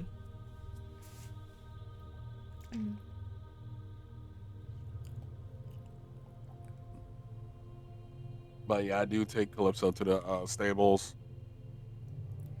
And then everyone else I would bring back to the party. I already know Miss Longname. Hold on, give me a sec. I'm gonna have to learn her You can name. just call her Kir.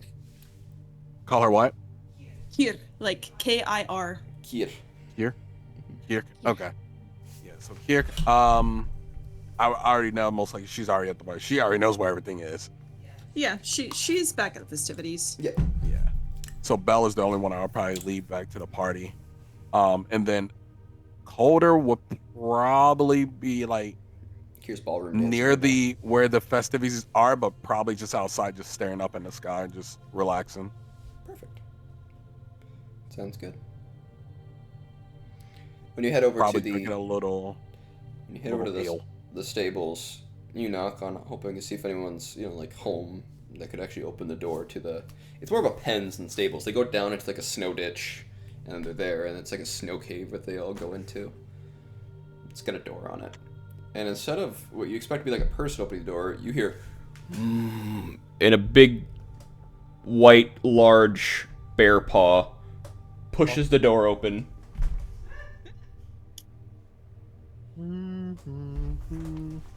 And you see a large, massive polar bear staring at you. is this an awoken polar bear? Yeah. Hello, big fella. I need to get into the stables.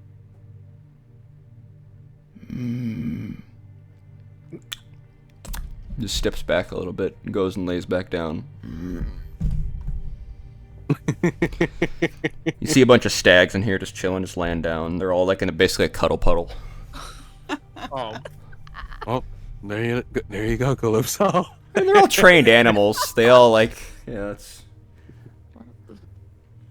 Very well behaved. Well, in Corgatha, the animals we train are like family. Raise them from birth. Some go find their own animal to train and raise them through there. Some are selected an animal from a family member of some sort, and then they raise it. Bears get raised for generations, like generation on generation being raised by people. So it gets basically ingrained into like those like lines DNA, for lack of a better word, to just be much. They're what's the word? Domesticated. Oh, that's lovely. You hear that, Oracle? Well, you should make a couple friends then, huh?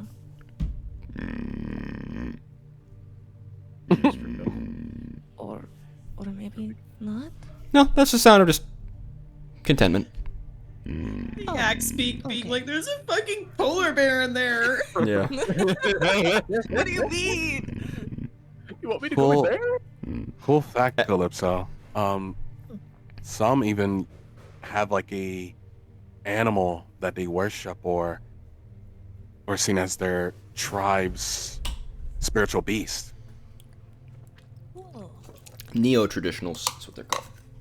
Yeah, mine's actually the tribe I used to come from has one, but it's not something I've ever seen before.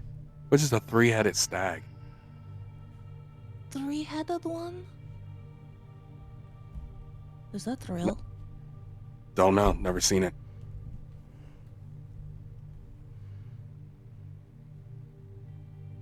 Well, I hope so. I'd want to see one. If I seen one, I'll let you know. Well, I'm gonna go to the festivities before my sister probably talks to old man about me not being there and have to get a lecture.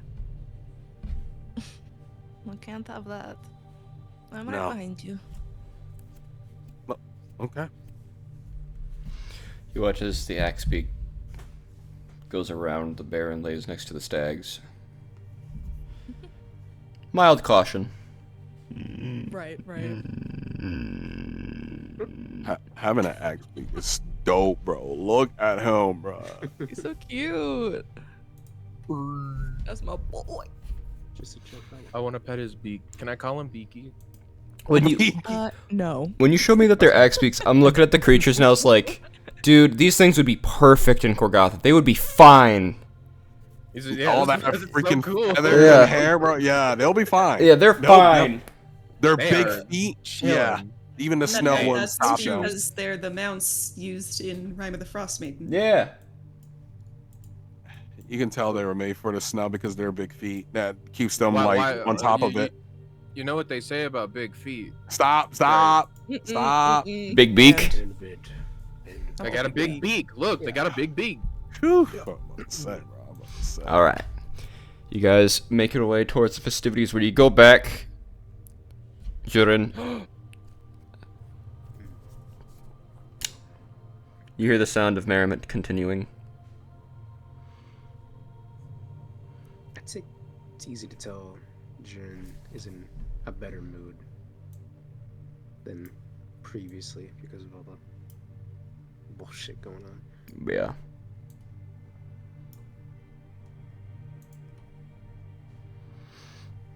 Yeah. Warm yourself by the fire at the long fire for a minute. Get the feeling back in your hands. It's good to have feeling back.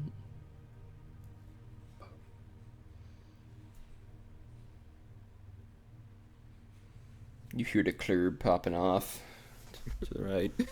I wish my boy actually listened to me for once. Yeah.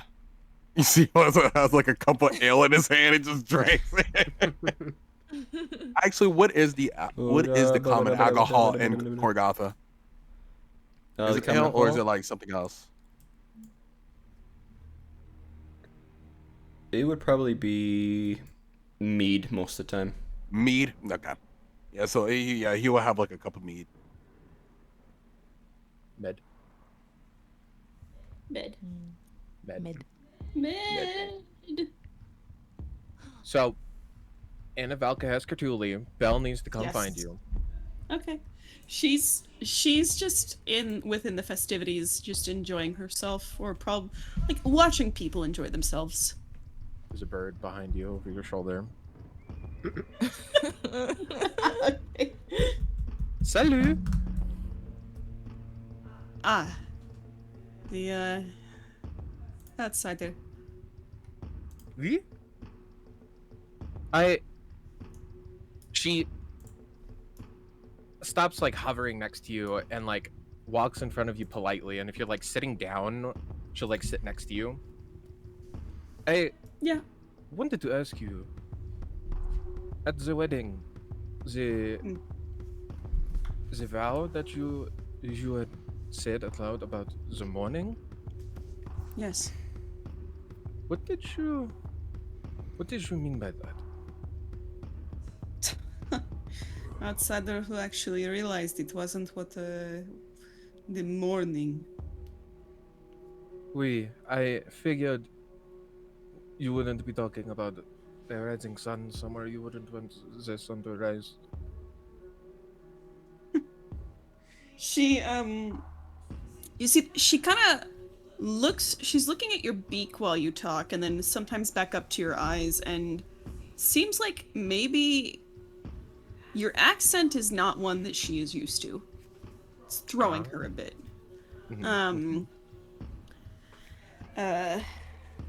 So she will nod. The morning, the glacier of morning. The glacier of morning. Oh, that would make more sense. Maybe, scrolling up in my notes to find that. May the morning never take your husband's love. The glacier of morning. May it never take his life. His love. I see. DM, is this information that Kier would feel cautious giving out to someone Yes. not from here? 100%. Okay, so she will say that and then just stop and look at you.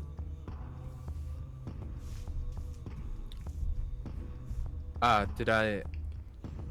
did not mean to offend or overstep. She stands politely and gives a little head bow. Thank you for the information and your courteousness.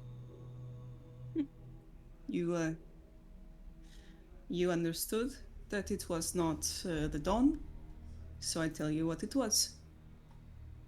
And I appreciate that. She takes out her little notepad out of her sack behind her.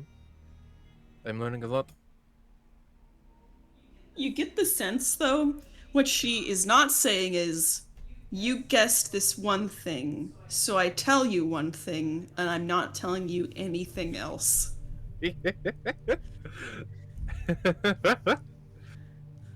Well, tongue in cheek. Oh.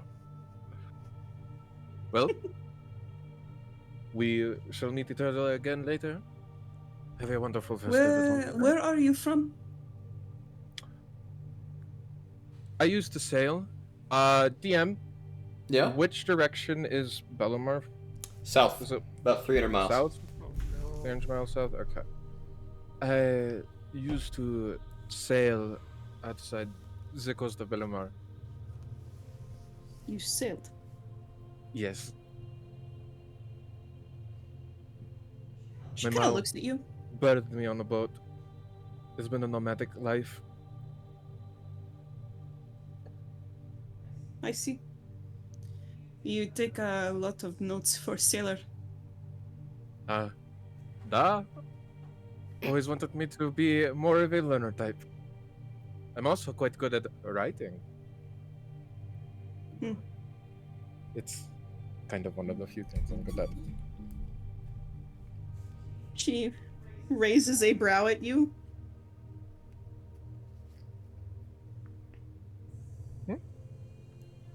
Striking features. Mm. You're getting mogged. I'm getting mogged on. Oh, no. Mm. My bird beak can't mog back. I just have to stare at you. Oh, shit. She just stares, blink, blink. Yeah, I was debating on doing like an insight check, right? But then I realized Kier is not familiar enough with accents. So if you say you're from Bellamar or around, she's going to assume, yeah, probably you don't sound like you're from here. Cha-ching. So she'll just kind of nod and say, like you said, we will be traveling together in the morning. Oui? What is your goal? Some of us, I'm going to see the thaw. The young one wants to ruin their days. What do you want?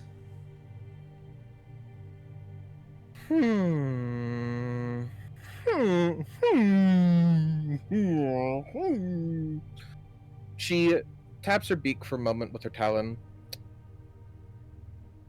Information. What?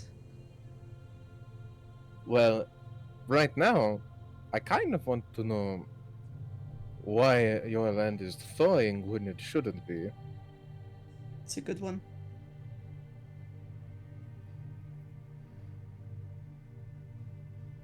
So I want to believe know too. our goals then align. Apparently so. It will be a pleasure to travel with you in the morning. She pauses. She opens her mouth like she was gonna say something. And then nods. Says, "Good. See you in the morning." Farewell. She walks away and does the Emmett Selk You wave. should have another. Not the Emmets. You should have another bowl of food. Welcome, make sure to fill up.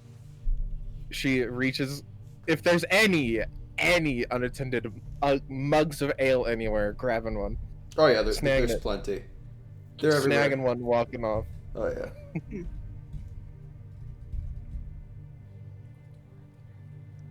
She will watch you go, and then kind of make a little and return to watching everyone enjoy themselves and immersing herself in kind of the ceremonies, festivities, revelry. Yes, step one complete. Establish an alibi with the most skeptical person in the party. Now I can get away with anything.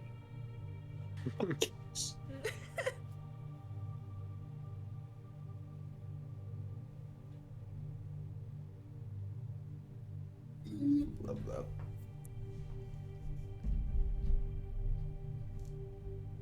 Buh? Buh. Buh?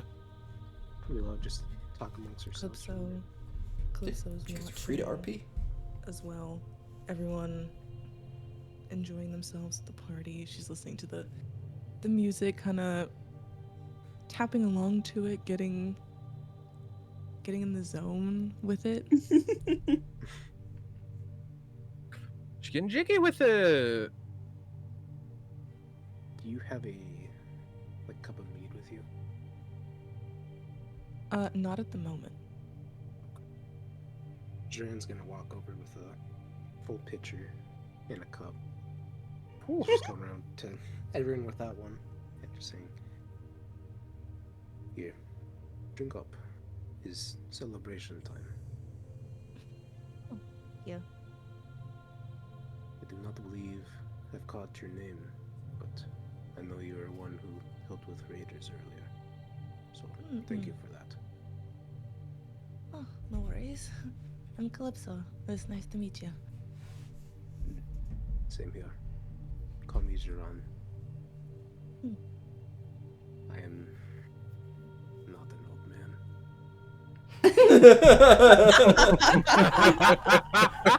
He opens with that is crazy. Coder is probably like, he's like on the other side, most likely, probably looking out the window, and probably acting like he doesn't care. He's not listening to anything. But when he hears him say that, you will hear a tiny snicker. But then if you look over to his direction, he's acting like he just got a straight face all of a sudden, and just staring out the window. He's mogging at the wall like he ain't do nothing wrong. I heard that. What are you talking about? You're probably hearing things. You know what age? You start Oh my hearing god. things. Hey, look, having a couple wrinkles doesn't mean you're old. I mean, hey, you look great. I know For I your do, but I do not age. have wrinkles. For your age? Okay. No. He said, in response to, "I don't have wrinkles," she's just like, Okay.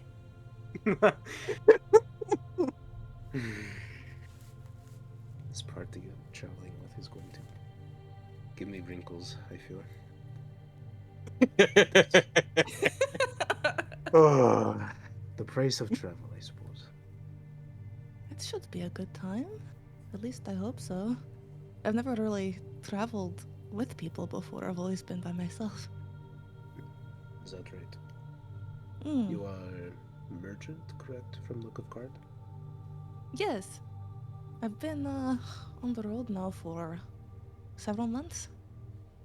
Most of the time I sleep inside my shop, actually, so this is a nice change. That is weird to hear.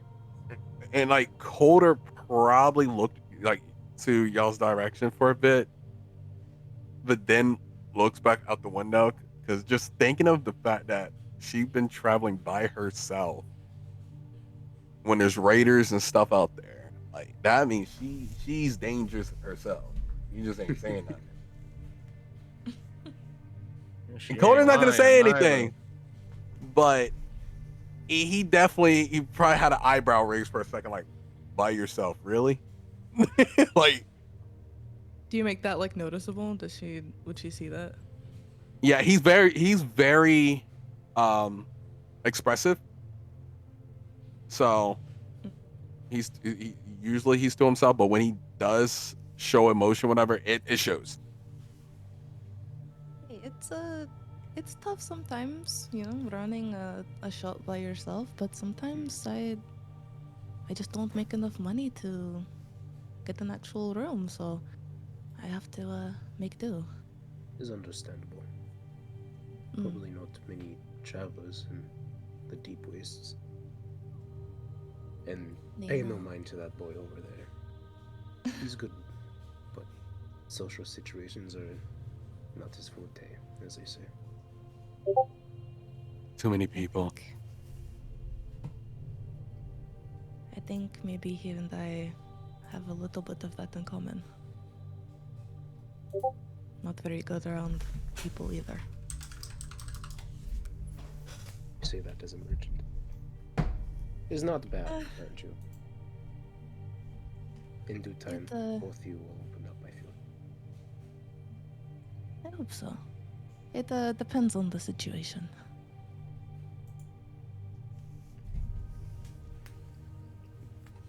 Well, it's good to make your acquaintance, and the orphanage I work, I'm the head at. Gotta look up the name, make sure I don't get it wrong. You might forget my own fucking voice. Oh no. Felt that.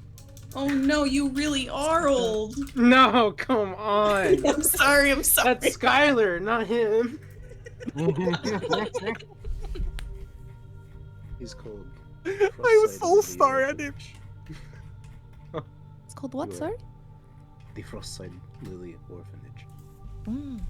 Honestly, that is a hard name. Yeah. Yeah, that's something you don't just remember. I'm gonna be real honest. No. You're gonna have to practice that one, bud. I point to the Lily blade Orphanage. person. Is she associate of yours? No, Two were not working really. together, I saw before. Oh. I mean, Apologies, I've met her once before. Actually, I think she traveled on my cart one time, if I'm not mistaken. But that's really all I know. If you are able to help with raiders, I sense you are good people, so drop by anytime you're in town. Take that invitation, thank you. The other head of orphanage is a great cook. You will love her cooking. Well, then I'll definitely stick around. Excellent. Enjoy meat and party. The night is just beginning. See, saunters out to give someone else with no drink a drink. In moderation. He's still a dad. He's still dead. In moderation. Peppa! Grandpa.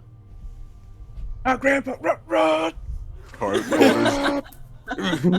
That's exactly why Carter's drinking his slow right now, bro. He doesn't want to be like that in this place. Divine, Our fight real quick. Divine, give us a rah real quick. Yeah. Perfect. Thank you.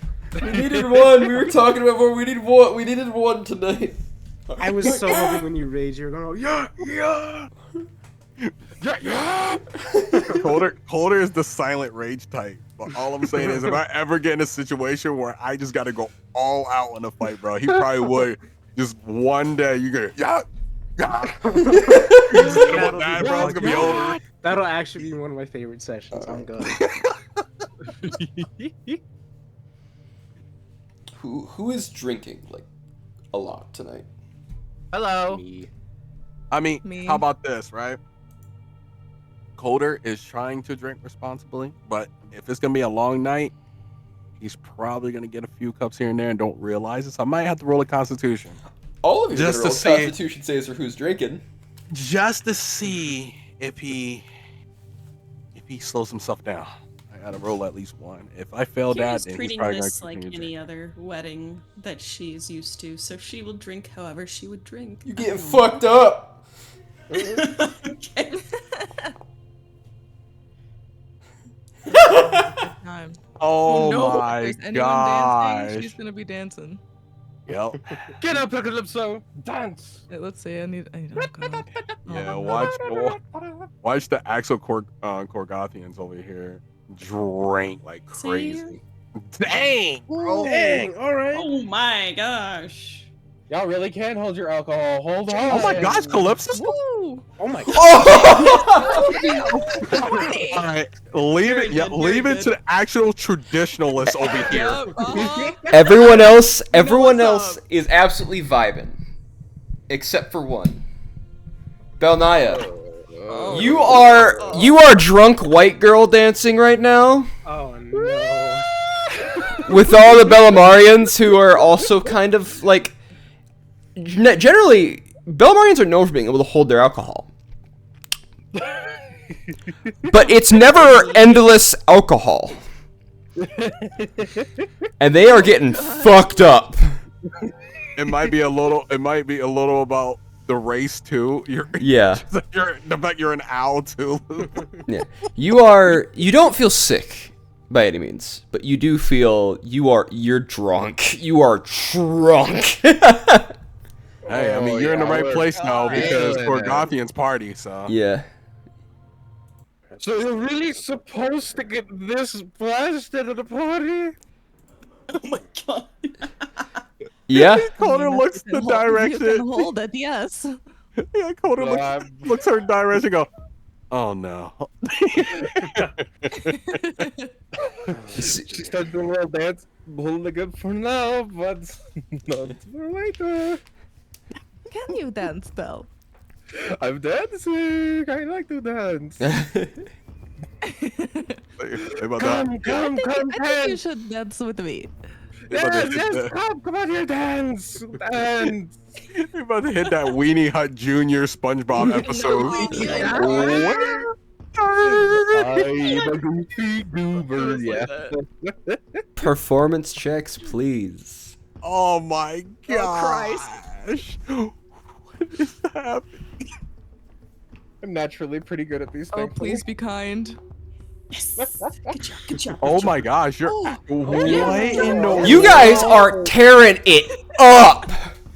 People are like, you start hearing claps, the drums are going around you, and everyone's like, basically just go, you know, like it just like you're at a bar mitzvah. It's great. It's a great time. I didn't know Bellamarians can get down like that, Dude, bro. it is. Okay, so everyone is absolutely getting down. No, you know what it's actually like? It's like fucking Bilbo Baggins' fucking birthday. Okay, it is. Yeah. Let's go. Yeah, there it is. People are getting down, dude. It's great. It is. You're seeing like Slavic dances. You're seeing Bellamarian dances. There's a lot of things going on. A lot of cool culture clashes. You're seeing. I mean, you're seeing that stuff. You guys. I mean, Baldai, you're doing a little bit of stuff. You guys are following into each other's rhythms with each culture's dance. You're having a great time. You guys are being the life of the party. It's great. I'm enjoying it. This is good. Good to celebrate, yes. As the evening drags on, you guys feel the warmth, the life, the enjoyment, and these things do not come often in Corgatha. And it is meant to just enjoy the night while you can. Happiness is precious here. Very precious.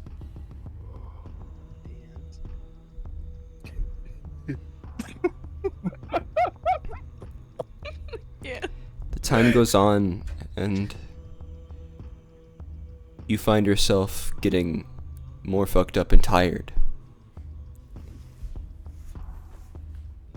people are beginning to saunter out. Some. Other people are keeping going, but you know that morning is only going to be a few hours away. Sun takes a while to get up, but it's like 4 a.m. And it's probably time to start going to sleep. Especially if you have places to be tomorrow.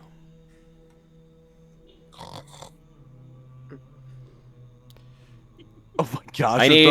I need one more Constitution saving throw from everybody. Oof.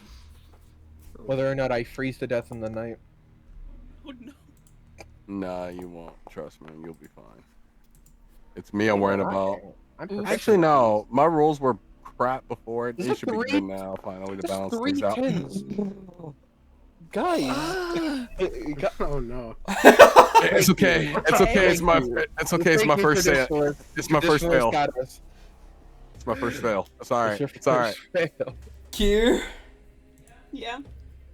you grab a couple of this and you watch as there's a lot of drunk people. Calder is currently breaking a table over his head. Oh my god. Oh god, not again. You watch as one of the as you're sitting there. You watch as one of the knights comes up and just looks at you, Juran, and just does a nod and it points and is looking for an all clear for something. And he tunk right on the back of your head, Calder, and knocks you out. Oh god. And then picks you up, sets you on a cart, and everyone else like escorts to the cart and is like, okay, you guys are heading home. Is why he does not drink. You released the beast for no reason. Here gives a slow clap, watching like what a nice, good job. Yeah. Nobody's mad. It was just one of those things they just just making sure that nothing else gets broken. Just, you're fine, didn't really take any damage. You were just already drunk enough to where it only took a good love tap from a very large person. Calder was like, he drinks and go, this shit gone! Right in the next minute! Again! Everyone else, none of you throw up, but you all are quite drunk. Calder got a little bit. Mostly, if I got under a 5, then there'd be some puking happen. But there's no under 5s, so we're good. Kier, you're fine. Like you still have a buzz, but it's starting to like fade out a little bit. You know, like that. You're like, yeah, I'm chill. You're just ready for EP time. Sure. Yeah. So you all begin to head to the orphanage for good rest. I mean, Kier's gonna go wherever she's been staying this whole time while she's been in this town. That's fair. Okay. Mm-hmm. Gotcha. I feel like Adriana would be like, are you sure? Are you sure? Sure. I was so And fucking scared to say that. She cracks a small smile and says, I've been here for some time. I have a place. Thank you. Something happens. Always You really asked a traditionalist, bro. Someone who's been here who understands. Are you okay? I drink more than I do, but Sure. I will be okay. I can see that. How many children do you have, Yoren? Currently, Hmm. we can't. Memory. Not when you count. He's drunk. Leave him alone. Let me count. Oops, I dropped my microphone. Oh, stop spamming that! Currently, I have about 9 kids at the orphanage. 9. You're able to They're care all- for all of them. Oh yes. That's very good. Good. I am not usually as grumpy as I was upon first meeting you all. As though, as I am to admit it, that Velimar guy isn't as bad as I thought. She just like quirks an eyebrow, still kind of smiling a little bit. I'm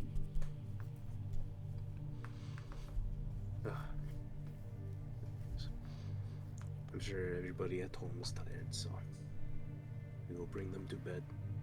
Go and rest. Oh yes, you as well. We'll see you in the morning.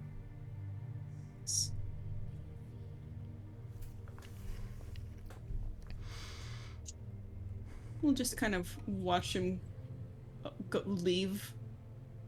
The prismatic stuff is not happening in his eyes anymore. Not currently. Okay. Yeah. So she takes note of that and just watches him go with like a little. Yeah. Kier. Yes. That familiar cold seeps into your body and you can feel your joints begin to stiffen. Okay.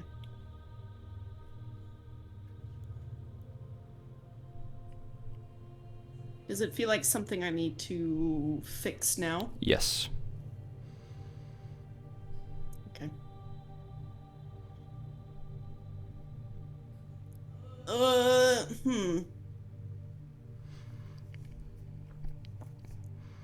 She sighs and makes a little with her mouth. I don't know if my mic picked up the. It did. Oh, we heard yes, it. yes. Okay. Cool. It did it. But if urine isn't too far away.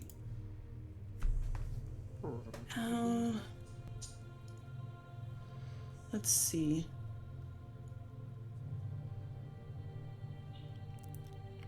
That seems like I'm gonna message you a question real quick. Yeah.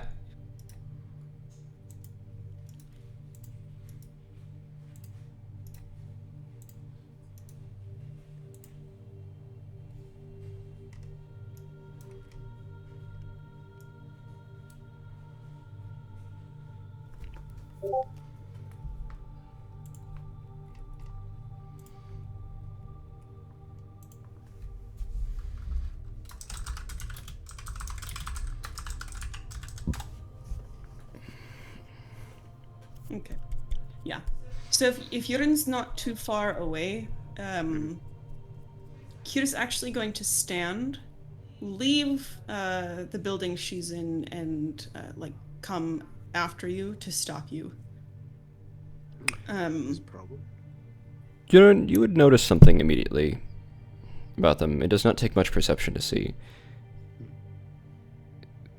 There is a bit of frost building up on their face. Oh dear. And their joints seem to be stiff. What is this issue? Did not see you leave for too long. No. If we are going to be traveling together for any amount of time, you said that you owed me a favor. I will cash that in now. Understood. Should probably go somewhere warm. I need your help. Okay.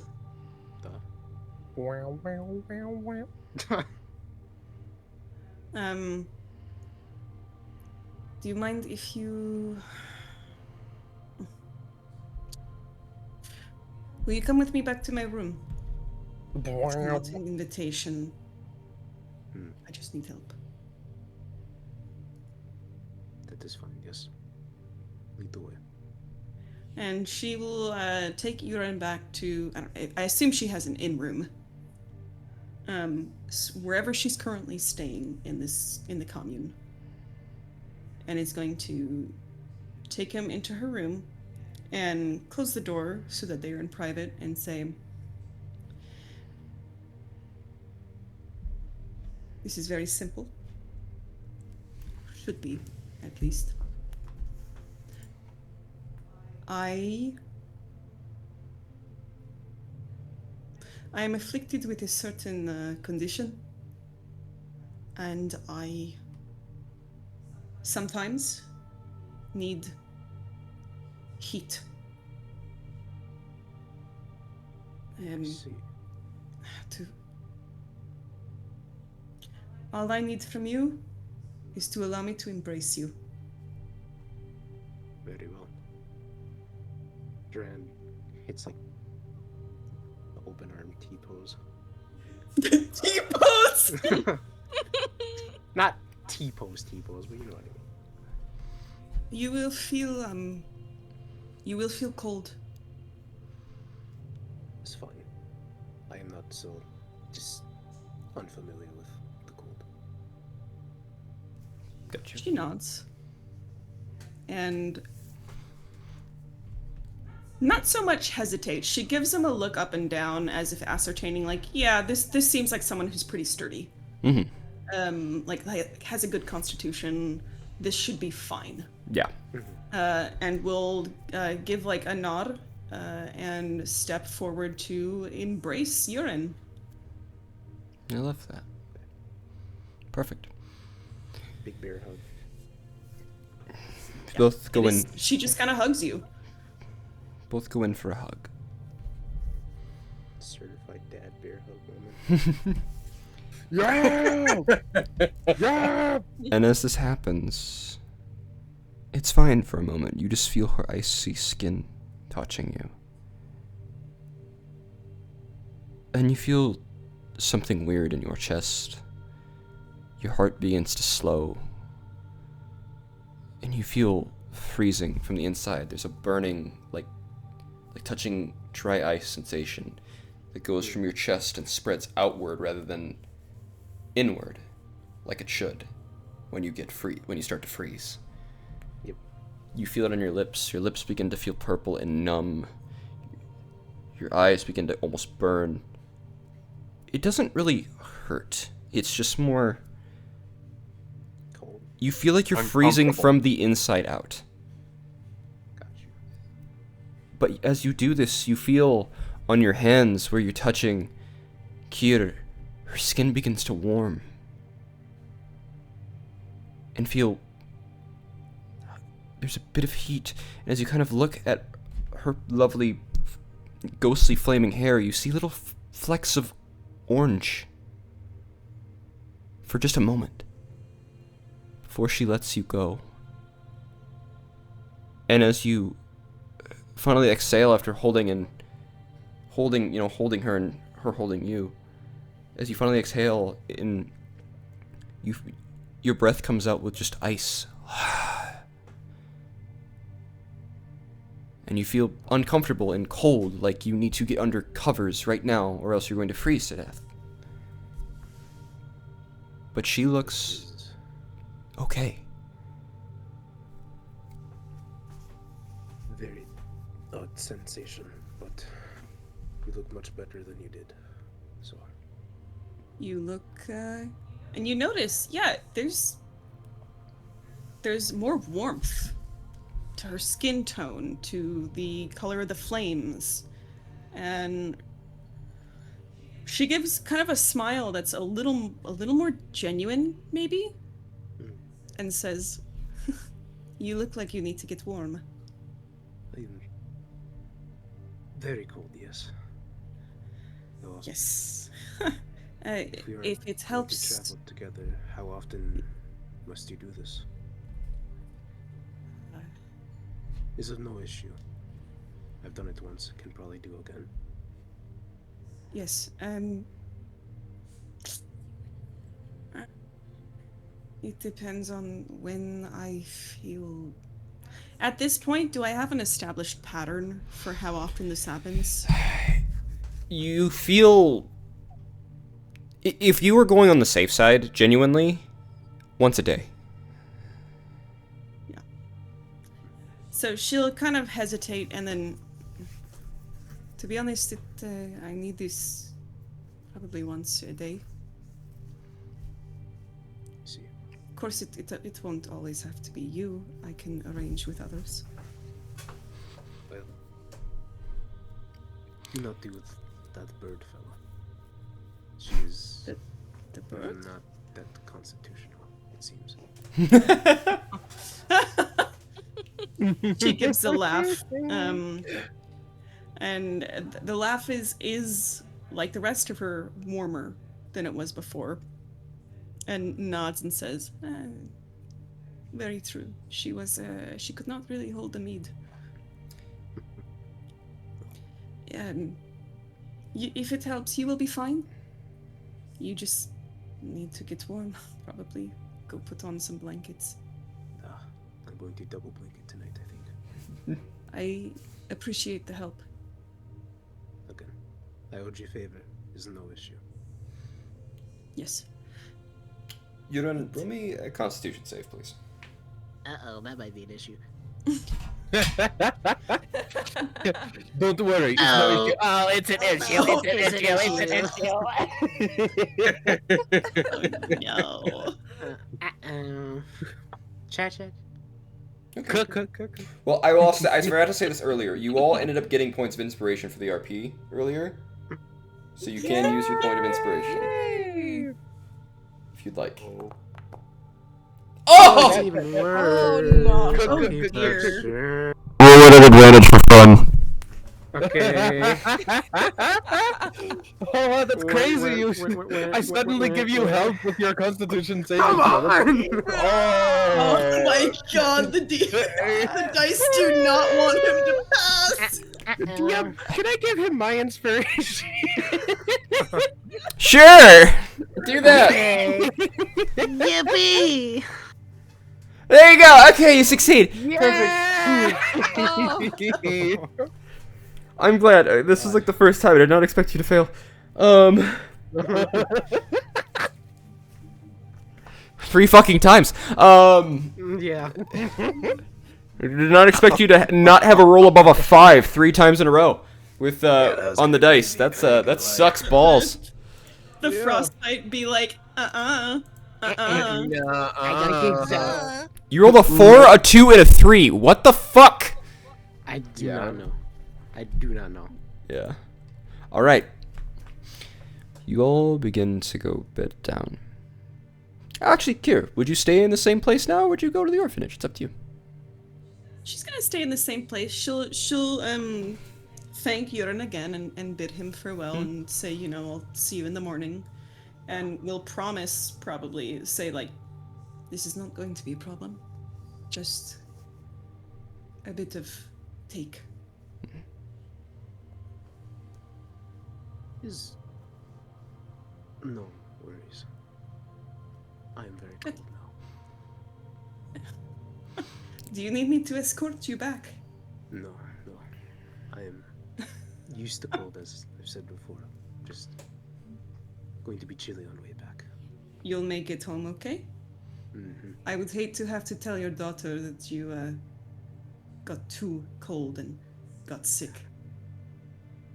I can't be weak. I can't let her see me weak.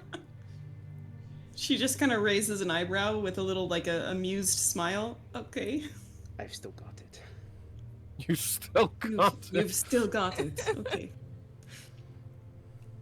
As I Get home. begin close, I say that as I close the door, but then open it. I'm not the old man, though. Excellent. As you all begin to settle, Kier, you head back and you see 2 large knights standing in front of the residence that you stay at. And they open the door for you and let you walk in. You have bodyguards? No, it's just a residence. Oh, okay. Yeah. Like, can they come with us? No. I don't live here. Those are they're the fists of Cord. So they're just guarding residents. That's cool.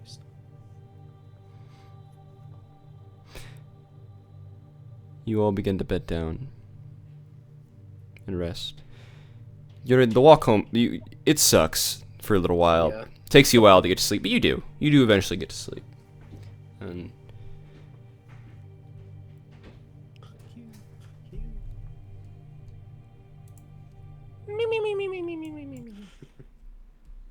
Calypso, you go to close your eyes after a fun evening. Why didn't you put them on pikes?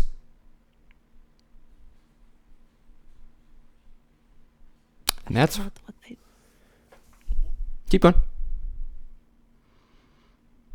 Keep going. I thought what I did was enough. Burning is too quick. They must see. They all must see. We are not to be toyed with. Do you understand? I understand. Good. Now get some rest. We're going to be very busy soon. You all may take a long rest. And that is also where we're going to end tonight's session. Yeah, it was so fun. Goodness. That's freaking good. That was good. Thank you all for watching the stream. For those who tuned in, I will probably be streaming a bit more often than I have been, especially with this coming out now. I'll throw in on my socials and stuff when the next date of this will be. It should be very soon, within the next 2 weeks. So stick around. Thank you again. Have a good night, y'all. Good night, stream Good night. chat. Good Good night, chat. Gamers. Good night, chat. Goodbye, gamers. Good night, y'all. Bye, stream. Yeah. Yeah, yeah. Yeah, yeah. Yeah, yeah. So, who has the highest health in the party now? I Me. have to know. It has to be How me. much? How much Oh, is we it? leveled up. I didn't do that yet. I have Oh. 17. Uh-oh.